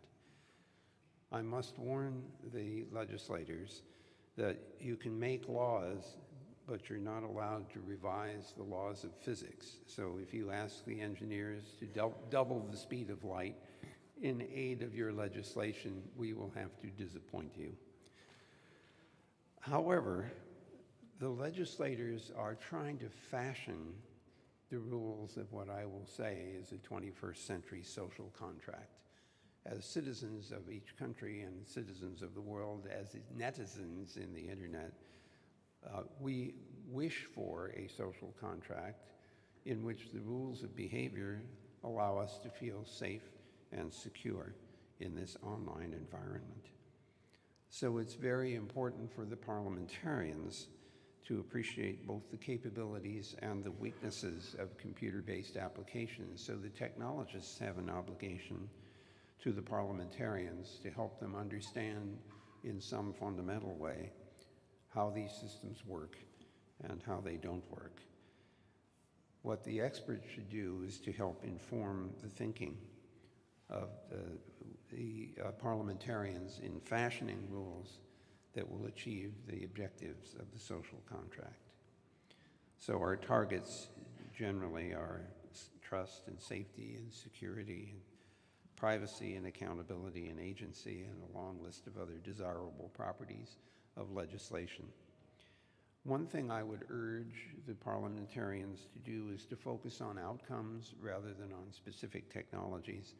Just at the moment, we are mesmerized by artificial intelligence and machine learning and large language models, but I believe that that is in some sense a distraction.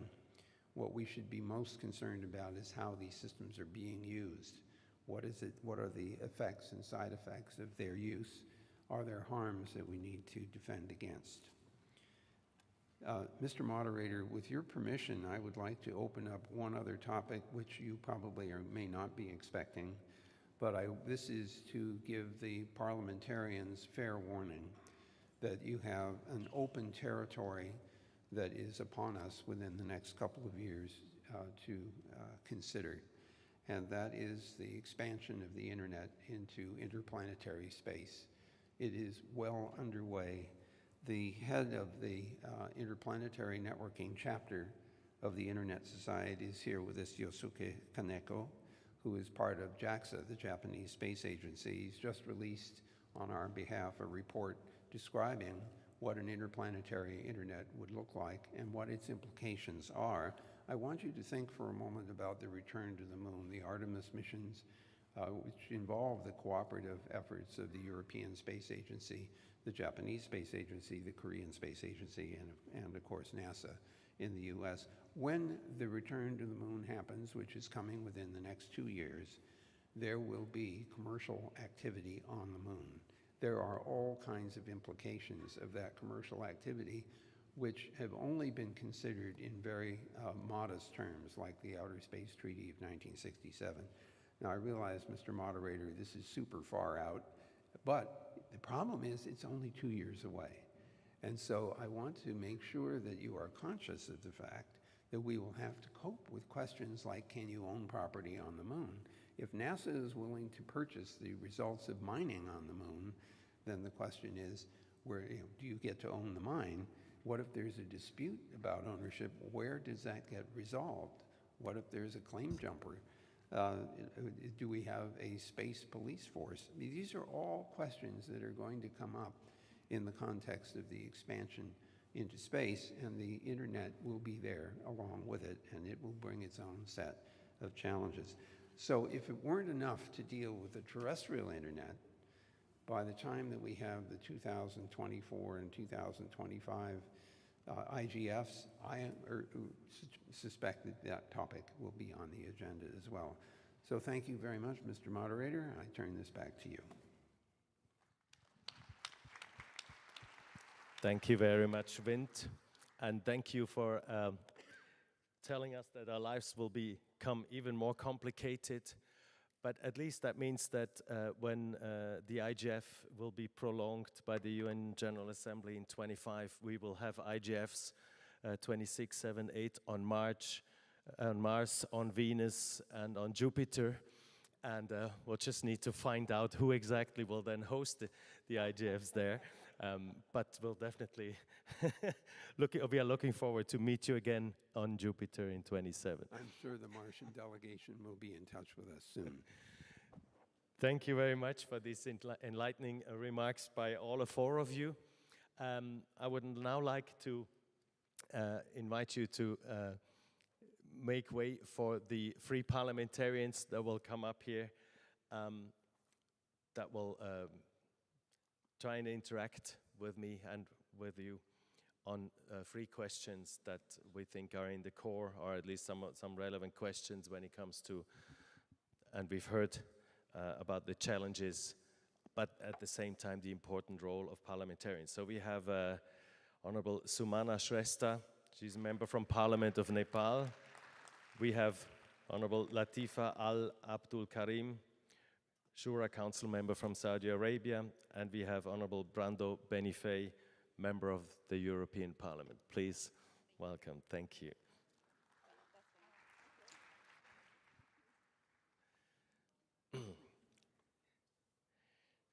So maybe we start with a question to the outer space regulation that is underway in your countries. But I really tend to think that Vint is actually right, because we're seeing, of course, lots more activities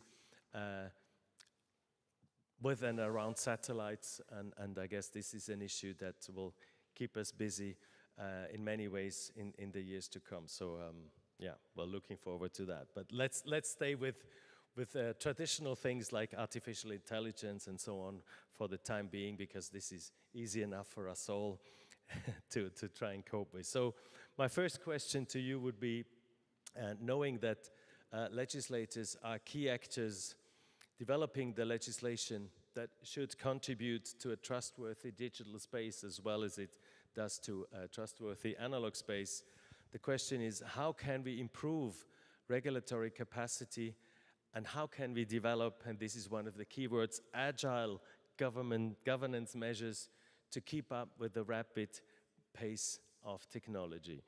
So maybe we start we can switch orders in the next questions, but we start with you, Latifa. Okay, thank you. Thank you, Thomas, and I'm really happy to be here today. And yes, well, let's come from the space maybe now to the Earth and prepare for the space. I personally strongly believe that technology shouldn't be regulated in the same legacy regulatory practice that we are used to be. We cannot really have a rigid regulation. So definitely we need to prepare for innovative regulation methodologies. Regulators should be in the loop of developing the systems.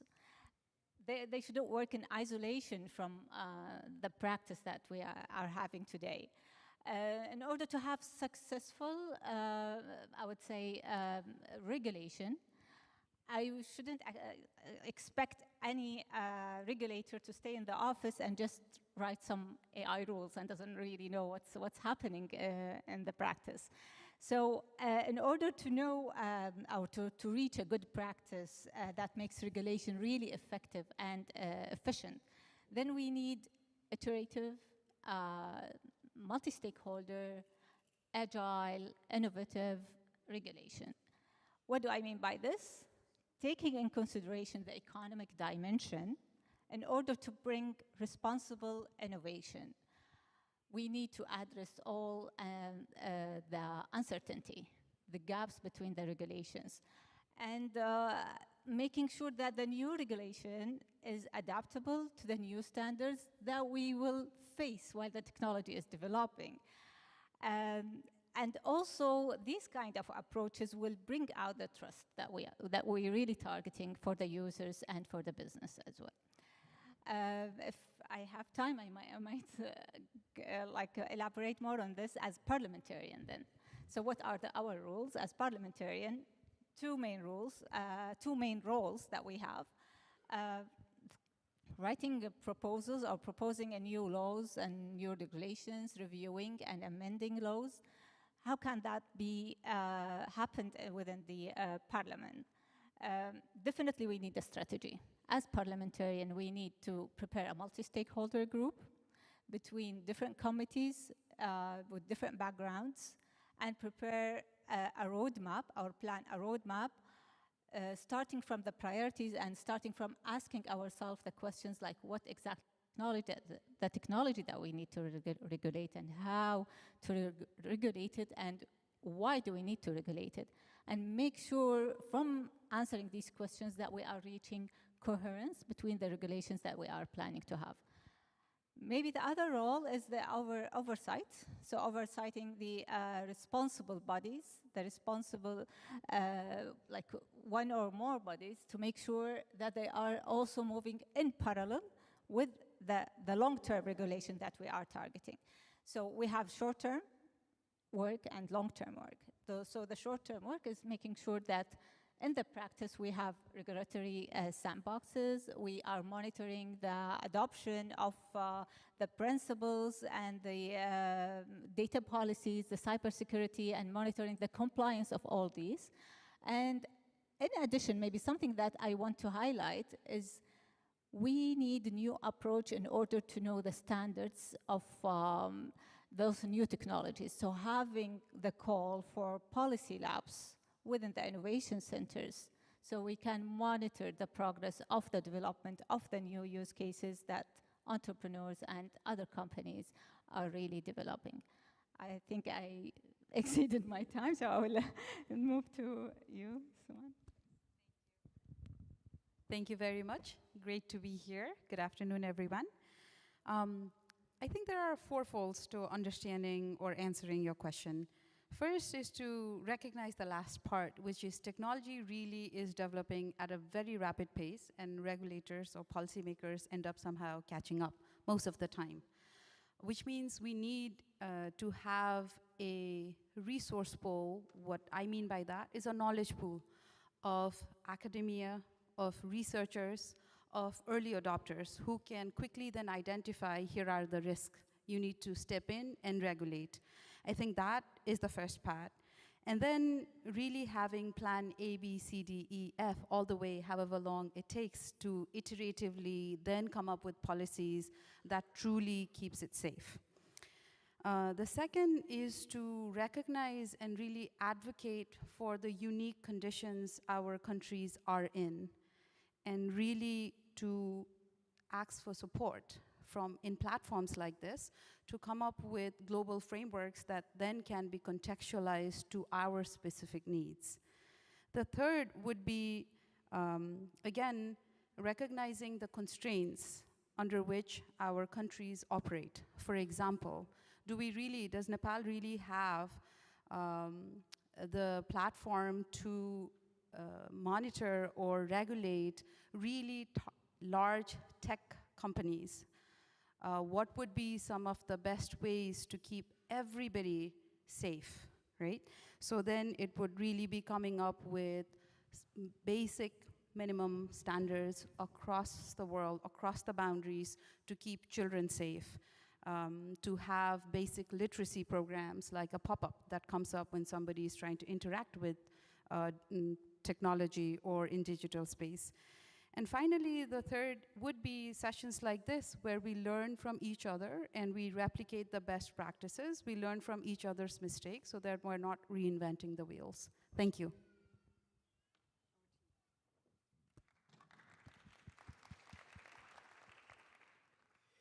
Well, the question has been largely answered, but I can add a few points. We can say that there is always a tension between trying to co-legislate, talking and taking into account, and I can say that by looking at this place and this conference, this context we are in, by involving all the stakeholders and trying to be able to deliver our legislation, keep it the pace with the technological change by being strongly connected with those that do act on the market, on the development of the technological products, if we talk specifically about that. I think that, however, this needs to be done with the care of the fact that there are vested interests, there are also elements of power, especially when we look at, again, technology and technological legislation. We need to consider the imbalances of power that are there, And so we need to be able to maintain enough autonomy and also understand in the various contexts which are the strong points, we can say, of each context. For example, if you can use also your market power or some forms of soft power to build a stronger position when you try to implement legislation. Because the point is we cannot just, especially in this area, we cannot just say we want to approve legislative texts or rules. We need to be sure that they can be implemented. So you need to look at the governance and the enforcement.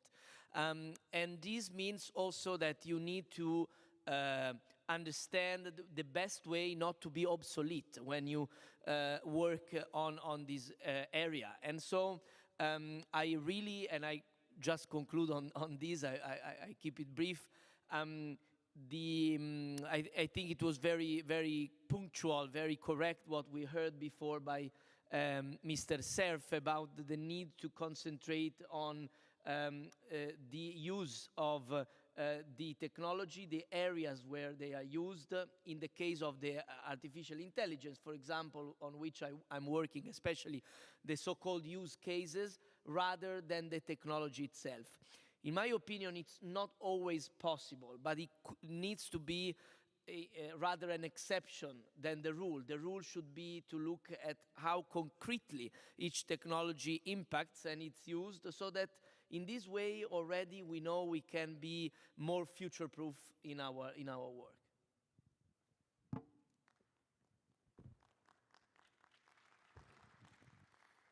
Thank you very much. So what I'm hearing from all of you is the need for interdisciplinary, multi-stakeholder interaction, exchange, learning from each other, which makes a lot of sense, because also parliamentarians are not necessarily experts in all the technology when they are elected, but of course you have to gather knowledge if you try to develop reasonable legislation that is supposed to deliver on many fronts. The question is, actually the next one is adding up to this, is given that we all want to strengthen the cooperation across different stakeholders, governments, industry, experts from civil society, academia, and the parliament. But how do you do this? How do you do this in your country? How do you get your personal networks together? How do you get the knowledge that you need in order to legislate? How does it work in your specific surroundings? And what can be done to be improved? Now let's start from the other end. And the next one will take from the middle. Well, I have to say that the model of the European Parliament in this sense is interesting, because we build a lot of occasions to discuss and to prepare our work. I give you an example. On artificial intelligence, we have been preparing the legislative work we are doing now, on which I know many are also looking with interest. I was talking with the colleagues before the debate. We got there to do legislation after more than 1 year of a special committee that was studying the subject from many different perspectives. And it was an occasion and a place of debate with academia, with stakeholders of all kinds, of representatives of various also international organizations, etc. It has been extremely useful, because it gave also the parliamentarians the necessary perspective to work on such complex matters on a legislative form. So I think the experiences could be different, but I think it's very important that there is some programming and some investment in the time we have. What do I mean? And I will be brief on this point. I mean that you know that parliamentary terms have a certain length, and it's important that there is enough time used to get deeper into the subjects before decisions are taken. Unfortunately, sometimes there is a pressure due to electoral reasons or due to urgencies that happen. But most of the time, if we do not reflect in the correct timing before we take the decisions, and we involve all the stakeholders in our discussions, then we take the wrong decisions and we need to correct after. So I think this is something that is very important to invest in, to have the right timing for each phase to prepare and then enact and also make it effective when we talk about certain pieces of legislation. You've hit the jackpot of the question, is how do you elaborate and implement on the policies that you make, right? I feel if every developing country could implement everything that's written, I don't think there would be a term called developing countries to begin with. I think that's where the rubber hits the road. And I think before we start the conversation of cooperation, it starts with this topic of trust. How do you build trust across all these stakeholders that then truly enables a open-hearted cooperation and maybe even collaboration? So I think it's the first step is this recognition that when everybody is working towards optimally using digital technologies to interact in a digitally safe space, that is the utopia that we are all aiming for. That is the time when our elections are truly fair. That's the time when a lot of what duplications are removed and we are optimally allocating resources, right? The second is to really realize that in order to elaborate and implement these policies that, you know, we can make the best and best policies, is this question of capacity. Do we have the human capacity to actually get this done? And then comes this fundamental question that I believe ails a lot of developing countries, including Nepal, which is this mass migration of really educated people, which then leaves us with really good policies, but no ability to set up regulatory bodies that can then implement, or set up a very vibrant ecosystem where things are institutionalized. And finally, I think the cornerstone of strengthening would be institutionalizing the effort that we've started, such that, again, it goes a bit towards what I said earlier, is then building on to the network that we have, building on to the knowledge that we've accumulated, and then responding very fast with the knowledge pool that we can collectively tap on to really strengthen the cooperation. Thank you.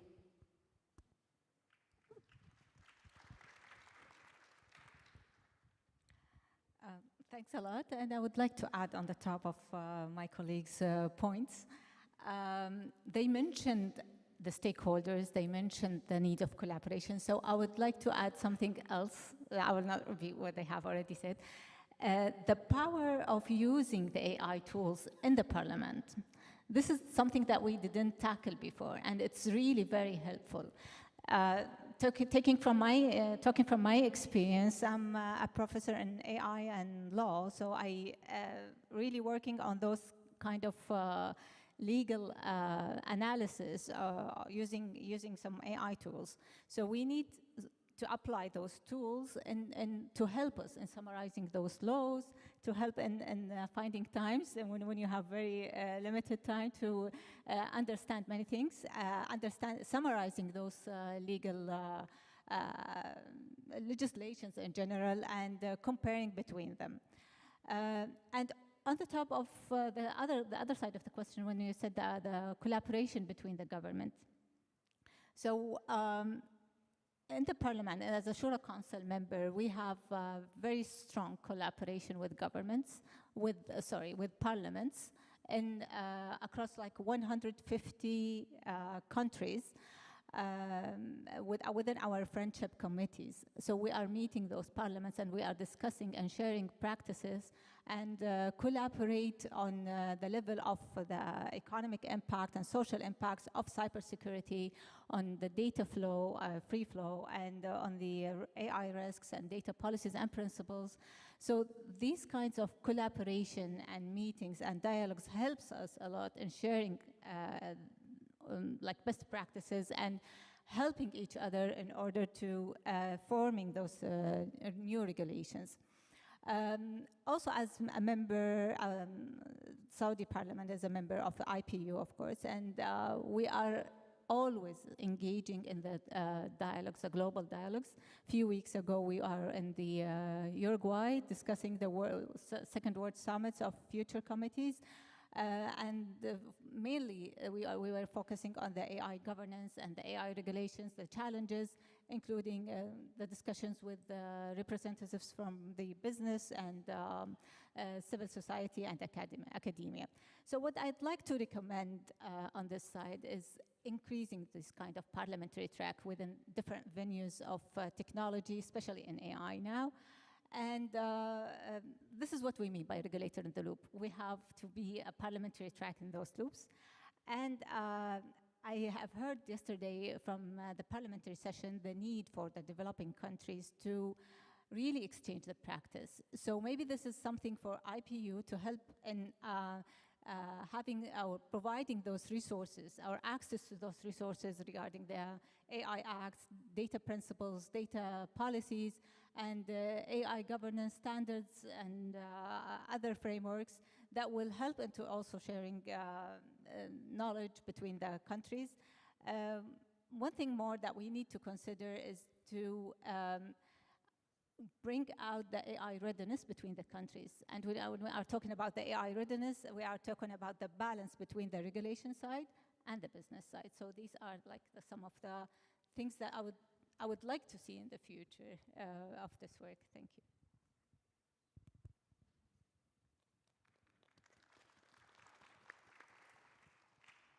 Thank you very much. So again, I think cooperation is the key.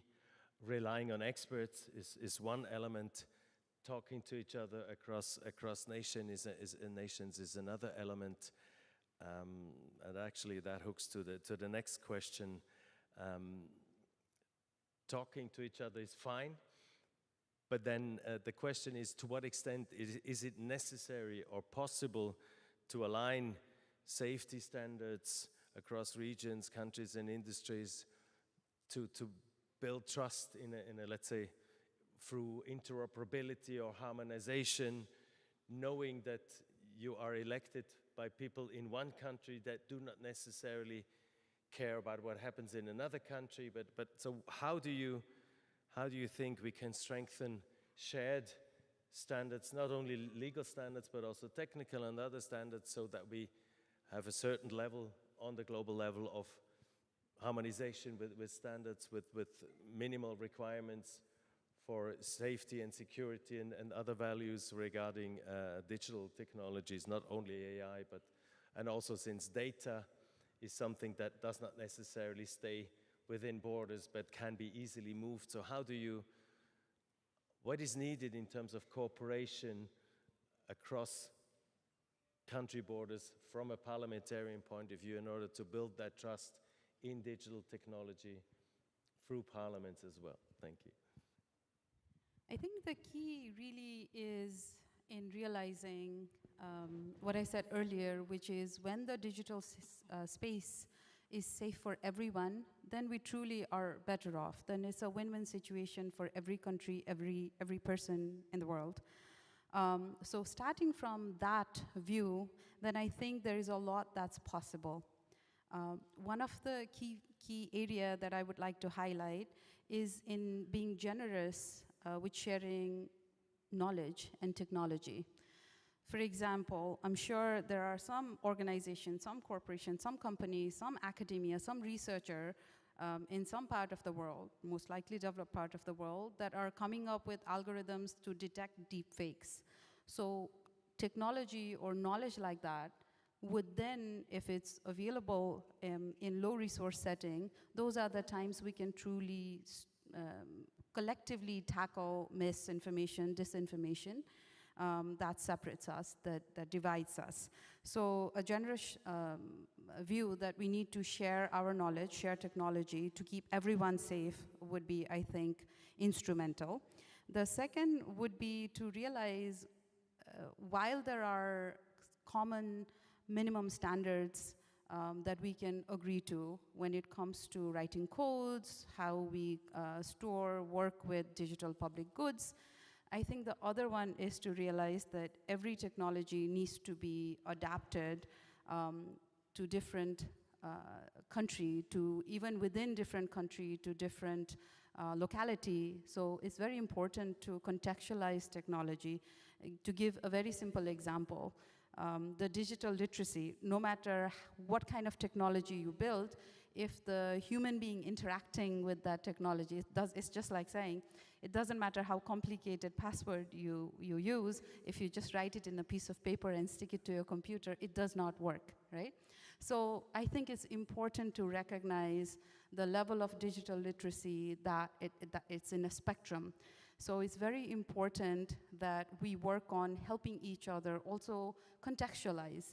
And it could be as simple as a pop-up that comes up whenever we interact with large tech that says, all right, do not believe everything you read, you see in the internet. As simple as that, right? So those are, I think, some of the, we need to agree to certain minimum standards that we hold all of us accountable to. It could be questions like, what are some of the non-negotiables when it comes to keeping the minors protected? And I think EU has done a fantastic job that we can really learn from. So once those minimum standards are set and we agree to, I'm hoping globally every company, every organization that's working in this space will also adhere to those minimum standards. And then on top of that, we really contextualize on these for every locality, and we contextualize to make sure our technologies are really people-centric for whom it's designed to be. Thank you.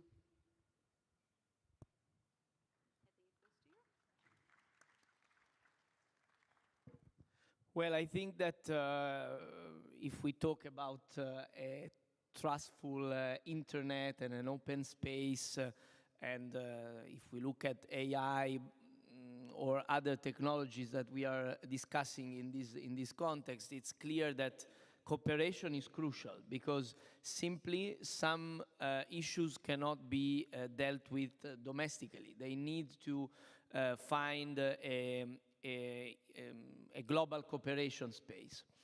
However, I think it's important not to confuse the levels of what we are talking about, because there are issues, there are risks, there are problems, and the relative opportunities, if risks are confronted, that are inherently domestic. They are linked to daily lives of people, and they need to be dealt with legislation that is protecting safety, health, fundamental rights, by looking at the concrete daily use of technologies.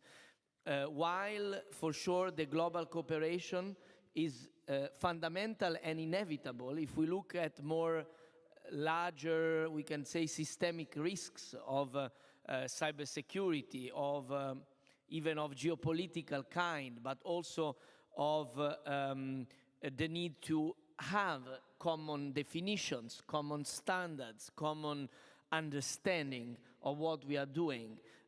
International organizations are crucial, like where we are and with the UN, but also other fora where this is being discussed. We heard Prime Minister Kishida talking about the Hiroshima process, that is very important on the generative AI, but this can be applied to the internet and to much more. And in fact, we have seen that we can learn from each other. We can see that on some decisions, for example, on data protection or on what we ask the platforms to do, we see that we learn from each other. I've seen that something we have done in Europe was discussed and partially adopted in other places, and we could also learn by the new versions of what has been decided, also how to do better where it has originally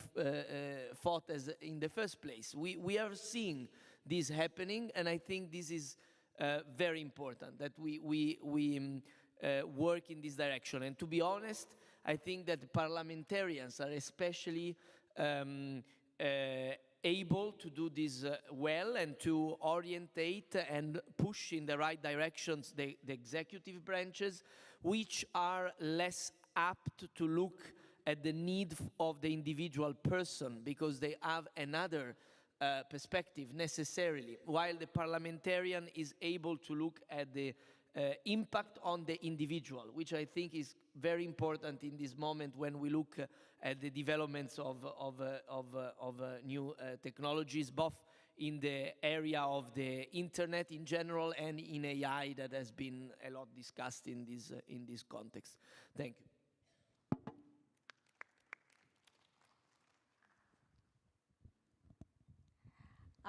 I would like to add on the top of Brando's point when he mentioned that it is there.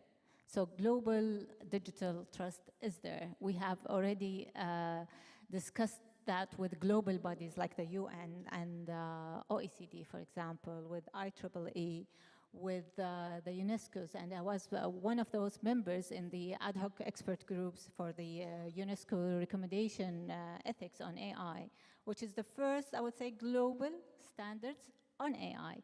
And we were like around 24 multi-stakeholder group, and from different regions, from different backgrounds. And you could expect the conflict in the opinions, the conflict in choosing the principles, the conflict in choosing the values, the distinguished between those values and principles.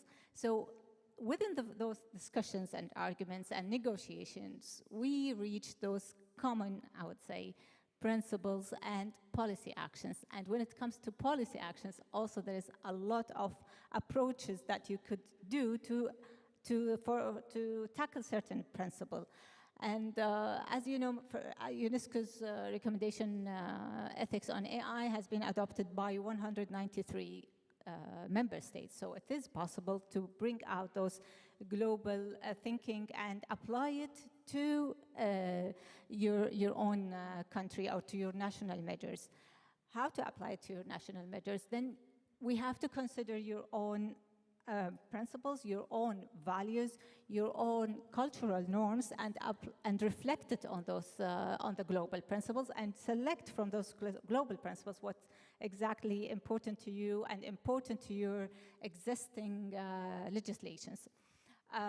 In Saudi, for example, we were one of those first countries who implemented the UNESCO's recommendation ethics on AI.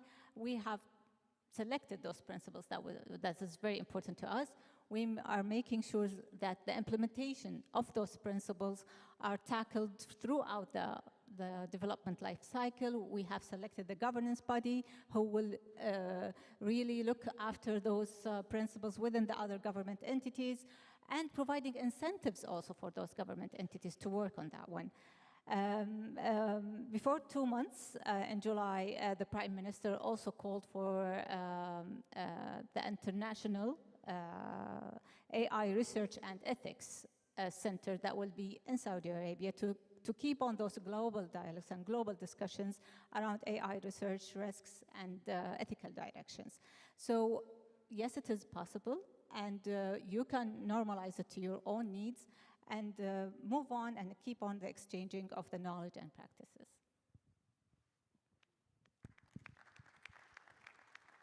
Thank you very much. We do still have a little bit of time, so maybe we can expand on a few questions. As somebody that works for a government, we are following and participating in quite a large number of intergovernmental organizations and also other organizations that develop guidance either for governments or for regulators. And of course, the Interparliamentary Union is a very useful body, but it's not specialized in particular issues like other international organizations. So how would it be useful to you if the ITU, UNESCO, but also others like OECD or other specialized entities that deal with particular issues, those dealing with climate or dealing with health issues where you have data and AI also in the WMO, WHO, and so on, if they would be more in close contact, not just with the states and the governments and the regulators, but also with the parliamentarians, would you think that would be something that would be useful for you? That's one question that I'm asking myself if I listen to you.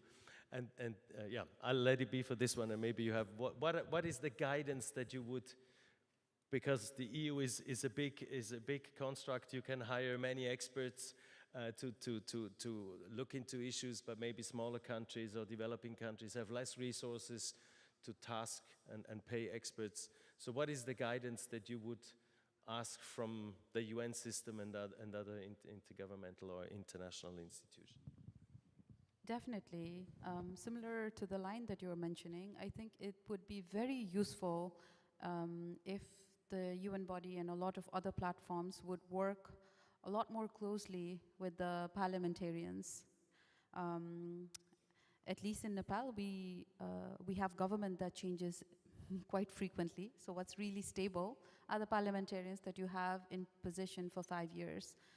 So that is a decent time to work on something and institutionalize it. So that gives it a continuity, number one. And number two is similar to what you said.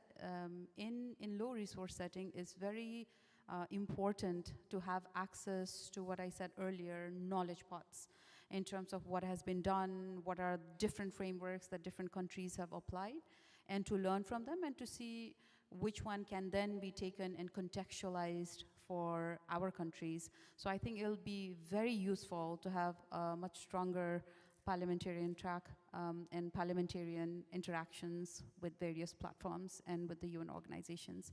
And I think it's the third thing to add on to what I said earlier is we need to step a little bit back from a very sectoral approach, right?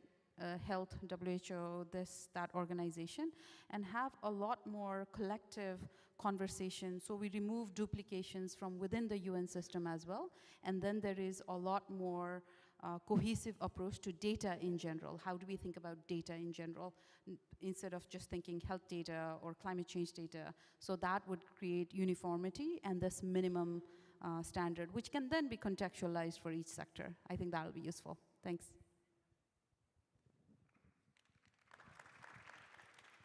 Do you all agree, or is there something you would like to add?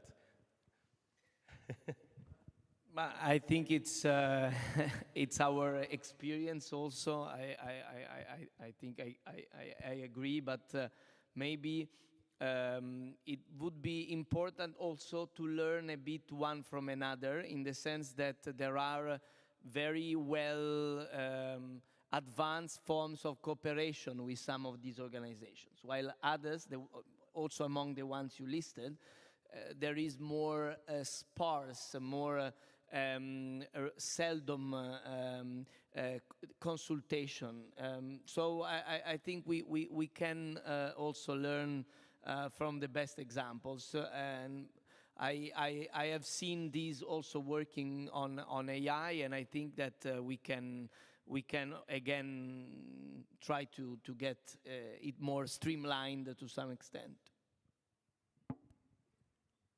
I think I have answered this question before. Maybe I mentioned some ideas for the IPU to work on, and something else that I would like to add. When those global bodies like UN or UNESCO or others who's working on forming global direction, it is very important to consider parliamentarian here. It's not like parliamentarian track that brings all the IPU members or for discussion. It's also for providing insights for the recommendations or any documents that, or any global governance direction that a certain organization is working on. Here, the involvement of parliamentarians will be very important as well. Thank you. And maybe another question that is, you have answered, but only to some extent in the first question. Given that we are facing a really rapid change in technology, but also that we don't have like older new technologies like cars or other things that you buy something and it remains stable for years, doesn't change, given that the software, that the AI systems change almost daily. And for instance, in my country, like working out the law in Switzerland normally takes about 5 years. And then if some people don't like it, they can challenge it. It goes to a referendum, and if the people say no, then it takes another 5 years for another version. So if legislating takes several years and technology keeps changing and we have new applications that pop up, and we never have like a finished product. We are living in a beta version world. How do we reflect this in legislation? Of course, you said we should not legislate the technology or regulate technology, but its impact. But if the technology changes, how can we go also to a kind of creating better version laws that you can constantly adapt instead of having laws that take 5 or even more years to elaborate? What is your vision? What do you discuss among parliamentarians, how this very lengthy process can be speeded up? It's not only in Switzerland, it's everywhere. It depends on the type of law, especially when we are talking about technology and data. We spend almost 10 years and just providing the PTBL in our country. So the idea is, I will go back again, we need to move in parallel. We should have this long term that will take the 10 years or 10 years plus draft. And while we are building this draft, and everyone should work on this draft. So from today, all the parliaments, if you didn't start writing the draft, you have to. Because you don't know whenever you will need it and when you need to enforce it. So it should be there. However, on the short-term track, regulatory sandboxes, it's very important. The following up from those regulatory sandboxes in order to draft the law is very important. Otherwise, we don't know how to really cover or tackle all those aspects from the technology that is changing while we didn't actually finish the first draft of the law. Yeah, thank you. So you say you need to work on several layers or time spans. One is the longer term, more sustainable regulation, and the other one is more allowing for experimenting in defined areas that help you to gain experience. Yes. Well, I go a bit along the lines in the sense that I think it's, as it was said, time spans, but also the kind of instruments that we use, because we do not have just laws. We can also think of more kind of soft legislation and frameworks that can be adapted gradually. It depends on what you need to do. Clearly, I give you an example. When you need to to overcome a fragmentation of rules, and that's a typical thing looking at the European Union, the fragmentation of the internal market. You need a legislation that is solid because it needs to avoid the fact that you fragment the internal market. But on other aspects, you can also rely on more executive actions with some degree of scrutiny from Parliament. This is something that could be applied also to other contexts, and I think we need to be flexible in this sense, because the issue of timing is crucial.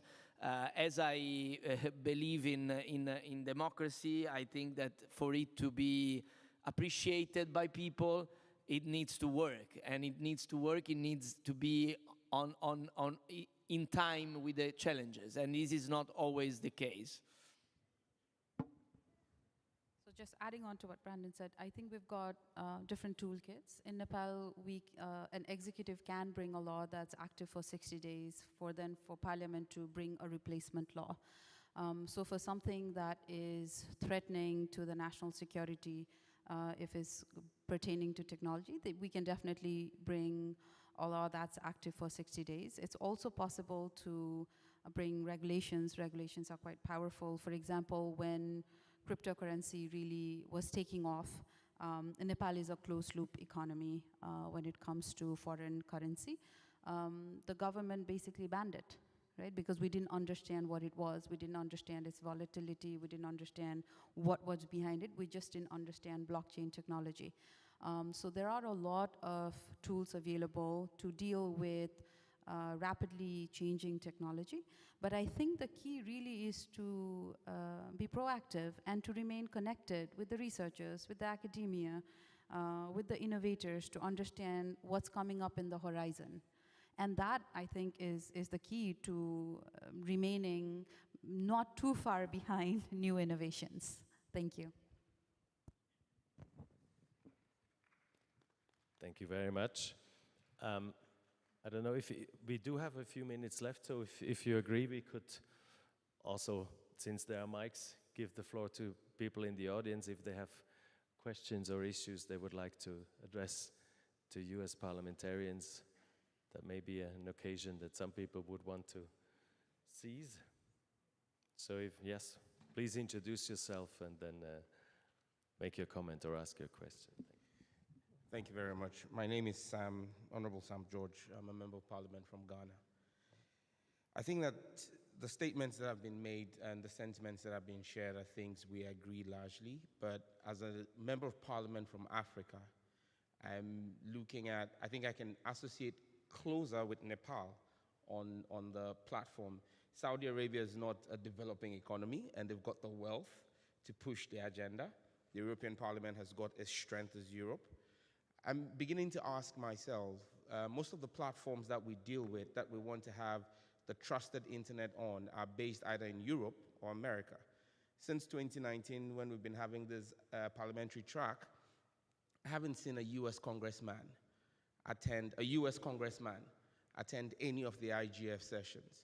And they pass the legislations for their platforms that creates the distrust and mistrust that we have on the continent. So I'd want to find out, for example, and yesterday at the parliamentary track session, I spoke about the US Cloud Act.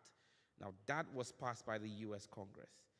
That puts African parliamentarians and African internet users at risk because we run on this US-based platforms. So if we really want to have a trusted internet and we want to build global standards, we want to find out how the African perspective comes into building of these platforms when the legislations that are passed don't look at us and take into consideration our local values, our norms, and our culture. It's also important for us to understand that in building a trusted platform or internet, we need to just not look at non-state actors, but non-state actors that are linked with state actors, especially looking at 2024, which is a critical year on the African continent. It's a year of elections. It's a year of democracy. My country, Ghana, is going to be running elections in 2024, and about 70 other democracies across the world. Now, if you look at non-state actors linked to countries like North Korea, like China, like Russia, and the US, and the issues of disinformation and misinformation, and the fact that many of our political parties are going to be picking operations or election operatives from these countries to help us run elections, and they're the ones who are going to be pushing this disinformation, we need to begin to have conversations and being able to call out non-state actors that are linked to state actors and saying to them, to have a safer internet, these players have to take up the responsibility of ensuring that we fight disinformation. I don't see any African government getting actively or having the capacity to execute disinformation without help from these big players. And these platforms need to have a responsibility. But that said, I'm not going to end without putting some responsibility on African parliamentarians and Africa as a continent. Because I look at Europe, and Europe does it as a collective, not as individual member states. And so we need to see more action from the Pan-African Parliament and the African Union, the AUC, taking a collective stand on the African Union development data policy frameworks to ensure that as a continent, we have a collective voice to then bring these big tech players to the table to have a conversation. Thank you. Thank you very much. Well, since you're a member of the parliamentarian track, of course, you may ask the organizers of the parliamentarian track that they should try and do more to get Congress people or parliamentarians from the United States and maybe other countries in too. So I don't think we can answer the question, but feel free to react, of course. To echo, and I completely understand, small countries, developing countries, we don't have the collective bargaining that EU has to put in place a lot of regulations that it has. But if Nepal is unsafe, so is a lot of other countries. We truly are boundaryless when it comes to internet, right?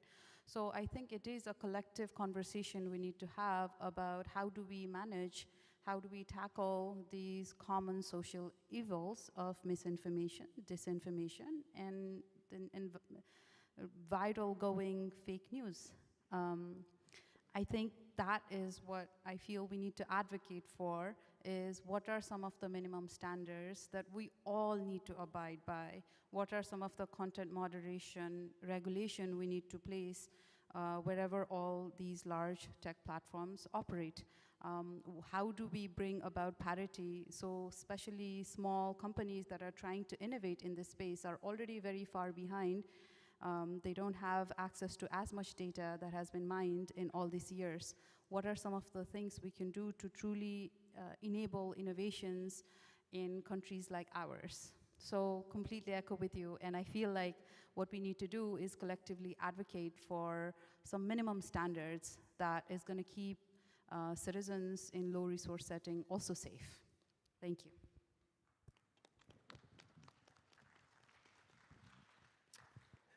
Thank you. Yes, we can take one more, I would say. Namaste, everyone. This is Vivek Silwal from Nepal for the record. So this was a very interesting session from the honorable MPs. A lot is being done and a lot is being needed to be done in coming days to make the internet more open and accessible. But my question is, as a parliamentarian, as a policymakers, how do you plan to indulge youth in this process, that you multiply the effect of creating the trust?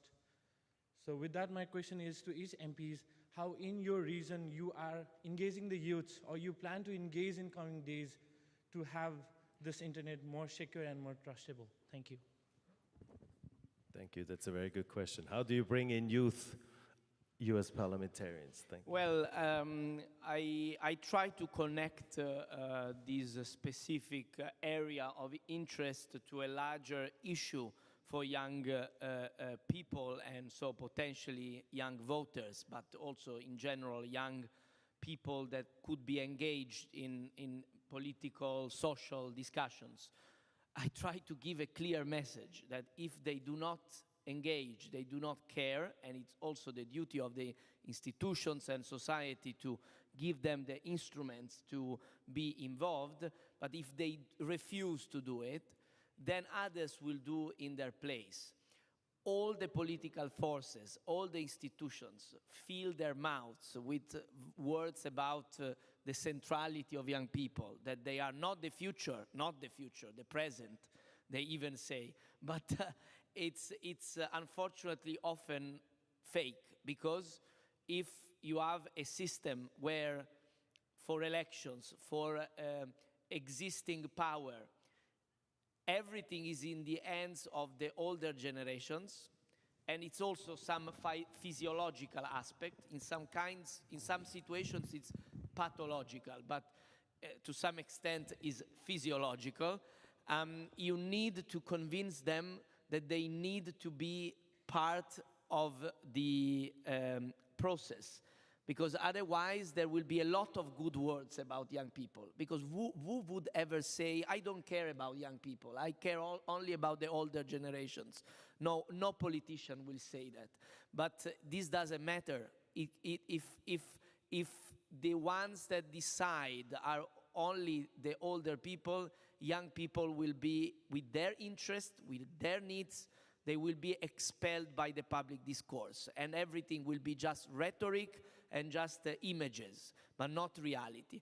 So I try to be a bit brutal with them on this fact, because I see that on such a big topic like the climate change, young people were able to unite globally and shake politics, shake institutions. I think it's very important that they do the same, and they are doing it partially, but with less, I can say, momentum. They should build more momentum around digital citizenship, digital rights, and the development of a global understanding on the internet, on the AI. I think young generations can really contribute very much, and we need to push them to be more engaged.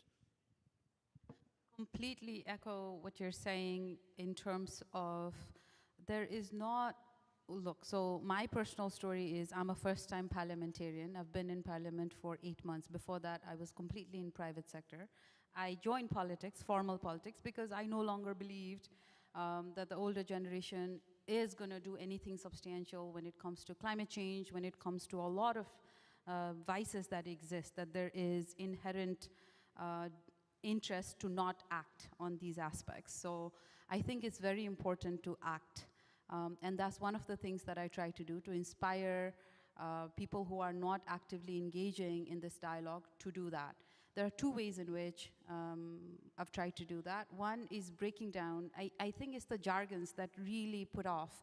It's a lot of really big statements that put off younger generation. So breaking it down for them, what this particular policy would mean in their day-to-day life, what the lack of this policy would mean for them in their day-to-day life. I think that is the first way in which I have tried to engage. We call it legalese, legal Nepali.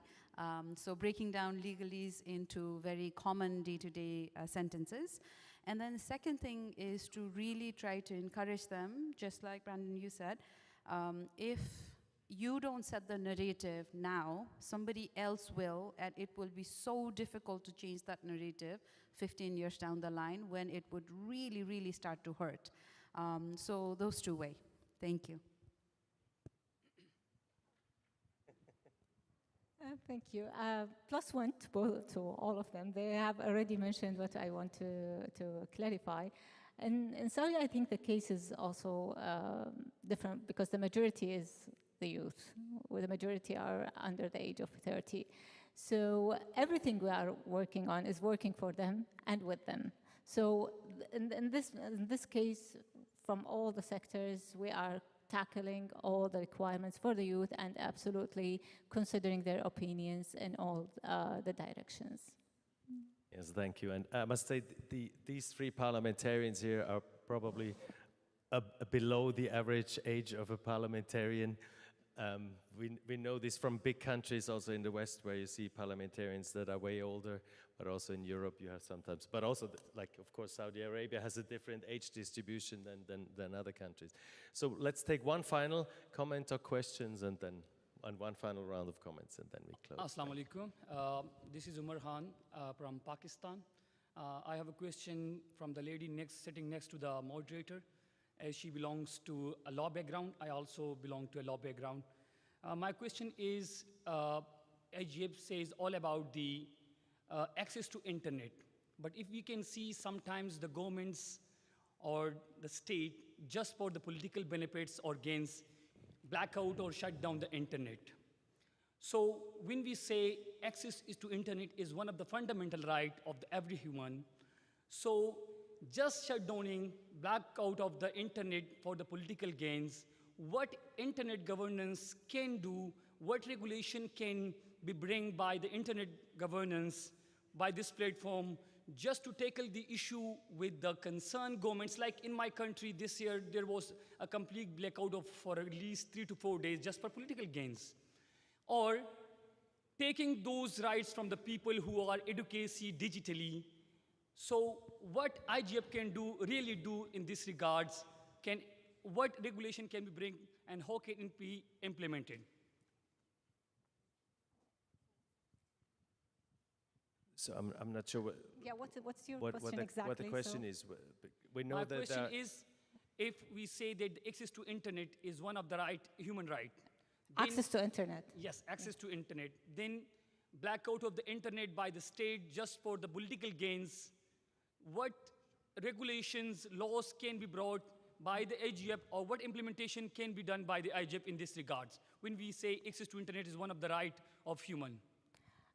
Yes, we are, as parliamentarians, consider the access to the internet for all the... Internet shutdown. I'm asking for the internet shutdown. Internet shutdown. By the state, yes. By the state. Yes. So, in our case, we don't have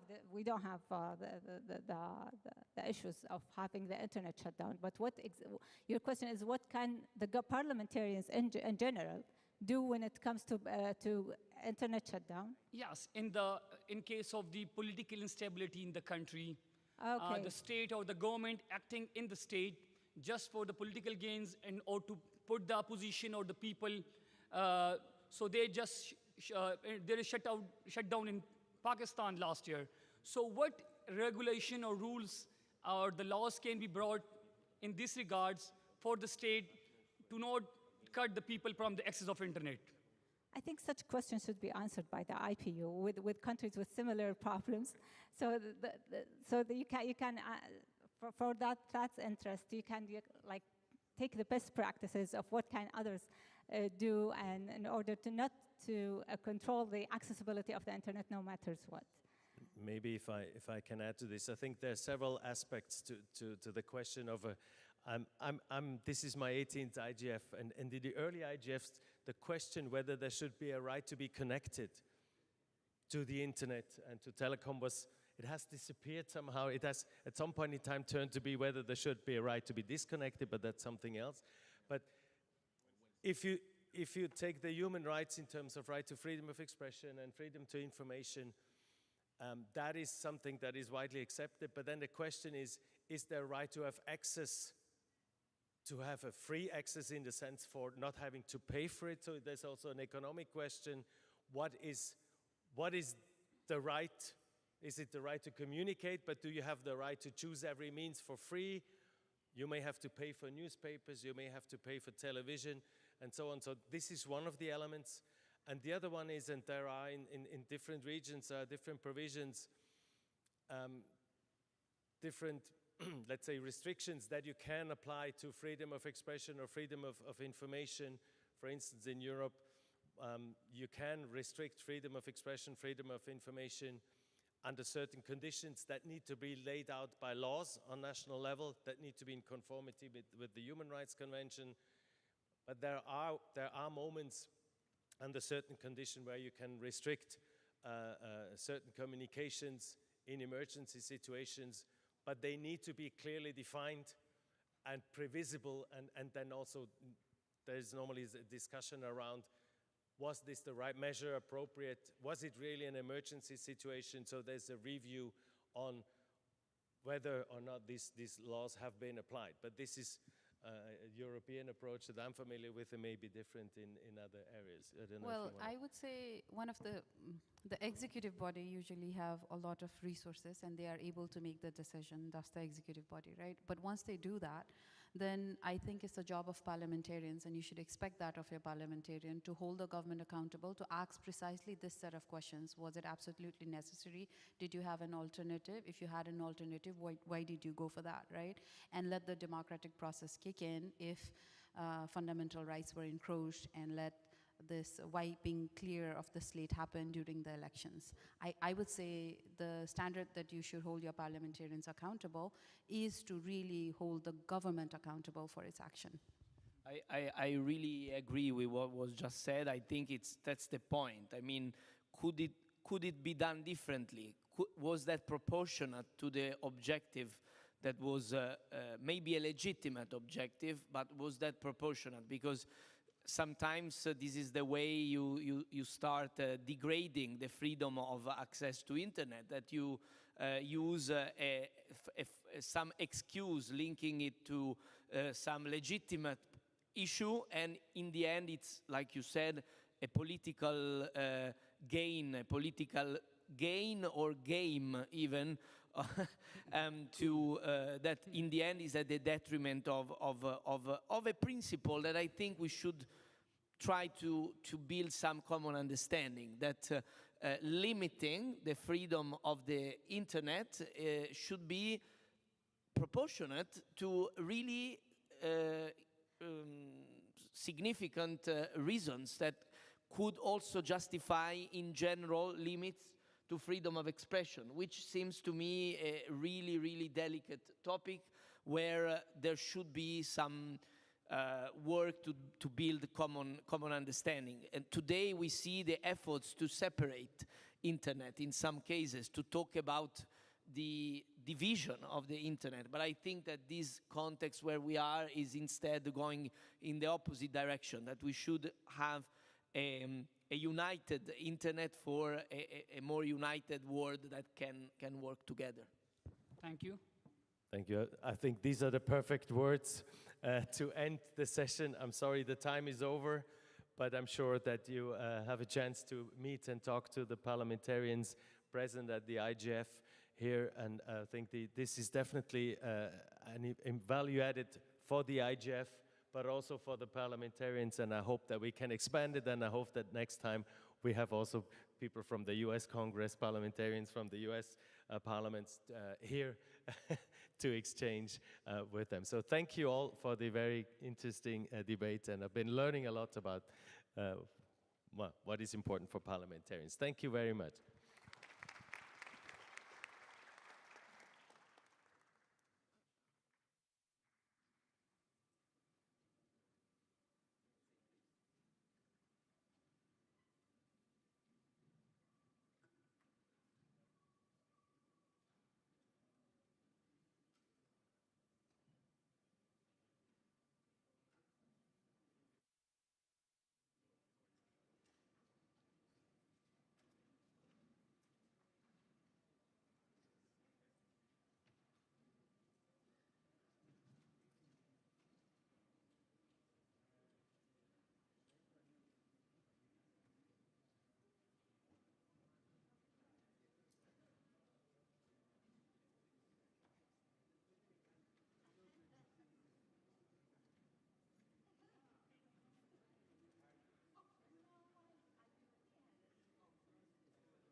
good? Thank you.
speaker.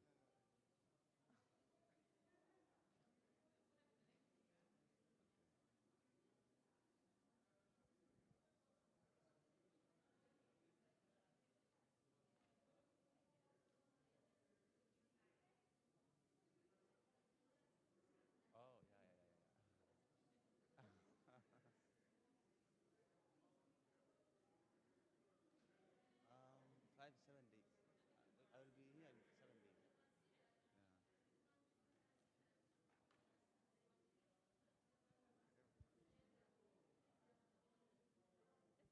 We need another one? Another one. Like, I pretend like I'm speaking, right? Yeah, sure.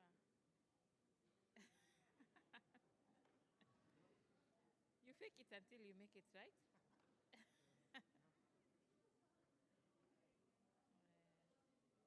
And then I do like this.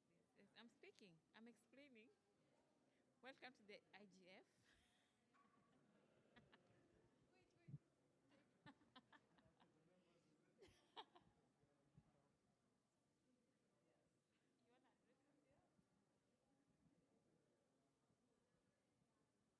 How are you? I'm chairperson on Committee of Transport Infrastructure in African Parliament. Yeah, yeah, yeah, good. Yes, yes. How are you? And you? Ah, I'm from Algeria. Yeah, Algeria. Yes, and I'm Algerian parliament, but I'm chairperson on Committee of in Africa, African Parliament, PAP. Yes, yes, Pan African. Yes, my office in South Africa.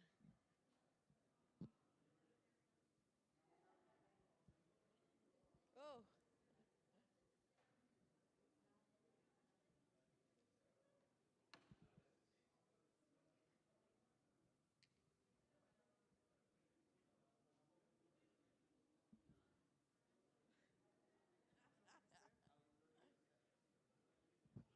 This is Ashrafur Rahman.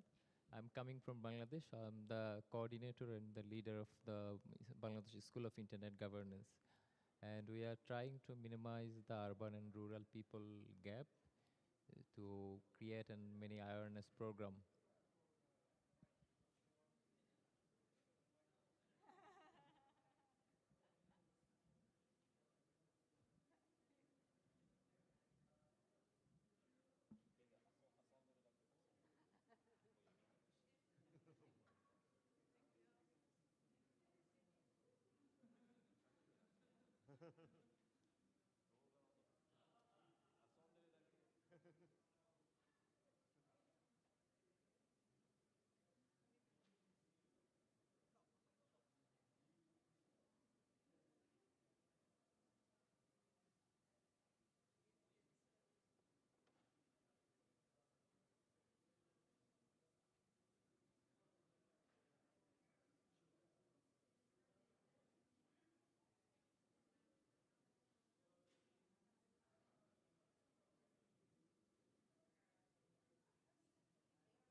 You have no idea. Maybe zero, Maybe four. zero. Yeah. Oh, really? Okay. Okay. So please sit in front. Thank you very much.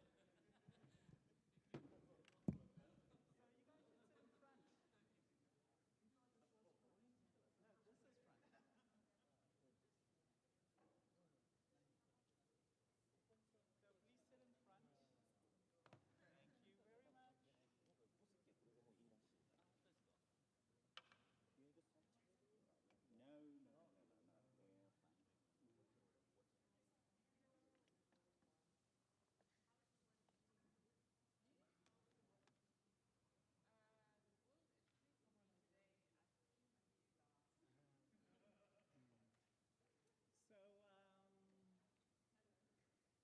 So, Paul, if you could sit here, please. And Carol, if you could sit here. Yes. Okay, Carol, can you just sit there then? Okay.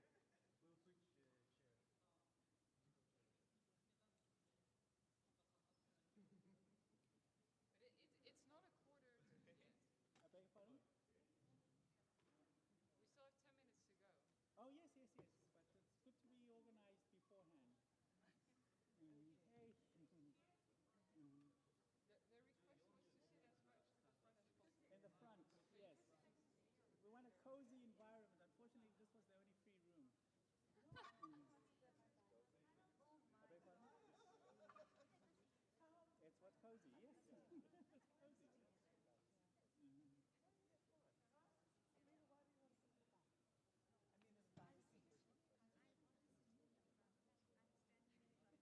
Can we switch this off? Switch off. There is someone talking over the phone line, so you can see that. You don't need this one? Because it's just this one. Just one. Yeah. 転がしたもんじゃ真ん中だけ切れますかね。単純にスイッチ切るっていう意味。真ん中だけ切っといて。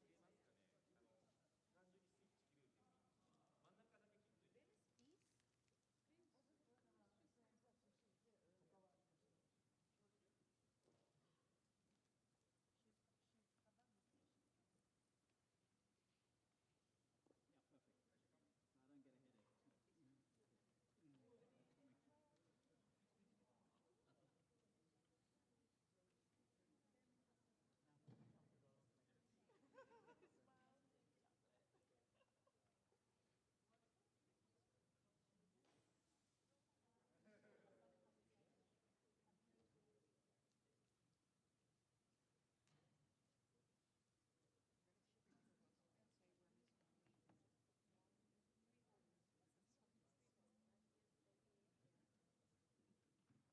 If you have any other MAG members,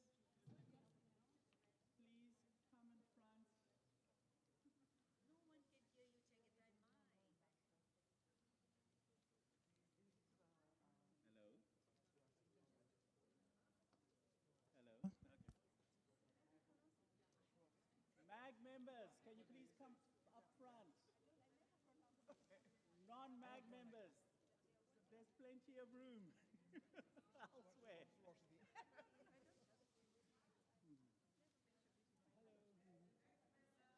Pardon?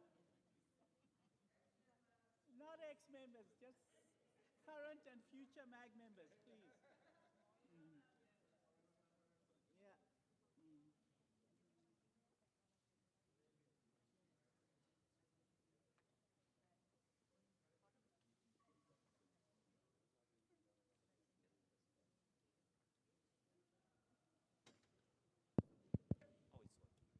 Okay. Can current and future MAG members please come up front? Thank you.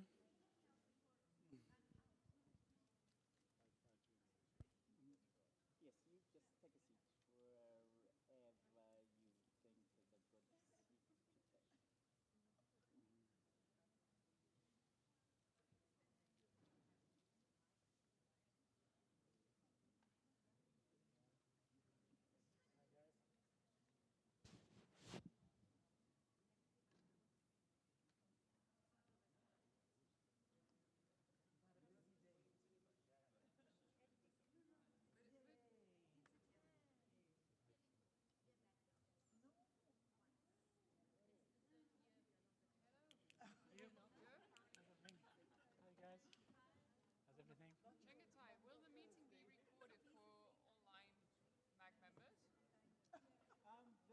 join if they're joining, but I'm not.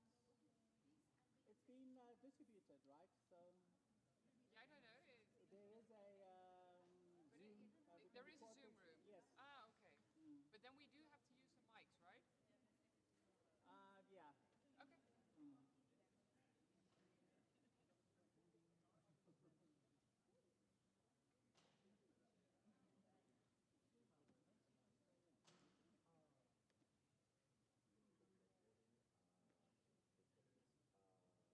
In the Zoom, you get a Zoom mic?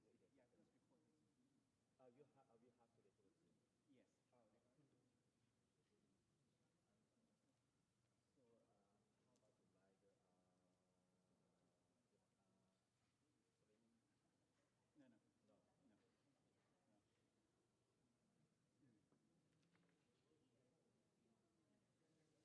So, how about like just three? No. No.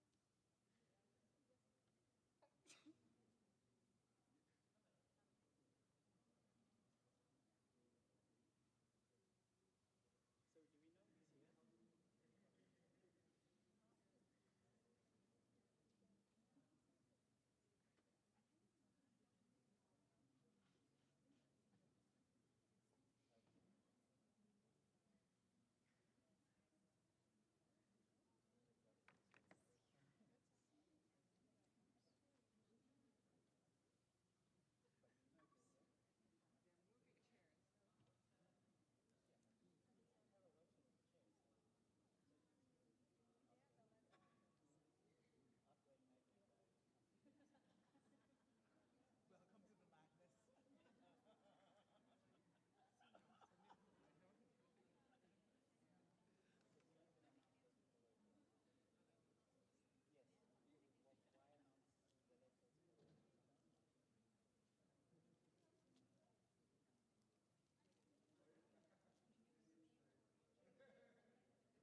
Welcome to the madness. Yes.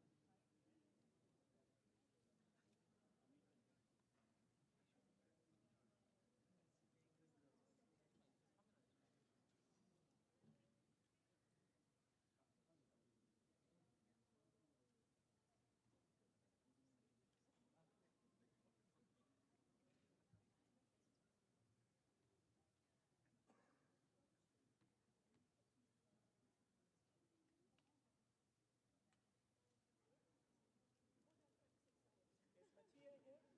Mattia is not here.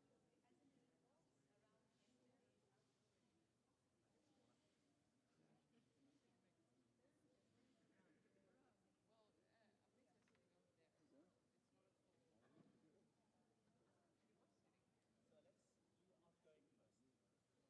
over there, so it's not a problem. So let's do outgoing first.